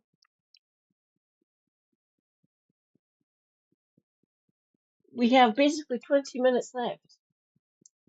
Then we can go on to something else if you wish. Sirens blared again, Never and seen a a mass of Northern US Light. fighters came swarming from the sky, Welcome opening home. fire at the masses of Hello. refugees, tearing them to pieces. They hit them in the parks, they hit them in the columns fleeing the city, they hit them everywhere they could find them. One even deliberately targeting the last living giraffe, as well as others like deers and other animals at the zoo. This is my favorite part of Zoomer Historian's video because among Attention all the needed. insane stuff he says, this is the most deranged. Especially the part about a fighter plane deliberately trying to kill a giraffe. This never happened. McKee's book seems to uncritically repeat eyewitness accounts claiming this, and so does Hellstorm for obvious reasons. This is why I earlier in the video said McKee's book may not be an expert source, and pointed out that it's quite old by this point. Over 40 years old. Frederick Taylor addresses this myth in Appendix A of his book. Taylor has traced the myth to a post-war German report from 1952 by a writer named Axel Rodenberger, published in a pop magazine called Das Grüne Blatt. I probably messed up that pronunciation. However, what really brought the myth to the fore was the international bestseller The Destruction of Dresden in 1963, by none other than the man proven by a UK High Court to have deliberately misrepresented and manipulated historical evidence, the Holocaust denier David Irving. Now, I want to apologize ahead of time because I want to devote significant time just to this strafing myth because it's very funny how wrong Zoomer historian and David Irving are. As funny as discussing lies about a grim event such as this can be anyhow. I'm going to put up a ticking counter showing how many times the base assumptions of this myth are contradicted by simple documented facts. First, Irving embellished an already existing mythical tale by the first communist prime minister of Saxony, published in a book that was, quote, half a serious attempt at history, half an anti-Western rant. Irving alleged, among other things, that a choir boy was killed by strafing. This choir boy was killed by British bombs in the second British night raid, which we've discussed. This was before a single P-51 had taken to the air. He cites a police chief who was reporting what he was told, which we know to be erroneous as the police chief says strafing was observed on every raid, including the British raid, which Frederick Taylor says was, quote, an impossibility given the circumstances. David Irving claims the American strafing attacks were carried out by the 20th Fighter Group. Quote, he goes on to recount how simultaneously with the end of the American attack at 12:23 p.m., the 37 P-51s of the 20th Fighter Group's A Group hurtled low towards the city. The 20th Fighter Group was engaged in an American raid against the city that ended at 12:23 p.m., a raid against Prague, 80 miles away from Dresden. The Dresden raid ended at 12:31 p.m., not 12:23 p.m. Irving alleges that while strafing trucks full of refugees, a P-51 flew so low that it crashed into a wagon and exploded. Quoting Taylor again, it is quite true that a Mustang of 20th Group was lost in this way. We even know that the aircraft in question was flown by Lieutenant Jack D. Leon. The problem is that the place where the pilot met his fate was near Donauwörth, in western Bavaria, approximately 210 miles from Dresden. He was killed as he was attacking a vehicle carrying a Wehrmacht colonel, not refugees. Quoting further, no pilot from any of the escort groups died or was lost over Dresden itself. Irving does not refer to any other documentary evidence for the activities by fighter aircraft from groups that were actually at Dresden. The park that Zoomer historian refers to, I believe, is the Grossergarten. Günther Kannegieser's friend was in there, and Kannegieser said, quote, and he saw no low-flying fighters there, and we both knew what a strafing attack looked like. Policeman Werner Ehrlich was also in the same area and 40 years after the event said he dodged an incendiary bomb, but, quote, no actual shots. And also, quote, I heard nothing in my official capacity about all those low-flying fighters that are supposed to have done for all those people, allegedly heaps of them. Quoting Taylor, there is no documentary information whatsoever in neither the American Army Air Force documents available, nor, perhaps more significantly in German accounts originating at the time, are such daylight strafing attacks mentioned. David Irving alleges that the A Group of the 20th Fighter Group, which we already mentioned wasn't actually there, had orders to strafe targets of opportunity, including locomotives, trucks, and such. He provides no evidence for this claim. In fact, the official orders given to the fighters who were escorting the bombers at Dresden are available for all to read in the National Archives in Washington. Every attempt will be made to conserve gasoline. Any strafing will be done on withdrawal, at group leaders' discretion, if no EA have been encountered, that is enemy air, or are expected. Only A groups will strafe. Airdromes will not be strafed. Now, this seems like it leaves open the possibility for strafing to have occurred, but we know what sort of strafing this group actually carried out. Quote, the group had one squadron in combat over Dresden, no enemy aircraft seen by other groups. A groups went to deck for strafing on withdrawal. This will need some explanation. On withdrawal means after the fighters have finished their escort duties. This means when the fighters have accompanied the bombers back from Dresden towards an area where no enemies are to be expected. The fighters' job was to keep at altitude in proximity to the bombers and to keep up, so as to be able to head off any fighters come to intercept the bombers. A fighter cannot combine this duty with strafing at ground level 20,000 feet below. So the fighter would accompany the bombers until withdrawal, which could happen 30 minutes or 2 hours after the bombs had been dropped, quote, depending on the perceived level of continuing risk. There are actually documented strafing attacks by the aircraft that went to Dresden, but all of those occurred over 100 miles west of Dresden after withdrawal, as instructed in their orders. You might say that the Allies simply covered up their atrocities, but this is unlikely because a potential war crime is literally documented in these reports. A pilot admitted to firing on a hospital train by mistake, because he at first could not make out the red cross on the roofs of their cars. Presumably he did not make a second pass at the train once he became aware of this. Dr. Helmut Schnatz witnessed the bombing of Koblenz as a boy, and also witnessed low-level strafing. He went on to write authoritative articles on the air war in Germany and became fascinated with the often quite glaring contradiction he found in the accounts of air attacks. After 10 years of research, Dr. Schnatz came to, quote, unmistakable and convincing conclusions, according to Taylor. Schnatz's conclusions are, there were no orders for the fighters to launch low-level strafing of Dresden. Even had this been so, documents regarding the precise course and duration of the operation indicate that no time could have been taken out for strafing over the target. The swift declaration of the all clear by the air raid authorities in Dresden, less than 15 minutes after the last bomb was dropped at 12:31 p.m., indicates that there could have been no additional air attack once the bombers had gone.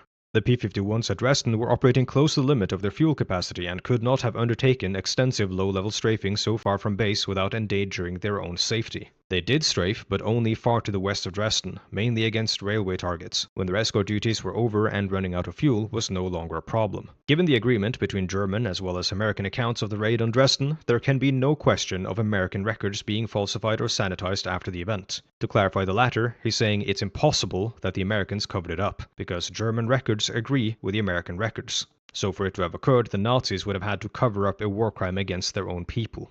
Strafing did not occur at Dresden. There are numerous reasons why eyewitness accounts allege that it did. Incendiary canisters falling from the sky may take on the appearance of tracers. American and German fighters would likely have chased each other low, as they traded altitude for speed to evade each other's gunfire. Some may have mistaken the mosquitoes who were dropping marking flares for enemy fighter planes, coming in for strafing runs. Most of the people in Dresden had never witnessed a strafing attack up close, and many had just experienced many traumatic hours after the nighttime British bombing raid, followed by a new daylight American bombing raid. It's easy to mistake one thing for another in this sort of situation. As covered, the witness accounts of what happened at Dresden are incredibly contradictory and must therefore be compared to documentary evidence and expert analysis. It's at this point when historians equipped with a more complete overview have the terrible job of overruling the direct testimony of survivors. It's not something historians find pleasant. Though the survivors were never fired at by P-51s, they experienced the moment as such, and the way they experienced the traumatic bombing of Dresden is nonetheless valid, and an important source for understanding wartime trauma. The point of arguing against this myth is not to minimize the experience of survivors, but to correct the historical record. These are two separate things, though sometimes informed by one another.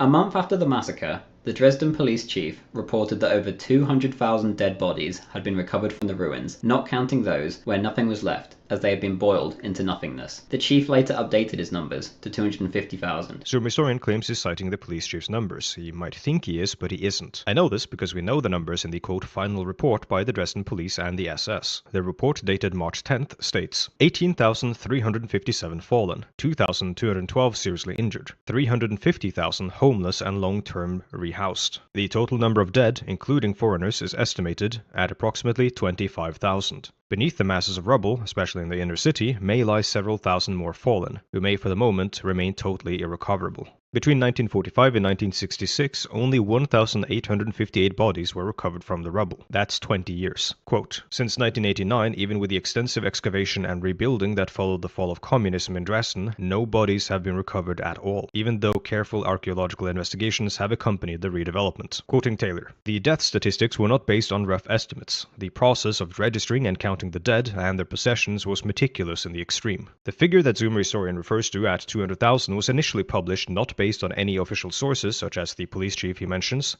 but were published in Svenska Dagbladet, a Swedish magazine. So why does Zoomer historians say these were the numbers of the Dresden police? Taylor says there is a good reason to believe that in March, extracts from the documents by the Dresden police and the SS were leaked to the press. However, the document had been altered. The revised number of dead after the It final had been, report, yeah. which now numbered at 20,204, was somehow, in this leaked report, revised to 202,040. The police's initial estimation of total dead went from 25,000 to 250,000, and the number of corpses incinerated in the Altmark at 6,856 went up to 68,650. Those with keen eyes may notice that every single figure suddenly acquired an extra zero. That's because these documents were leaked to the press by none other than Goebbels' propaganda ministry.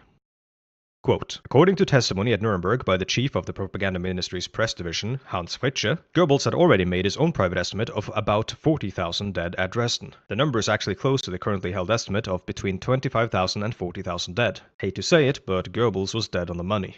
So how did the numbers actually get to this point, and why does the myth persist so strongly? Once again, Taylor addresses this in one of the appendices of his book. In 1952, Axel Rodenberger published Der Tod von Dresden, in which he compiles hearsay, his own observations, and excerpts from Goebbels' propaganda into something that ends up at a figure of 350,000 to 400,000 dead, based on a quote official report that nobody has ever seen, except supposedly him.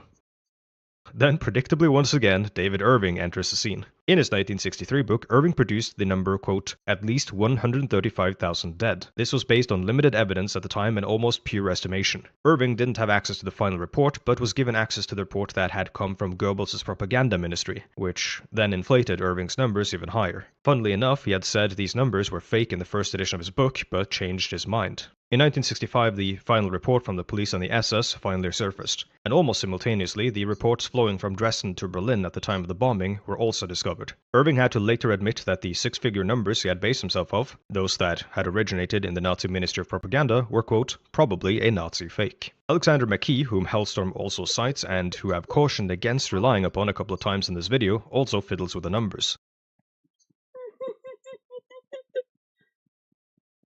Fascists using propaganda and statistics to further their campaign. Who'd have thunk it? Not that I know anything about that living here in the UK. Perfectly normal island where things are going swimmingly. Seriously, how do we... too much narrative. And far too many fucking bastards. We used to deal with them, really. Just a thought.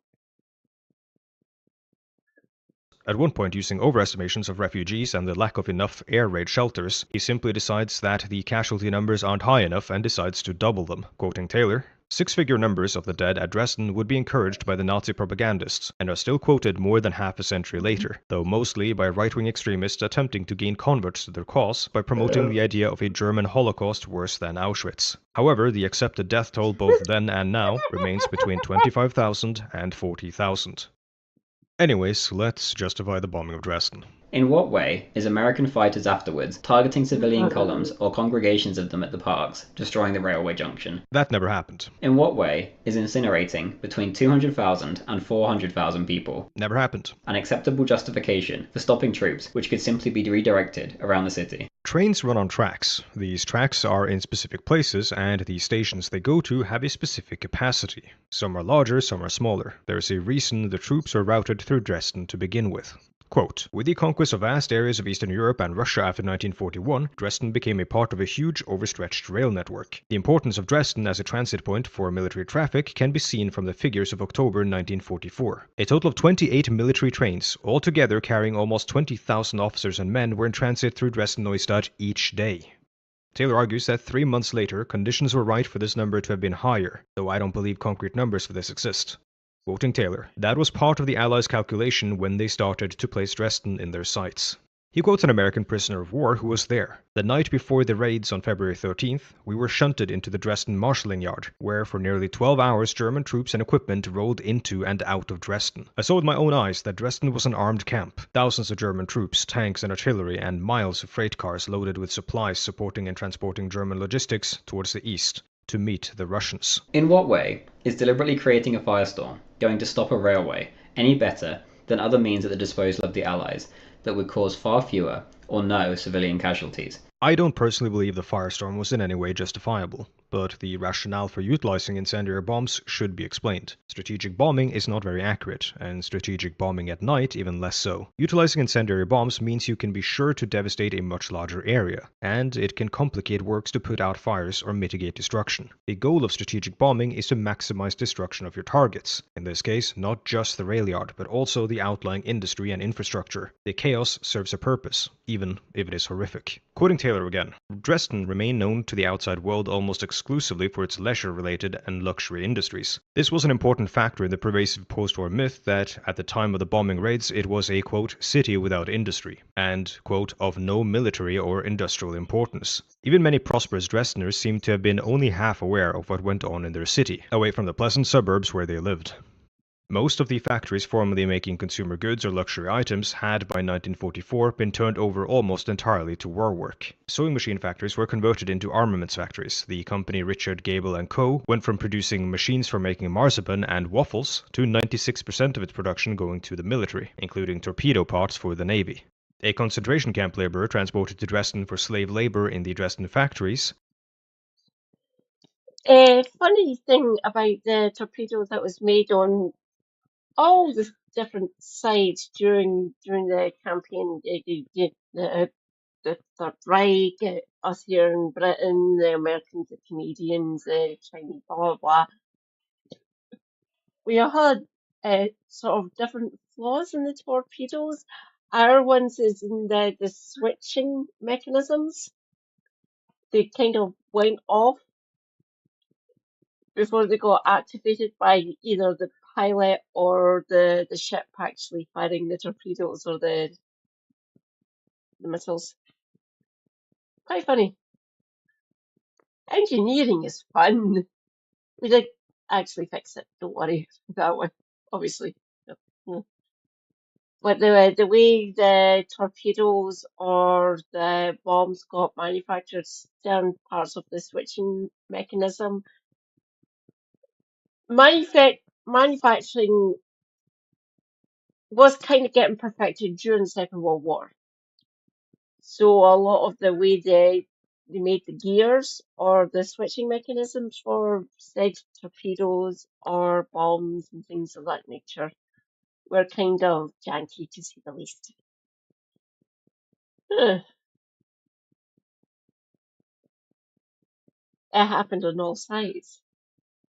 Another bit of clarification Sumer historian doesn't really give. These things happen. War is fun. Engineering is fun. These things happen. They get overcome, obviously, but there is still kind of flaws that happen during the manufacturing process to this very day. Who do you think that? Planned obsolescence, anyone? Is that a thing anymore?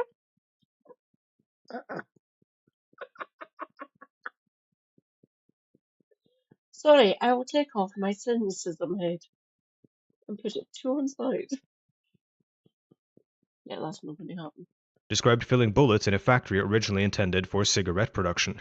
These are just some of the examples of the many ways factories were converted for armaments production in Dresden. Both Dresden's industry became more important and its position as a transport junction became more important as the war went on. This made Dresden an obvious target for Allied bombing. In fact, 1 month prior to the bombing raids, Heinz Guderian, the chief of the Army General Staff, had secretly classified Dresden as a military strongpoint. Heinz Guderian was seen as a visionary. The British government at the time actually read his book because apparently this man is an expert in tank warfare and military campaigning as a whole. Funny that. In some ways, some nations are still using Guderian's tactics and the way he so eloquently explained. They're still getting used. After a fashion, really. Funny enough, fascist rhetoric and fascist tactics still exist to this very day. It really is quite sickening. I'm here to debunk it, or at least get it fucking stopped. Chances by lowly Scottish Marxist. You're my own. No chance. As a group effort? Quite possibly. We will find out. The further we go down the S-bend, the more likely it is. Here, Starmer, heed my words. You've not got much longer left in office. General Adolf Strauss had been put in charge of setting up a defensive line running straight through Dresden to force the Red Army to spend the lives of their soldiers in costly house-to-house fighting throughout the so-called City of Art. The city was, quote, intended in late Hitlerite Gotterdammerung fashion to be defended to the bitter end. Though the incendiary bombs were of course dropped by the Allies, part of the responsibility of the death toll in Dresden must also be placed on the authorities, as Dresden was woefully under-equipped with bombing shelters. The Nazis designated Dresden as a strong point without giving it air defenses or bombing shelters to protect its civilian population against what would inevitably be the result of such an action. Now, in terms of what effect the bombs actually had on its intended targets, the bombing had greater perceived effect than Allied planners had anticipated, as evidenced by the fact that the second wave of night bombers had to improvisationally select a new target for their bombs, because the first wave had unexpectedly been enough to devastate the target of the raid. Of course, the firestorm was still raging, and daytime aerial photography hadn't yet taken stock of the damage, so they had no way of knowing what real effect the raid would have had at this point. Among expressly military targets that were destroyed, only one was important. The Wehrmacht's main command post in Dresden was totally annihilated, taking with it every enlisted man and officer inside. Many military hospitals were also destroyed. Very few soldiers were killed as they were confined to barracks, and the barracks by the river Elbe had emerged unscathed. Almost 200 factories were damaged. 136 of these were seriously damaged. 41 of these were mentioned as important for military production. 21 of these experienced 100% production stoppages as a result of the bombing. Quote, the effect on armaments production must have been enormous. Disruption did not arise from damage to the factory buildings alone. Death of workers, damage to their homes and to essential infrastructure, including transportation links, also played a vital part in drastic reductions in productivity. It feels wrong to promote my Patreon, or anything else, as I normally would, at the end of the video. It doesn't feel wrong to promote my Patreon at the end of this video, where I correct the record on falsehoods spread by a Nazi YouTuber. So if you like this video, want behind the scenes content, early access to videos and such, or just want to support what I'm trying to do, please check out the Patreon linked below. In conclusion, in addition to Zoomer Historian being an out-and-about Nazi, he is profoundly lazy. His plagiarism of neo-Nazi authors is a part of his weaponized laziness. If you cite a really bad source, it's very easy to look at that source and know your argument probably sucks. If you're lazy and cite no source, it's a lot harder. Zoomer Historian is a terrible historian who lazily and uncritically regurgitates any source so long as it's signed by a fellow Nazi. Zoomer Historian is also a coward who hides behind a thin veneer of false objectivity. I like to think I'm not a coward, so I'll offer my take on the bombing of Dresden. The tremendous civilian casualties and complete destruction of Dresden represents one of countless tragedies in the course of the war. The bombing of Dresden followed a pattern of escalating attacks against civilian population centers started by Nazi Germany, and was in line with how war was conducted at the time. However, there is debate whether or not it represents a war crime. That is not for me to say. However, the way in which the bombing was carried out should be critiqued. An ad hoc decision to change the bombing location at night to ensure maximum destruction seems to me, in hindsight, irresponsible. And we know now that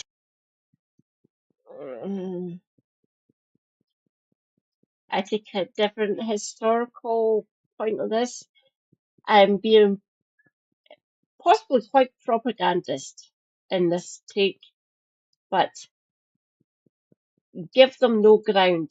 If you have to do this, if you have to commit these atrocities to stop the fascists, I will give them a little bit of cover. Don't get me wrong, it still fucking sickens me that this stuff had to happen to stop fascism. It does, it truly hurts me. But to stop it from happening again, damn it, I don't want. Half of me would say, fuck it, yes, needs to be done, fuck them all. If these people are not calling out the fascism that's actually happening in their countries, feel free to call me out on that, by the way. You have every right to. Freedom of reply, freedom of speech exists on this channel for a reason. I will not slight you in the I will reply obviously because of the way the world is currently looking and operating right now. I'm getting a little bit more hardline. Let's put it that way. I won't go completely hardline. It's not in me to be that hard, that actually blatant. And physically, I don't think I'd be able to do it, or psychologically either. I see it as a necessary evil. Again, yes, might be a hypocrite. These things have been done to civilian populations throughout history for the might of the few. As always, funny that. Doesn't matter whether it's feudalism, divine right of kings, or neoliberalism or fascism. These things need to be combated.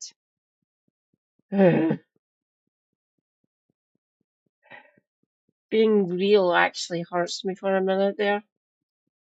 These things have to be taught. Again, feel free to call me out. Clip me if you wish. Feel free to take me out of context. Strategic bombing was not nearly as effective as the Allies had hoped it would be, which begs the question, was it worth it? I won't condemn the bombing of Dresden, but I will criticize how the Allies went about it. Dresden by no means had to earn the dubious moniker, the largest area destroyed by aerial bombing in a single day. Quoting Major General Frederick Lewis Anderson, commander of the 8th Bomber Command in the European Theatre of Operations of World War II. The air gives uncurbed bestial instincts a wider field of expression, leaving only humanity and common sense to dictate limitations. All of us have seen the result of air power as used by the beast. To one such as he, any horror is justified so long as his end is accomplished. But he fails to realize that even his purpose could be better accomplished if he used methods which are more efficient and which happen at the same time to be more humane. In the period. Zoomer Historian ended his video with a quote by Arthur Harris, and I will too. But first, I want to briefly tell you about the first building of Dresden to be set ablaze in the period. Quote, on November 9th, 1938, a group of SA men broke into the synagogue even before the main mob arrived, scattering gasoline and setting alight the interior, with its rich hangings and wooden furniture and fittings. The firefighters rushed toward the still fresh conflagration, only to find themselves barred from quelling the fire by a ring of SS and SA thugs. By morning, what had once been the largest synagogue in Germany was a collection of smoking ruins. Finally, I want to quote Arthur Harris's famous whirlwind speech. Quote, the Nazis entered this war under the rather childish delusion that they were going to bomb everyone else, and nobody was going to bomb them. Zoomer Historian represents a growing problem on History YouTube and on social media in general, of far-right actors allowed to spew their alternative narratives unchallenged and unmoderated, often aimed specifically at children and those who don't know better. If you'd like to support my work challenging this sort of stuff on YouTube, please subscribe to my Patreon. And special thank you to the patrons at the $10 tier. Pencil, Lolo M, Alice D, Vishire, Jordan M, and Monday's Last Brain Cell. Thank you all so much, and thank you for watching. We're not at the IP when I thought we were. I think we are now. Or we're past it. Cleveland, hold formation. Release on my command. Out. Oh, when are we releasing, man?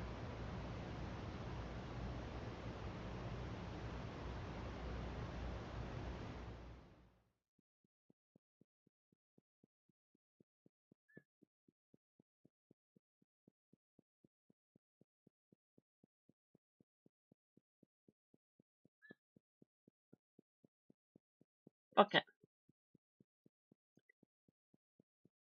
Let's see.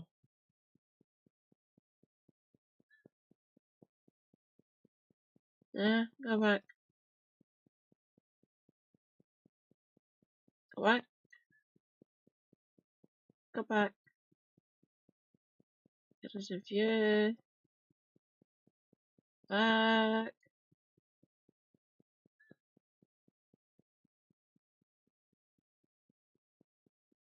One of the most egregious myths of the Third Reich is that those who did not have blonde No. buckle up, chat. This one is a wild one. I think this may be one of the most car crash interviews I have seen in British politics in all of my years of making content. And by all of them, I mean like...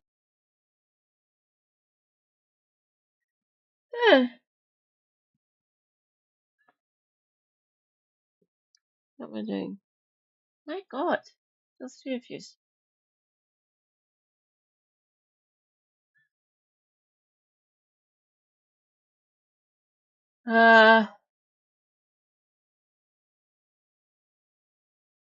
Let's have some music, actually.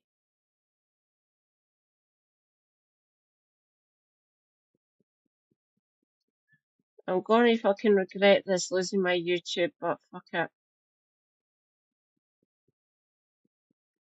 You never know, I might actually be careful.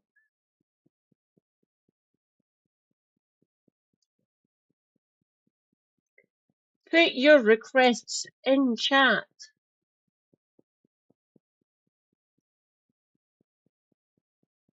Huh.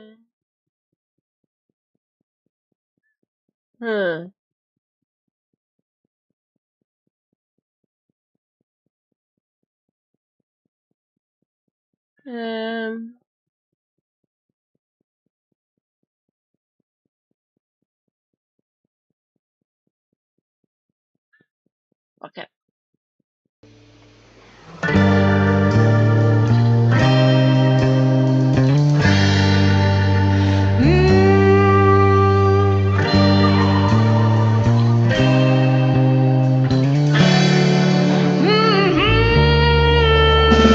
This time you have to face your future.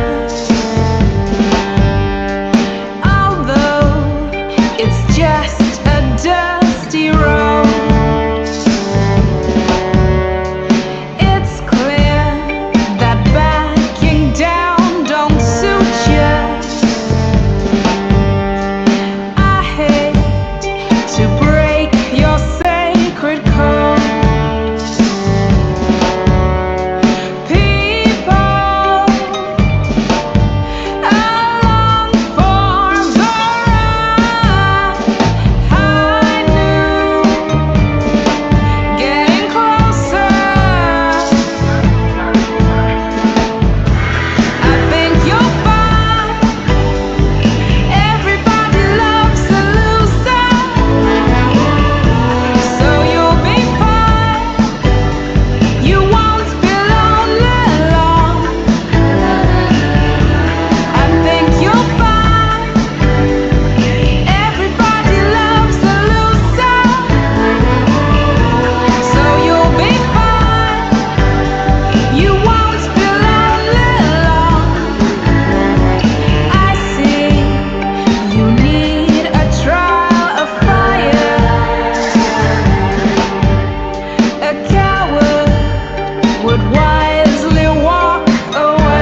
entertain me. Bite, little wolf, bite. Let's see how you take this. Strike, little wolf. Pause. I'll be singing Athena. If you're listening on headphones or earbuds, I might recommend turning down the volume. So don't actually bring your eardrums. I will try my best.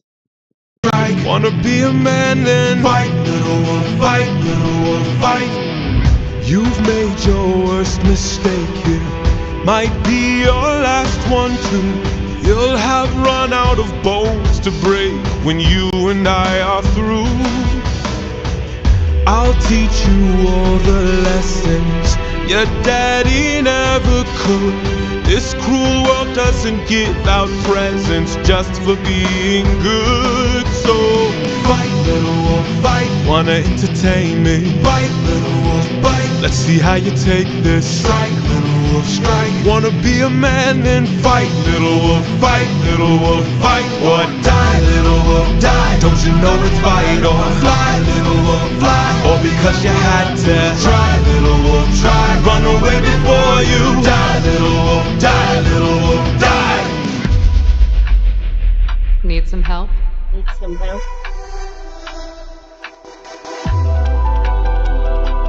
What's going on here? Is your plan to stand around? Cause I suggest you fight back. I don't know how. Uppercut him. Now. How did I do that? This time now moving slow. No, I just made your thoughts quick. Oh, that is so sick. Alright now. Let's try this again. I've no respect for bullies, those who impose their will. I've seen plenty enough to truly understand this kind of feel. Let's teach this dog a lesson in front of all his kind. One young wolf has a larger heart than all these men combined. Fight, little wolf, fight. Show them that you've got some fight, little wolf, fight. Take advantage now and strike, little wolf, strike. Don't go down without a fight, little wolf, fight, little wolf. Get up and fight.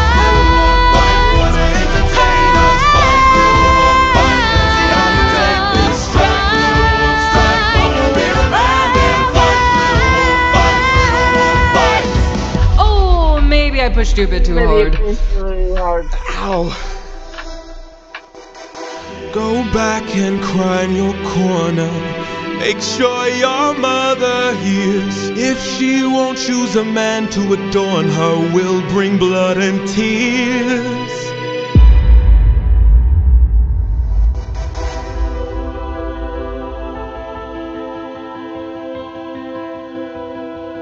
Tell me, Athena, why you came to my aid.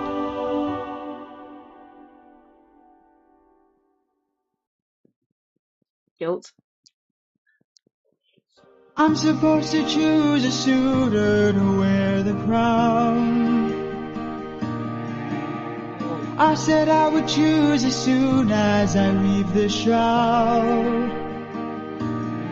They don't know that every night I unthread all the work I've done. 'Cause I'd rather lie than allow them to think they won. Though I never thought I would resort to this. Just know here. But I don't know how much longer I'll last.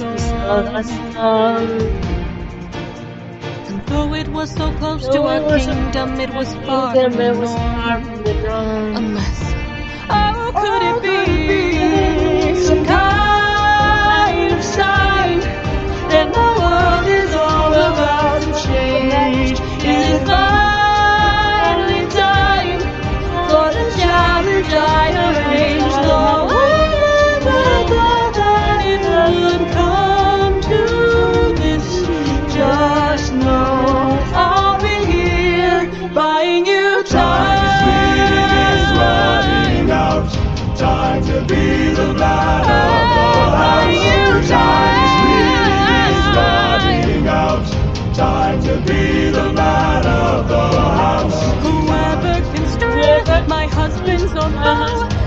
through 12 axes cleanly. Will be the new king. Sit down at the throne and rule with me as his queen. Let the arrow fly once you know that your aim is true. 'Cause I'd rather die than grow old without the best of you. So I never thought that these would be the lengths we go for love. I would not have it any other way. And though I never thought that it would end like this, just know I'll be here.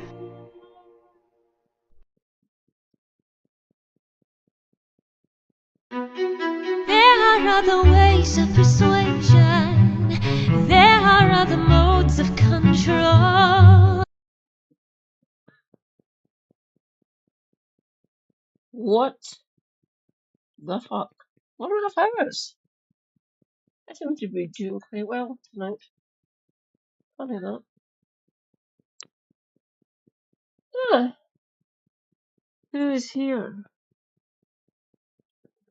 What of faces are still here? Hello, rejoice. I still have people here. How is everyone doing? Shall we read out? Might actually be quite a good idea. I'll get rid of the music one. I'll leave my YouTube. See who's going live. Still haven't figured out how to read out on YouTube yet. I will get there, trust me. We have Maple. Hello, Maple. Oh! Actual Jake. Cult of Eyes. Sad Girl. The Burb Daddy Doodles. Hello, Doodlebot. We have Segway. We have a Beast Australian. Hello, Real Ratform. We have Xerxes. We have Squiddedeer. We have Carl. Oh, Carl's going live.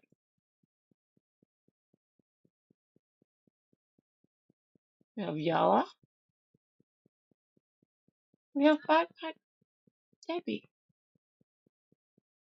We have Diet Glottal. Hello, Glottal.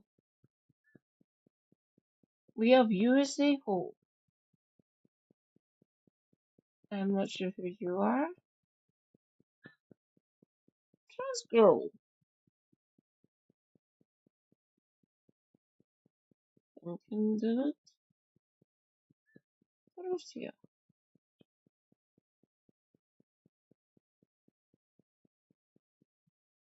Ah!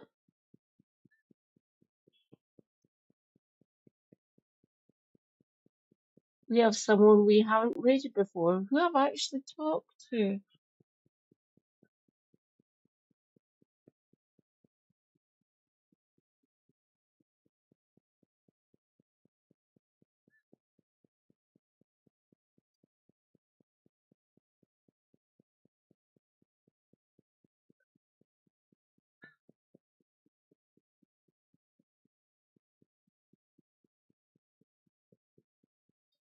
Oh my god, she's only gone for 20 minutes. Bring it. Trans Girl. 49 for me over here, Hema.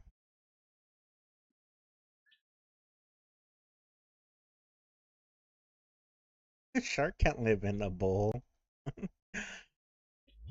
So this cocktail he's about to make, they would make this at that place called Mary Sue's, but in a 24-ounce goblet. So, like, this is a normal cocktail. The original place would do it in a giant goblet, and you would have to, like, finish the whole thing. It was, like, a whole thing or whatever. Here, let me play it. Hey, let's go. Salsa Verde tips. My name is Luis Lopez, the Milagro Tequila Ambassador, and today I am here to make a specialty cocktail with you, known as a Sharkarita. So let's get started. we're gonna add a shot of Milagro tequila. Any Blanco tequila will followed do. by Dehydrated, not some necessarily with delicious alcohol. sweet and sour. Self-care's good care. And of Take your course, meds. after the sweet and sour, we gotta add a little ice in order to cool it down, make it nice and Good cool. waste. And most And also importantly, use later. you got the Charcuterie Blue Curacao. Now we have everything in there, and you know what's up next. Gotta give it a shake. So the Mary Sue's one also had vodka. The Mary Sue's one was closer